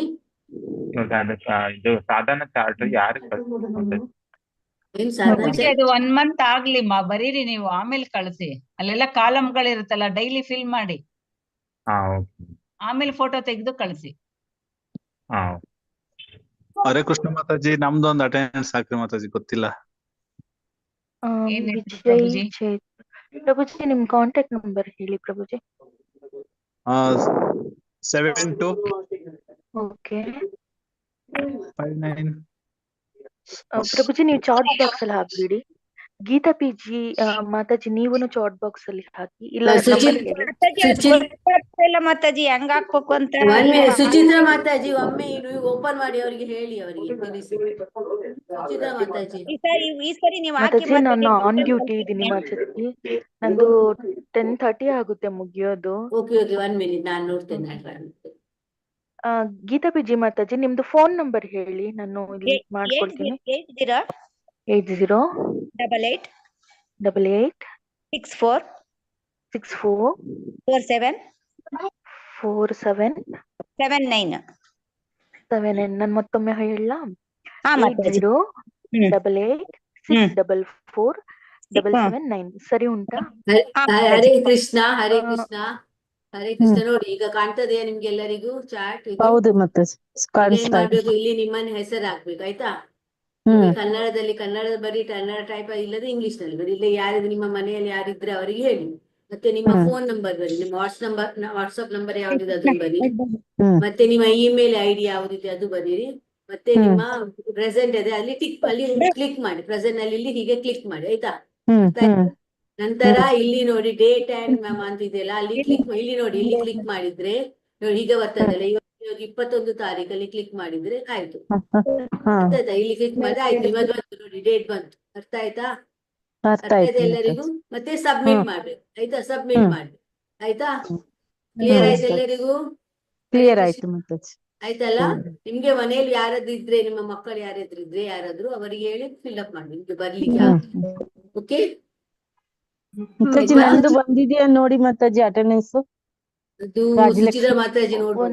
ಒಂದ್ ಸೆಕೆಂಡ್ ಮಾತಾಜಿ. ಈಗ ಯಾರ್ಯಾರು ಹಾಕಿದಾರ ಅಂತಂದ್ರೆ, ಉಮಾದೇವಿ R ಮಾತಾಜಿ, ಸೌಮ್ಯ ಮಾತಾಜಿ, ರಾಜಲಕ್ಷ್ಮಿ ಮಾತಾಜಿ, ವಿಜಯಲಕ್ಷ್ಮಿ ಮಾತಾಜಿ, ಮಂಜುಳಾ ನಾಗರಾಜ್, ವಿನಾಯಕ್ ನಾಯಕ್ ಪ್ರಭುಜಿ, ಚೈತನ್ಯ ನವೀನ್ ಮಾತಾಜಿ, ಮತ್ತೆ ಕಾಂತಲಕ್ಷ್ಮಿ HC ಮಾತಾಜಿ, ದಾಕ್ಷಾಯಿಣಿ ಮಾತಾಜಿ, ಅಶ್ವಿನಿ ಮಾತಾಜಿ, ನಿರ್ಮಲಾ ತೋಟಗಿ ಮಾತಾಜಿ, ಗೀತಾರಾಜು ಮಾತಾಜಿ, ವಿಜೇತಾ ರೆಡ್ಡಿ ಮಾತಾಜಿ, ಆಮೇಲೆ ವರದಾ ಮಾತಾಜಿ, ವೆಂಕಟರಾಯಣ್ ಪ್ರಭುಜಿ, ಚಂದ್ರಶೇಖರ್ ಪ್ರಭುಜಿ. ಇದು ಚಂದ್ರ ಪ್ರಭುಜಿ ಅಲ್ವಾ ಮಾತಾಜಿ?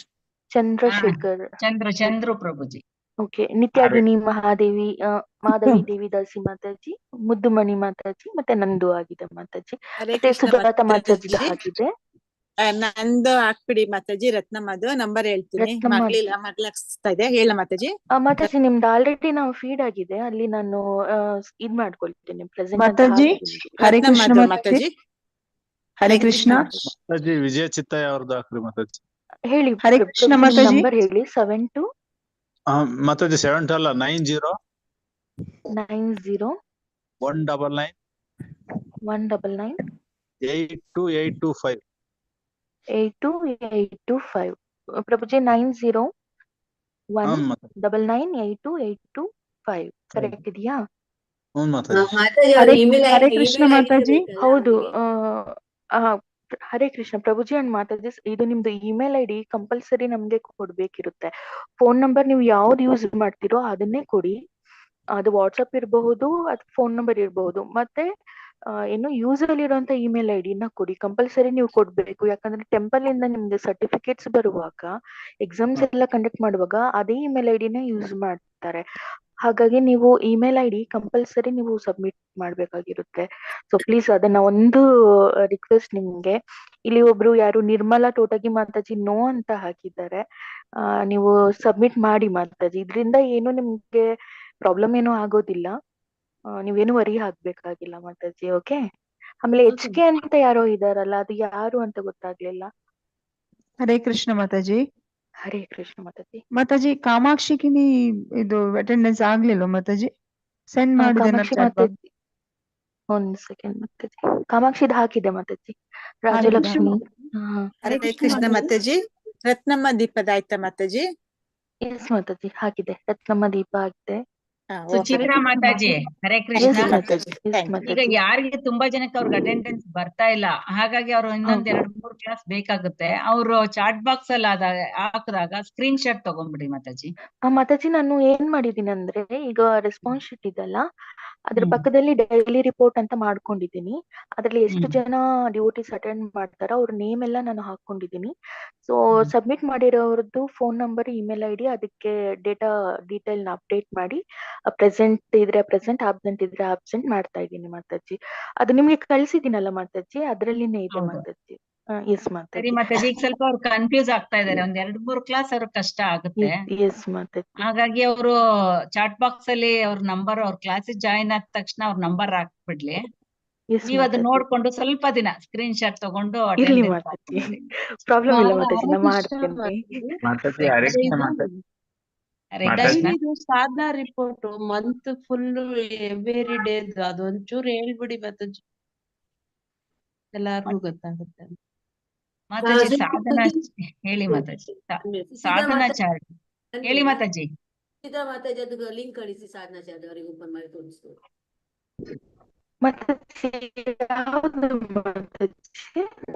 ಸಾಧನಾ ಚಾರ್ಟ್ ಲಿಂಕ್ ಕಳಿಸಿ. ಸಾಧನಾ ಎವ್ರಿ ಡೇ ಮಾತಾಜಿ ಮಂಗಳಾರತಿ ಚಾಂಟಿಂಗ್ ಮಾಡೋದು, ಹೌದು ಲಿಂಕ್ ಕಳಿಸಿದಾ?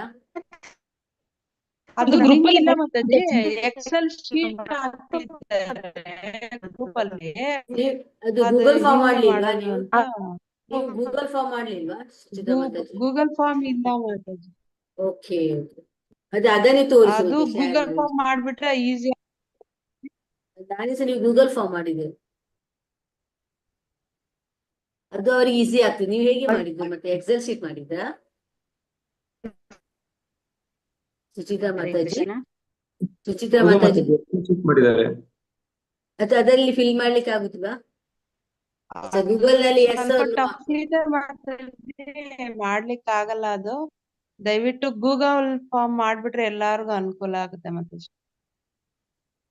ಸುಚಿತ್ರಾ ಮಾತಾಜಿ ಮಾಡ್ಬಹುದಾ? ನನ್ನದು ಆಲ್ರೆಡಿ ತುಂಬಾ ಇದೆ ಗೂಗಲ್ ಫಾರ್ಮ್, ಜಾಗ ಫುಲ್ ಆಗಿದೆ, ಓವರ್ಫ್ಲೋ ಆಗಿದೆ. ಸುಚಿತ್ರಾ ಮಾತಾಜಿ, ಸುಚಿತ್ರಾ ಮಾತಾಜಿ ಹರೇ ಕೃಷ್ಣ. ನಿಮ್ಮ ಇಂಟರ್ನೆಟ್ ಇದೆ, ಸ್ಲೋ ಇದೆ ಹರೇ ಮಾತಾಜಿ. ನಿಮ್ಗೆ ಹೌದು, ಇಂಟರ್ನೆಟ್ ಒಂದ್ ಸ್ವಲ್ಪ ಇಶ್ಯೂಸ್ ಇದೆ ಮಾತಾಜಿ. ಓಕೆ, ಅದು ನಿಮ್ಗೆ ಸಾಧನಾ ಚಾರ್ಟ್ ಗೂಗಲ್ ಫಾರ್ಮ್ ಮಾಡ್ಬೋದಾ? ಚಾರ್ಟ್ ಕಳ್ಸೋದಾ? ಗೂಗಲ್ ಫಾರ್ಮ್ ಮಾಡ್ಬಹುದಾ ನಿಮ್ಗೆ? ಇಲ್ಲ, ಆಲ್ರೆಡಿ ಮಾಡಿ ಕಳ್ಸಿದ್ದಾರೆ ಅಲ್ಲ. ಯಾರು ಮಾಡಿದ್ದು? ಇವ್ರು ಗ್ರೂಪ್ ಅಲ್ಲಿ ಹಾಕಿದ್ರಲ್ಲ ನೀವು, ಅದೇ ಇದೆ ನನ್ನ ಹತ್ರ. ಚಂದ್ರಿಕಾ ಮಾತಾಜಿ, ಸಂಗೀತಾ ಮಾತಾಜಿ ಇಬ್ರಲ್ಲಿ ಯಾರು ಕಳಿಸ್? ಗೂಗಲ್ ಫಾರ್ಮ್ ಇಲ್ಲ ಅಂತ ಅವ್ರು ಹೇಳ್ತಾರೆ. ಸಾಧನಾ ಇದು ಎಕ್ಸೆಲ್ ಶೀಟ್ ನಲ್ಲಿ ಕಳಿಸ್ತಾರಂತೆ. ಹೌದು ಮಾತಾಜಿ, ಗ್ರೂಪ್ ಅಲ್ಲಿ ಎಕ್ಸೆಲ್ ಶೀಟ್ ಅಲ್ಲಿ ಇದೆ ಅದು ಸಾಧನಾ ಚಾರ್ಟ್. ಗೂಗಲ್ ಫಾರ್ಮೆಟ್ ಹಾಕ್ಬಿಟ್ರೆ ಅಪ್ಡೇಟ್ ಮಾಡೋದು ಈಸಿ ಆಗುತ್ತೆ. ಹರೇ ಕೃಷ್ಣ ಮಾತಾಜಿ, ಮುಂದಿನ ಒಂದು ತರಗತಿಯಲ್ಲಿ ಡಿಸ್ಕಸ್ ಮಾಡೋಣ ಮಾತಾಜಿ ಇದ್ರ ಬಗ್ಗೆ. ಟೈಮ್ ಆಯ್ತು. ಓಕೆ, ಇವತ್ತು ನಾನು ನೋಡೋಣ. ಟೈಮ್ ಆಗಿದೆ, ನಾಳೆ ನೋಡೋಣ ಮಾತಾಜಿ. ಹರೇ ಕೃಷ್ಣ. ಹರೇ ಕೃಷ್ಣ, ಧನ್ಯವಾದಗಳು. ಹರೇ ಕೃಷ್ಣ ಧನ್ಯವಾದಗಳು ವಾಂಚಾಕಲ್ಪತರುಭ್ಯಶ್ಚ ಮಾತಾಜಿ. ಕೃಪಾ ಸಿಂಧುಭ್ಯಶ್ಚ ಧನ್ಯವಾದಗಳು. ಪತಿತಾನಾಂ ಪಾವನೇಭ್ಯೋ ವೈಷ್ಣವೇಭ್ಯೋ ನಮೋ ನಮಃ. ಎಲ್ಲರಿಗೂ ಅನಂತ ಕೋಟಿ ವೈಷ್ಣವೃಂದ ಕಿ ಜೈ. ಜೈ. ನಾಮಾಚಾರ್ಯ ಜೈ. ಹರಿದಾಸ್ ಠಾಕೂರ್ ಕಿ ಜೈ. ಠಾಕೂರ್ ಭಗವದ್ ಕಿ ಗೀತಾ ಜೈ. ಗ್ರಂಥರಾಜ್ ಕಿ ಜೈ. ಜೈ. ಇಲ್ಲಿ ನೆರೆದಿರುವ ಎಲ್ಲ ಭಕ್ತರಿಗೂ ಕೂಡ ಜೈ. ಹರೇ ಜೈ. ಕೃಷ್ಣ. ಧನ್ಯವಾದಗಳು ಎಲ್ಲರಿಗೂ. ಹರೇ ಕೃಷ್ಣ ಮಾತಾಜಿ. ಧನ್ಯವಾದಗಳು. ಹರೇ ಕೃಷ್ಣ ಮಾತಾಜಿ, ಹರೇ ಕೃಷ್ಣ, ಹರೇ ಕೃಷ್ಣ.